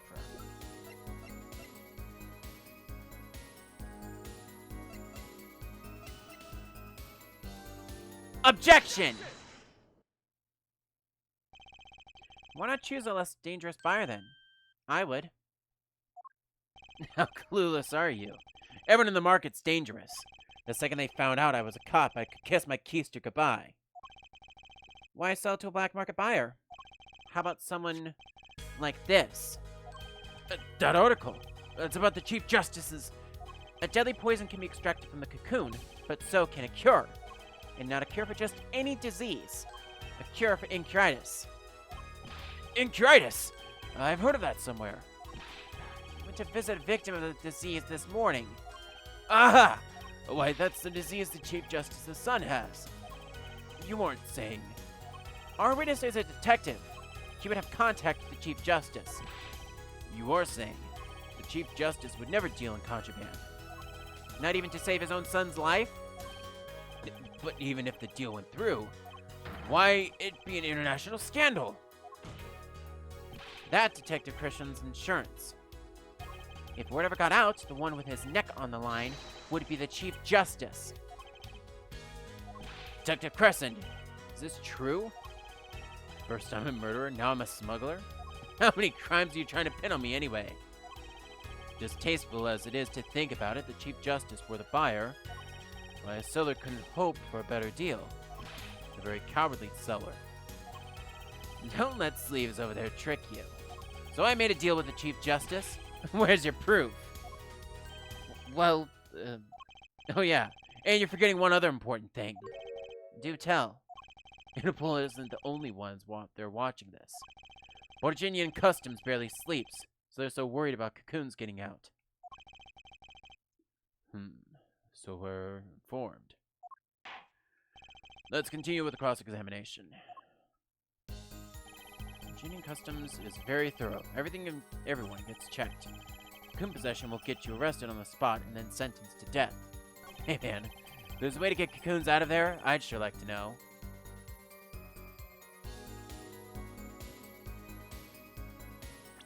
Hold on. Maybe not exactly... Yeah. I got that through Virginia. Not a problem.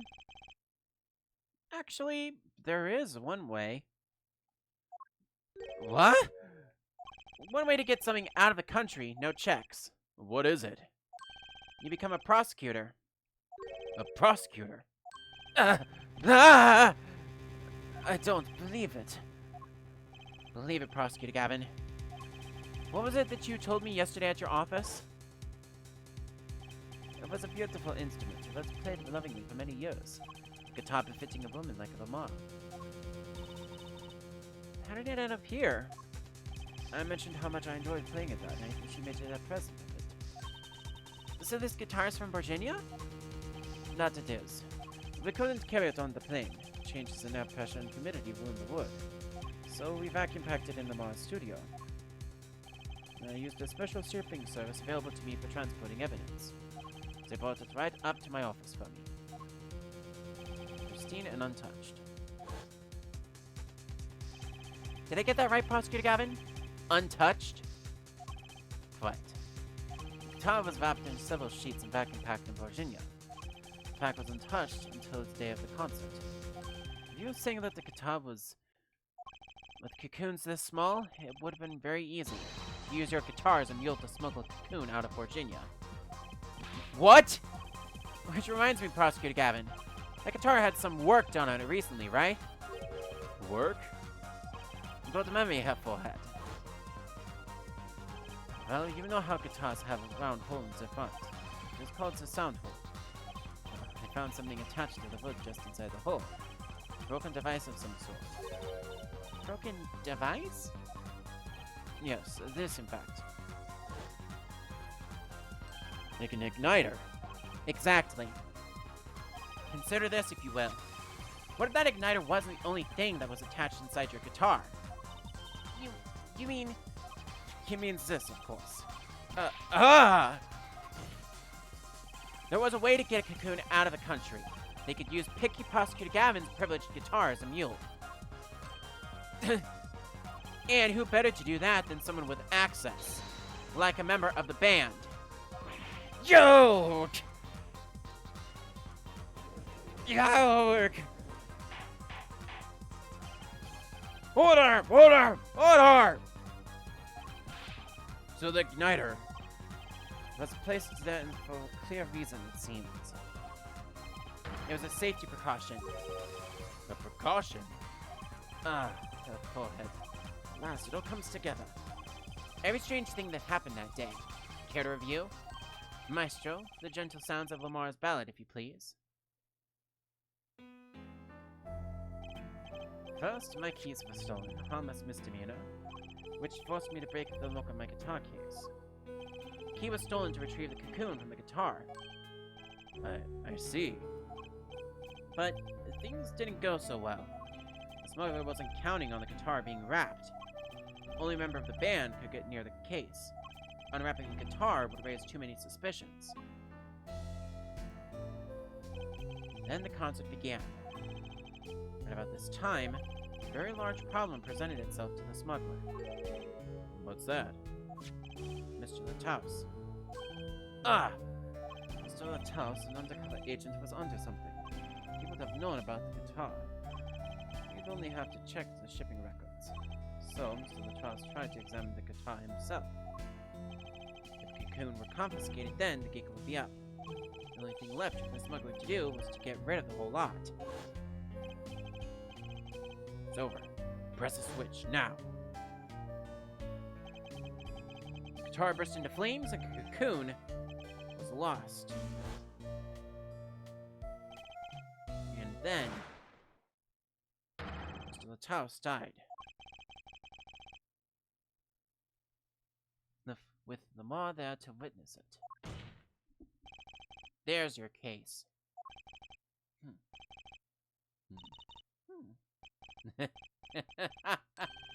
Brilliant, man. Detective Crescent? I gotta know. You make all that up on the fly?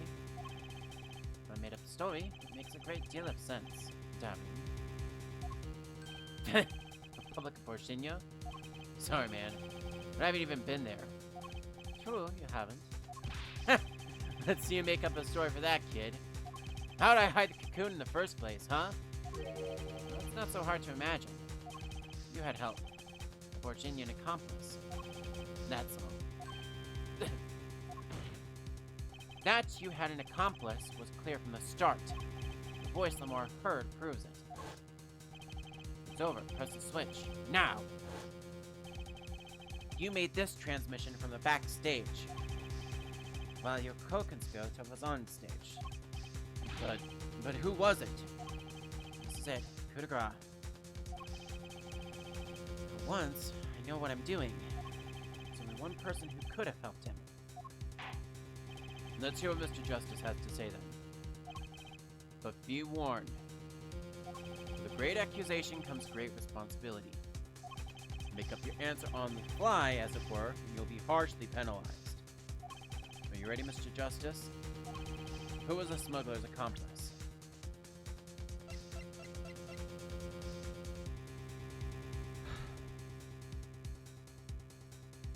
Take that! There's only one person who meets all the requirements of the compass, and that person is the defendant, Maki Tavai. But Mr. Justice, he's your client. The defense attorney accusing his client? That's a new one. I assure you, no one is more unhappy about this than I. But I am here to defend him in the murder of Mr. Lataus, and I stand by my statement earlier that he is innocent of that particular crime. Indeed, the defendant is Borginian. He does meet the basic requirements to be the accomplice. But what if it was, in fact, Lamar?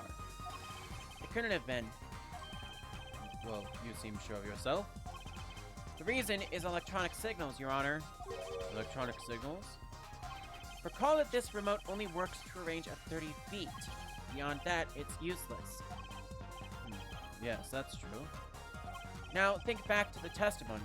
When the shooter made his transmission, Lamar was in the air vent, right above the dressing room where the shooter stood. Let's look at the stage diagram. This is the area that the remote could have reached from the air vent. Well, looking at this, it seems that Lamar still could have done the deed. Now, when the shooter made that transmission, the stage was slightly different than shown here. It was in the middle of the guitar Serenade. Part of the stage was raised. Prosecutor Gavin and Lamar were stood in the air, and they were on a tower which happens to be 15 feet tall. In other words, the remote couldn't have worked from Lamar's position in the air vent. Well, Detective Crescent, what do you say to that? Your Honor, yes, Detective? Can we see the video where Gavin's guitar burns? Just one more time. Well, I don't see why not.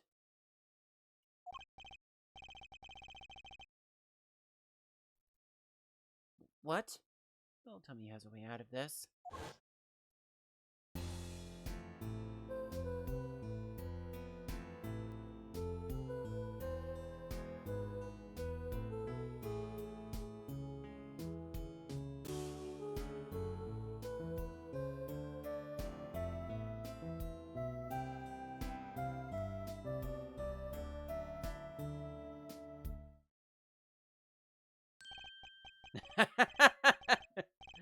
Too bad, so sad. Punk. Punk! First you were sleeves, then kid, now punk. You're losing your ring fast, Apollo. What exactly were we supposed to see in this video? The problem isn't what we see, correct, Damian? Right. It's what you hear. We are musicians, after all. Care to explain for us non-musicians? Sure thing, punk. Let me get your yarn straight first. You're saying I ordered the wee pianist to set off that igniter? Is that right? Yes. Well, in order to do that, you'd have to press a switch. Am I right? Okay. We'll take another listen. Pay attention to the piano. Piano?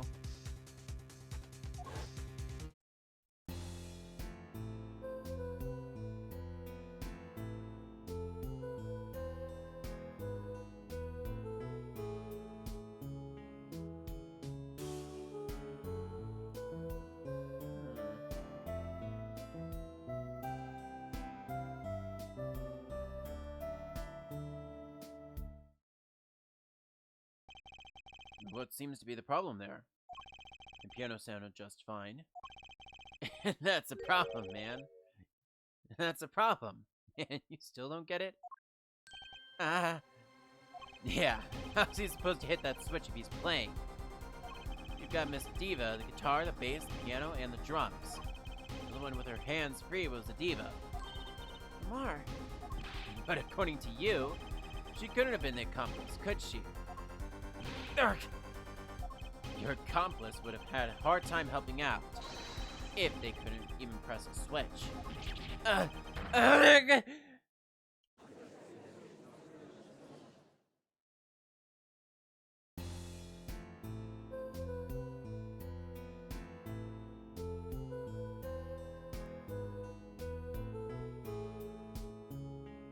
I wish I could just single out the piano. Piano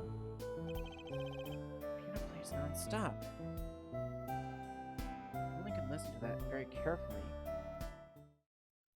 Wait! I could have pressed a switch. Well, Mr. Justice, the piano does seem to be playing when the guitar catches fire. Well, it's okay. We all make mistakes sometimes. Apollo, were you wrong? I can't be wrong. Everything makes perfect sense.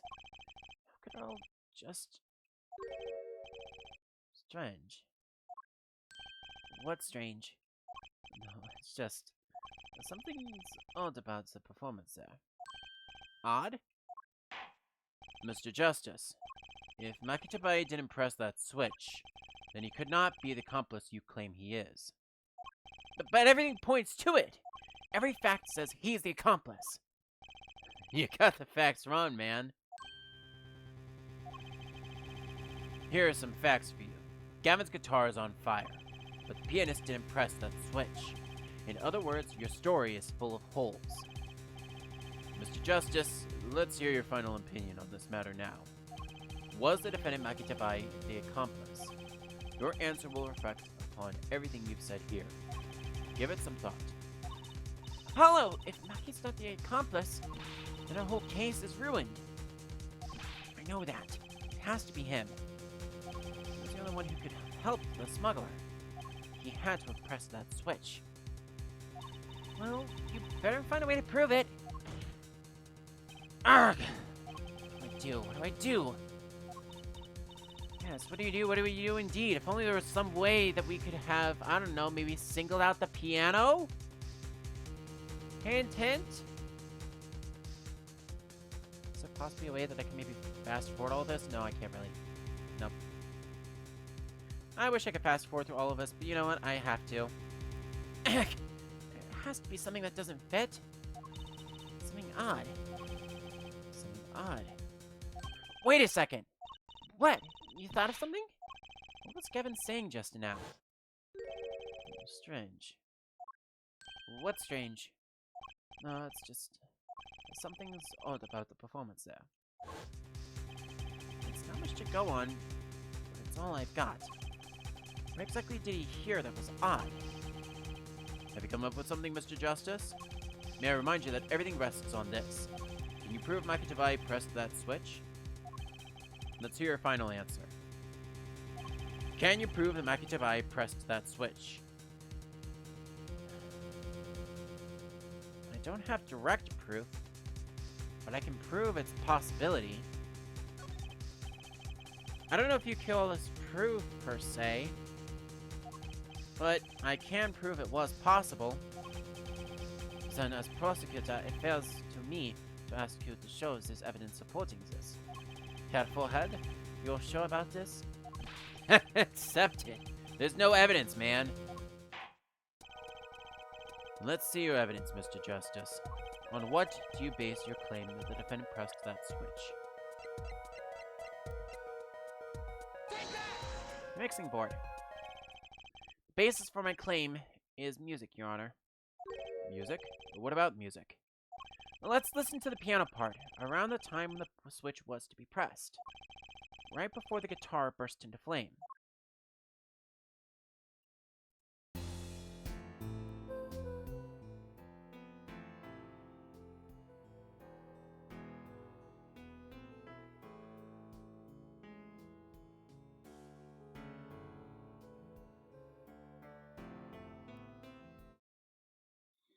Oh, I heard it. I hear piano being played. But doesn't it sound kind of simple? Simple? I think I know what you're suggesting. Do you think Maki could have played that part with one hand? One hand? He only needed one hand to press that switch. He could play the piano with the other.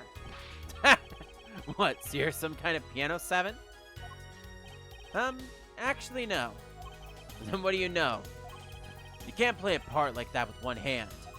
Ugh. Maybe. I don't know what I'm talking about here. Wait, I know! Hey, Trucy! Yeah? You got something? Mr. Wright, your father. He is a pianist. Could he... Oh, Danny? he couldn't play a part like that even if he had 3 hands. So sorry. So sad for you. No, not really. Huh? That was just the easy way to prove it. There's always the hard way. Man, how are you going to prove whether you played it with 1 hand or 2? You can't. I admit, it would be rather difficult to prove, but it's highly likely he was playing with 1 hand. How do you know that? The clue is what Prosecutor Gavin described as sounding odd. What sounded odd? I'll bet we can tell by listening to a certain part of the song. No way. Well, it seems we've come to the moment of truth at last. Let's hear what Mr. Justice has to say for himself.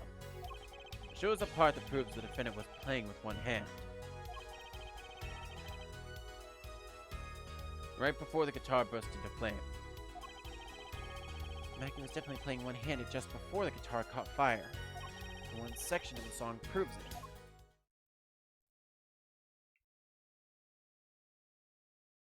Alright, so we are on part... So this is this specific track.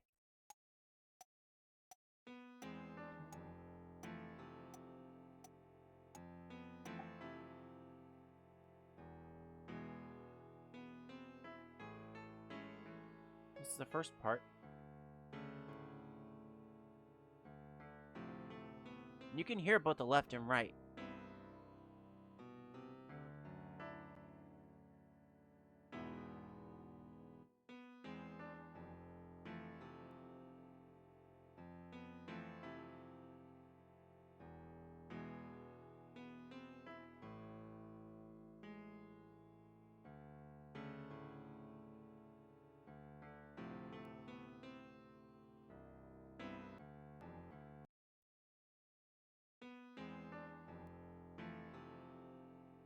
So it's nice and complicated, and there's definitely requires 2 hands for that section.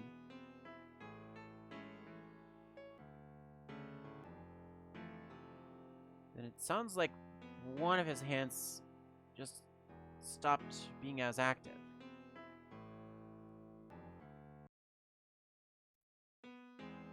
Take that! Prosecutor Gavin, I'm sure you've realized by now just what it was that sounded odd to you. As I'm sure you've realized it yourself, Forehead. Realized what? I'll demonstrate. Let's listen to the part in question again, shall we? Pay particular attention to the "but a fleeting melody" phrase.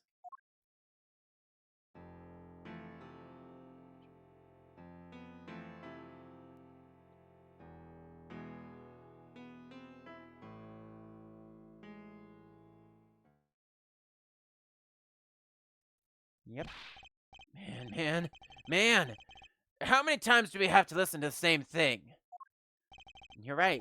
Enough of that. Let's listen to another section, shall we? Another section. The guitar burst into flame at the end of the 2nd verse. Let's listen to the same spot in the 1st verse. Pay attention to the "Oh, that night in your embrace."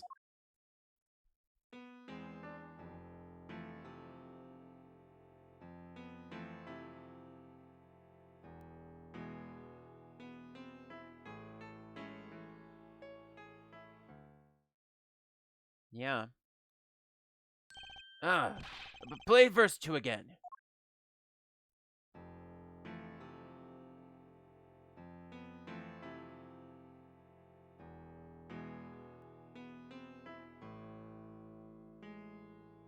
There. Did you hear that? They feel the same, true. But they're clearly very different. What? Well put, Your Honor. The phrase in verse 2 is quite simple, but the same phrase in verse 1 has high and low notes. You'd have to use 2 hands to play that for sure. What's that prove? I would think you'd know that by now. This is why I hate dealing with amateurs, man. So the 2 verses had different arrangements. Happens all the time. Not this time, Darian. There was no point in changing an arrangement if you can't hear it clearly. That wasn't the point. I had him play specifically so that the piano would stay in the background. Oh, that was what I noticed. Why should the same phrase sound slightly different? I asked myself. Now ask yourselves why Mackie changed how he played, and there's only one answer. He needed a free hand in order to press the switch.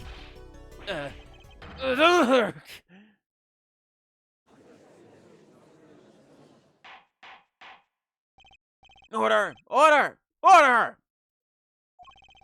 I believe this ties all the facts together. Well, Prosecutor Gavin? Yes, quite. Though personally, this comes at a terrible disappointment. What? He'll come back? I can't believe it. I finally did it. I shut him up. Very well. Bailiff. Very well. Bearing an objection from the prosecution, I will now state the court's opinion on this matter.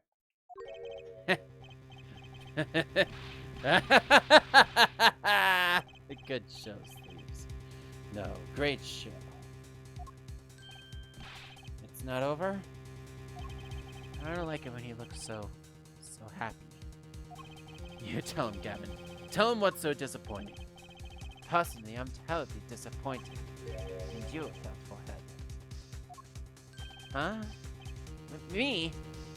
Yes, don't get me wrong, your case is solid. The fact all checks out. But even now, you have yet to show us a single piece of decisive evidence. Yeah, but the facts... anyone can see it was him. Unfortunately, anyone does not include the law. I'm afraid your case doesn't cut it. But... 1,000 facts might point toward the same conclusion, but without decisive evidence, it's not proof. That's the rule under our current legal system. Don't believe it! It does not seem as though the defense has any more evidence to present. I think if we did, we already would have seen it a long ways back. It is unfortunate, but at present, this court is unable to acknowledge your accusation. What? What?! Truth is staring us all right in the face! Why can't they see it? What's the point of a legal system that protects criminals? Paulo, remember what Daddy said? It won't be easy proving he did it. Especially not under the current court system. So what do I do? Like I said, good luck. And be aware that it will be impossible to prove his guilt by conventional methods. Ugh. Every man has an igniter inside him. Find Darren Crescent's igniter and set it off. I wonder what he meant by every man's igniter. I think he just meant a weak spot, no? The kind of thing that a single spark could turn into a wildfire of emotion. I wouldn't be able to press him further by conventional means. I've got to find a weak spot in this guy. Something fatal. So, can I get back to work now, or what? It may look like I got a lot of time on my hands, but I got no more time to play pretend with this deadweight attorney. Well, Mr. Justice, we've come this far without decisive evidence. This witness won't be coming back to the stand once we let him go. Every man has an igniter. Huh? Didn't you say the better the guitar, the brighter it burns, Prosecutor Gavin? Yes, good guitars are kept dry, is why. That provides the best sound. Even a small spark could cause irreparable damage. The plan has an igniter in it too, Detective. It was there from the very beginning. What?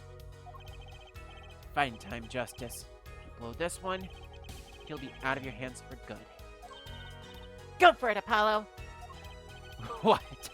And this igniter's supposed to come burn me up? That's almost poetic there, Mr. Attorney. All the better. I'm rather fond of poetry. And I intend to hear this one through to the very end. Fair forehead, you are accusing this man, Darren Crescent, of two crimes. The murder of Mr. Taus and the smuggling of a Borginian cocoon. This is your last chance to prove your case. This trial has already run on for far too long. Mr. Justice, this will be my last warning. The moment this igniter of yours turns out to be a dud is the moment this cross-examination ends. Understood? Yes, Your Honor. Then let's have it. Show us the basis for these accusations against Darien Crescent. Okay, this is really my last chance.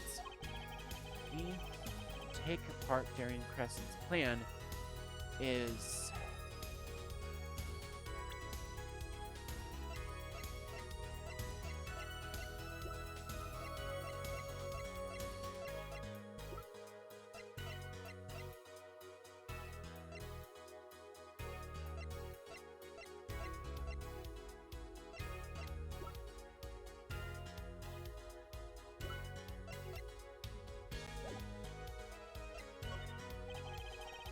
Your igniter isn't a piece of evidence. Huh? So what is... It is true that I couldn't show decisive evidence. Perhaps what I needed to prove my case was something else. You mean a witness? Proving his guilt is a tall order, but I've got just the person to do it. Very well, Mr. Justice. Who is this person who can prove Darien Crescent's guilt?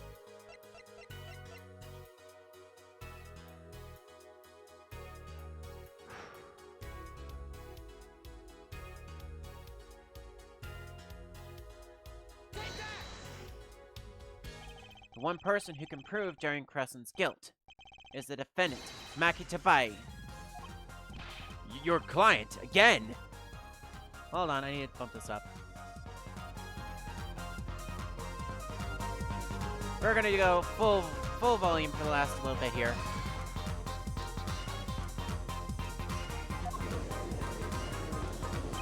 Maki Tabai was an accomplice to the cocoon smuggling plot. Without him, Darien Crescent could not have gotten the cocoon. Furthermore, he can easily prove that the one who plotted to smuggle that cocoon is the real criminal in this case. How so?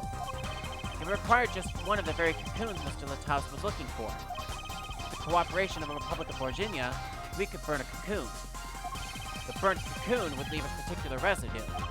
A residue we would, no doubt, also find inside the burnt-out tar. Aha! Very scientific of you. Thus, if Maki Tabai acknowledges his agreement with Darien Crescent concerning the attempted smuggling of the Borginian cocoon, the case is solved.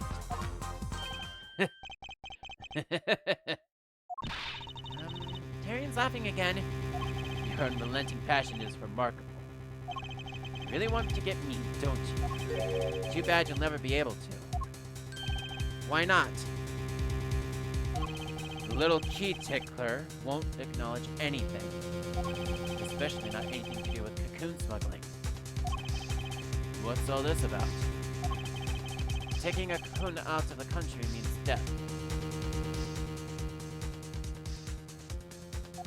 By Borginian law.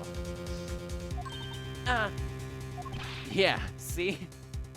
If our pianist really was a smuggler, then testifying about it would be suicide. Believe me, he is not talking. But you're wrong, Detective Crescent. What? It's the other way around. If Maki doesn't admit to smuggling here, he's in deep trouble. Huh? How? Look, if Maki admits to smuggling here, then he'll be tried in our courts by our laws. You don't get the death penalty for smuggling in our country. The victim in this case was an undercover Interpol agent. I'm sure that news has already reached Virginia.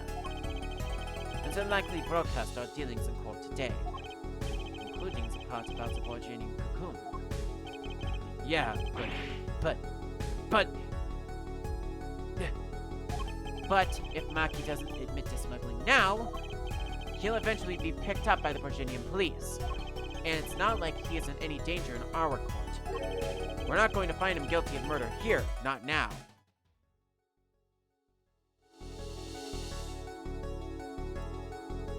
Stop with the fiddling. There we go. Yeah, but you can't do this. You can't accuse me Maybe the law doesn't allow it, but who's going to think you're really innocent after hearing this trial? The same goes for Makitabai. Ugh! Cocoon smuggling, your entire plan. Makitabai knows everything. There's only one way out of it for him, and that's to acknowledge his own crime. Crime of cocoon smuggling.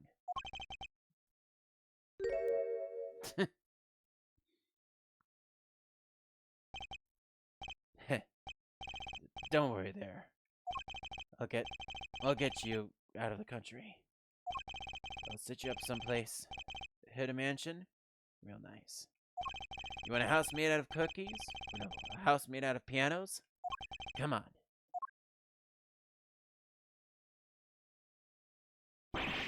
Please! Don't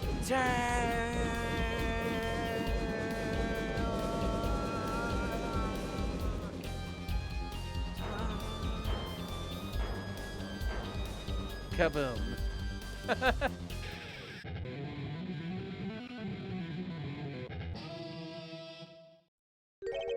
Dalian, I consider that my last session with you. We rocked. I'm guessing we can treat that outburst as a confession. Uh-oh, he's laughing again. There's a kind of sick desperation in it now, though.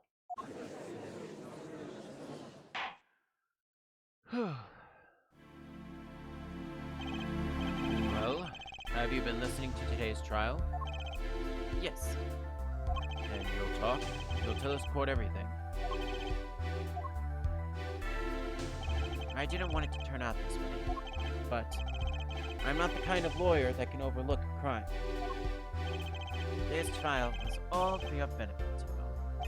I see no reason why you should hesitate now. I knew. From the beginning, I knew. Maggie, situation, I cannot explain. Money, I need it. Very much money. Today's trial raises a delicate issue with our legal system. The only thing definite in the court of law is evidence. This is the golden rule. However, it has become apparent that not all things can be tried by the standard. Should another case of this sort surface, we may have to consider an alternate system by which to administer justice. Anyway, Mr. Makitabai, yes? I promise you will receive a fair trial by the laws of our country. And with regards to the current charges for the murder of Mr. Lataus, this court is prepared to announce a verdict. I thank you. I only lied. But you see truth.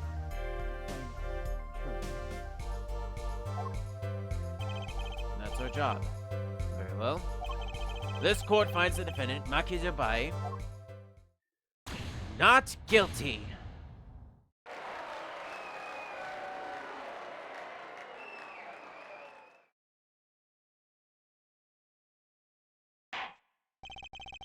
Court is now adjourned.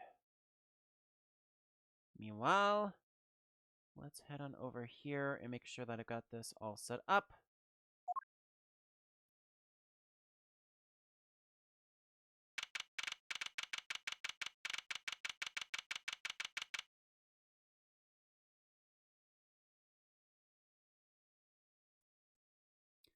Alrighty.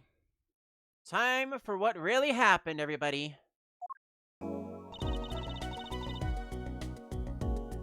While we head on over here, I wonder what will happen to Mackie. Well, he did smuggle a cocoon out of Virginia. I guess there'll be another trial here.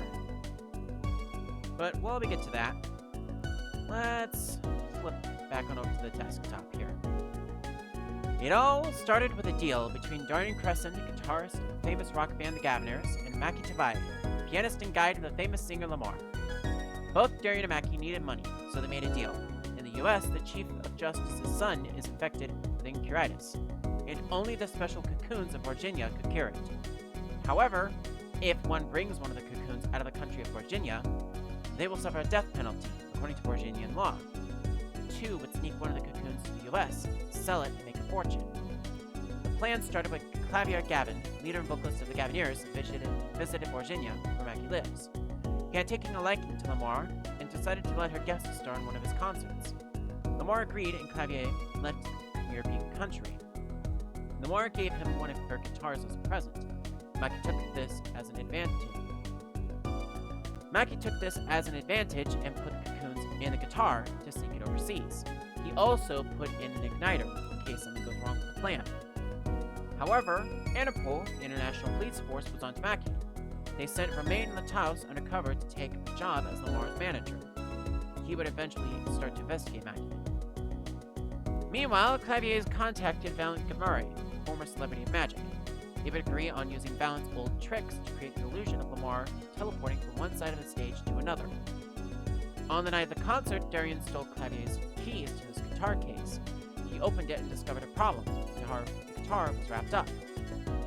Turns out, Clavier wanted Lamar's guitar in perfect condition, so he used wrapping to ensure its safety. Darian knew that if he unwrapped the guitar, everyone would get suspicious, so he closed up the case and abandoned the plan.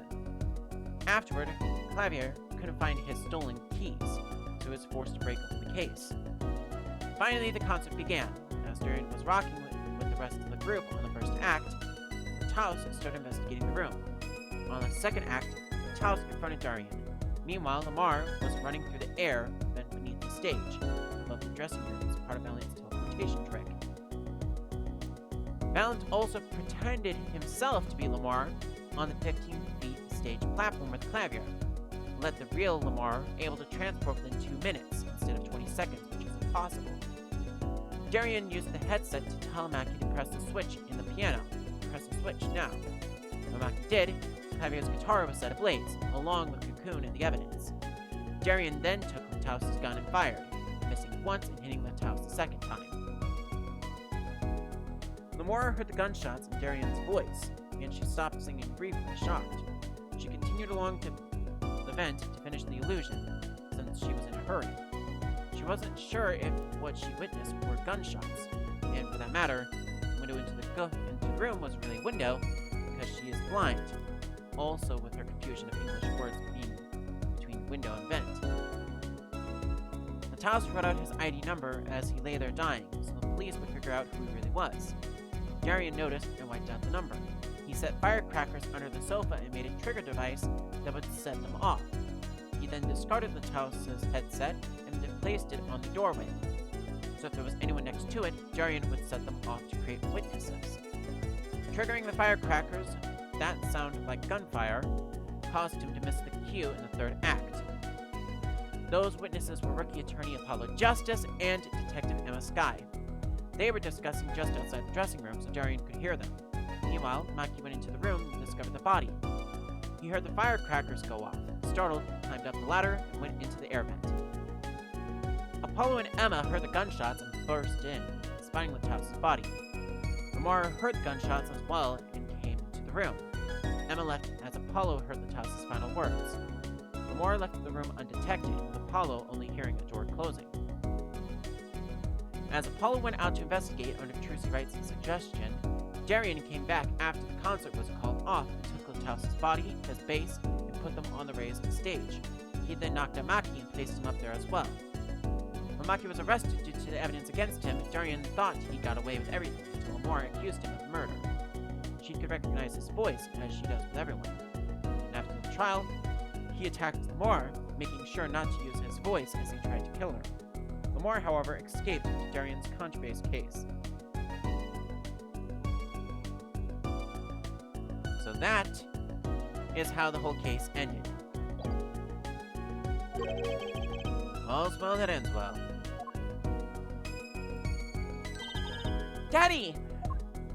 I owe you both my thanks. Lamar?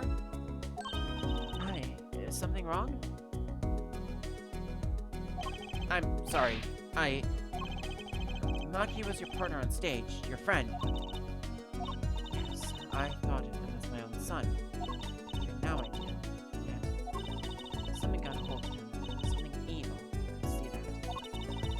He must pay for what he has done. Is that not how it should be? I'm still sorry. Do not be sorry. courage. Courage? I'm considering an eye operation. It was my suggestion, actually. You mean you'll be able to see again? It's funny. I've always been afraid of the light. Light seems so harsh, so unforgiving. Well, according to the doctor, Lamora lost her sight due to some kind of accident. An accident?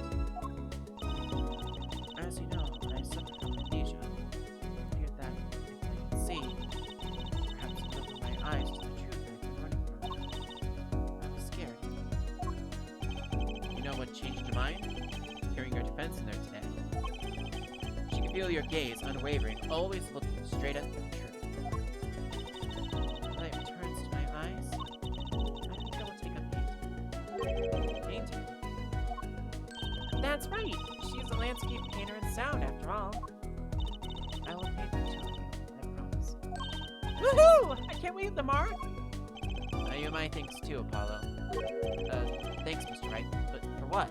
Well, you reminded me I needed to hurry things along. On my secret mission, that is. Right, your secret mission. Apollo, Tracy, I hope to be able to meet again someday soon. You bet! Me too!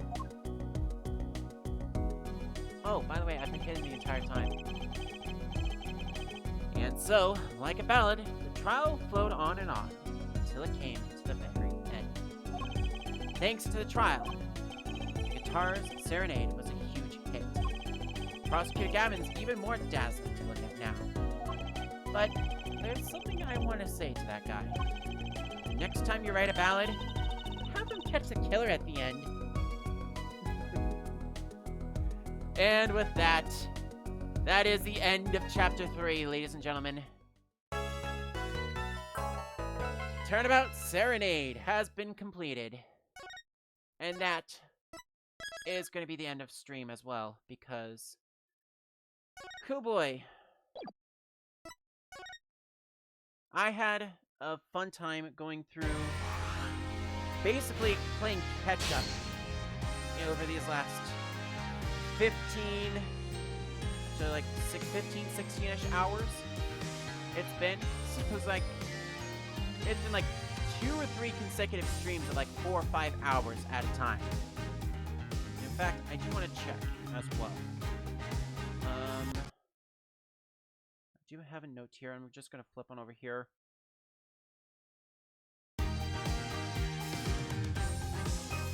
I do have a means of checking my notes here.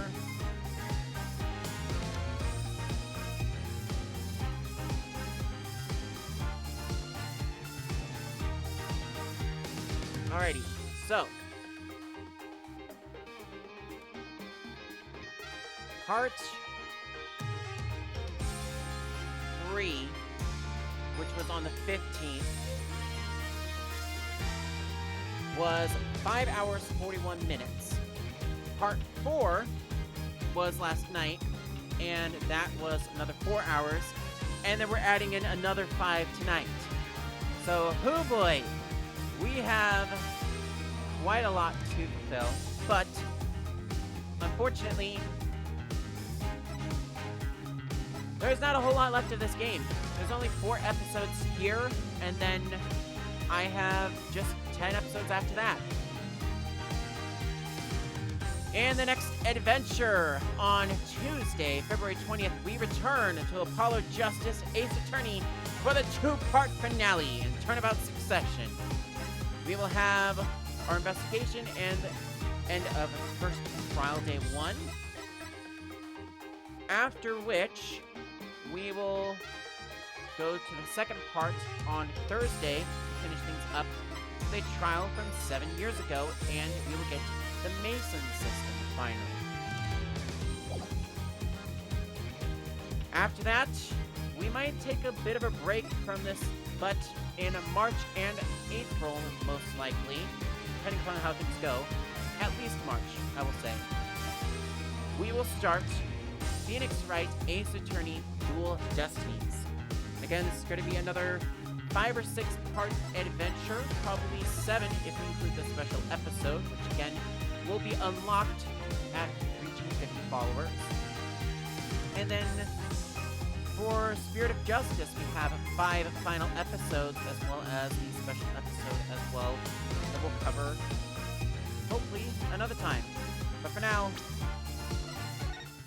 let's head back to the title screen, and let's end the stream. Thank you very much for watching, everyone. Alright, let's get my window open here, and let's see if we can find somebody to raid tonight, shall we?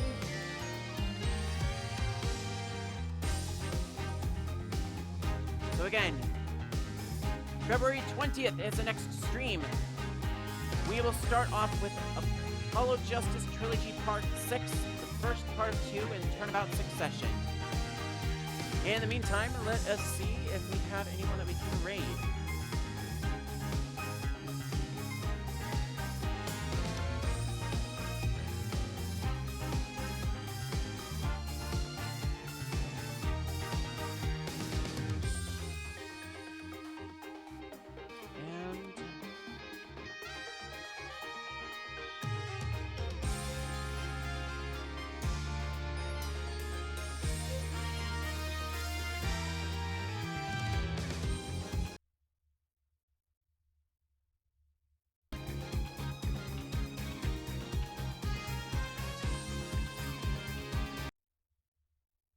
Sorry, I need to pull this on over here.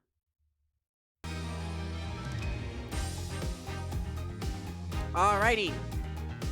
I do have a raid target, but for those of you that are new to our DMA live raids, we always raid with one very specific hashtag, and that is hashtag DMA Live.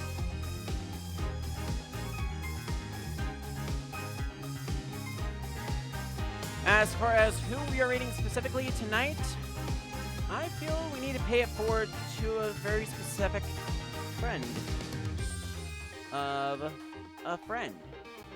So we will be raiding a streamer who is playing Mario Party Superstars. I will go ahead and cut the recording now. Thank you very much for watching, and I will see you all in the next adventure. Bye.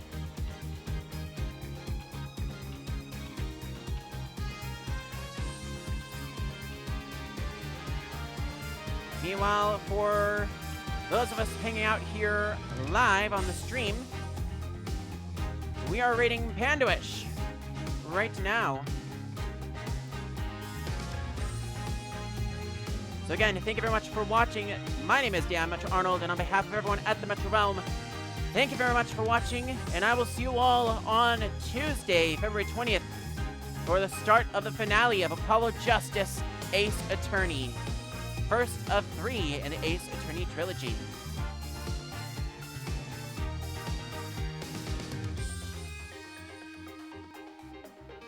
Alrighty. We're gonna cut out the music now. I'm sorry, we're cutting out the headset now. Good night, everybody. Go give Pandoish some love for me. Love from DMA Live.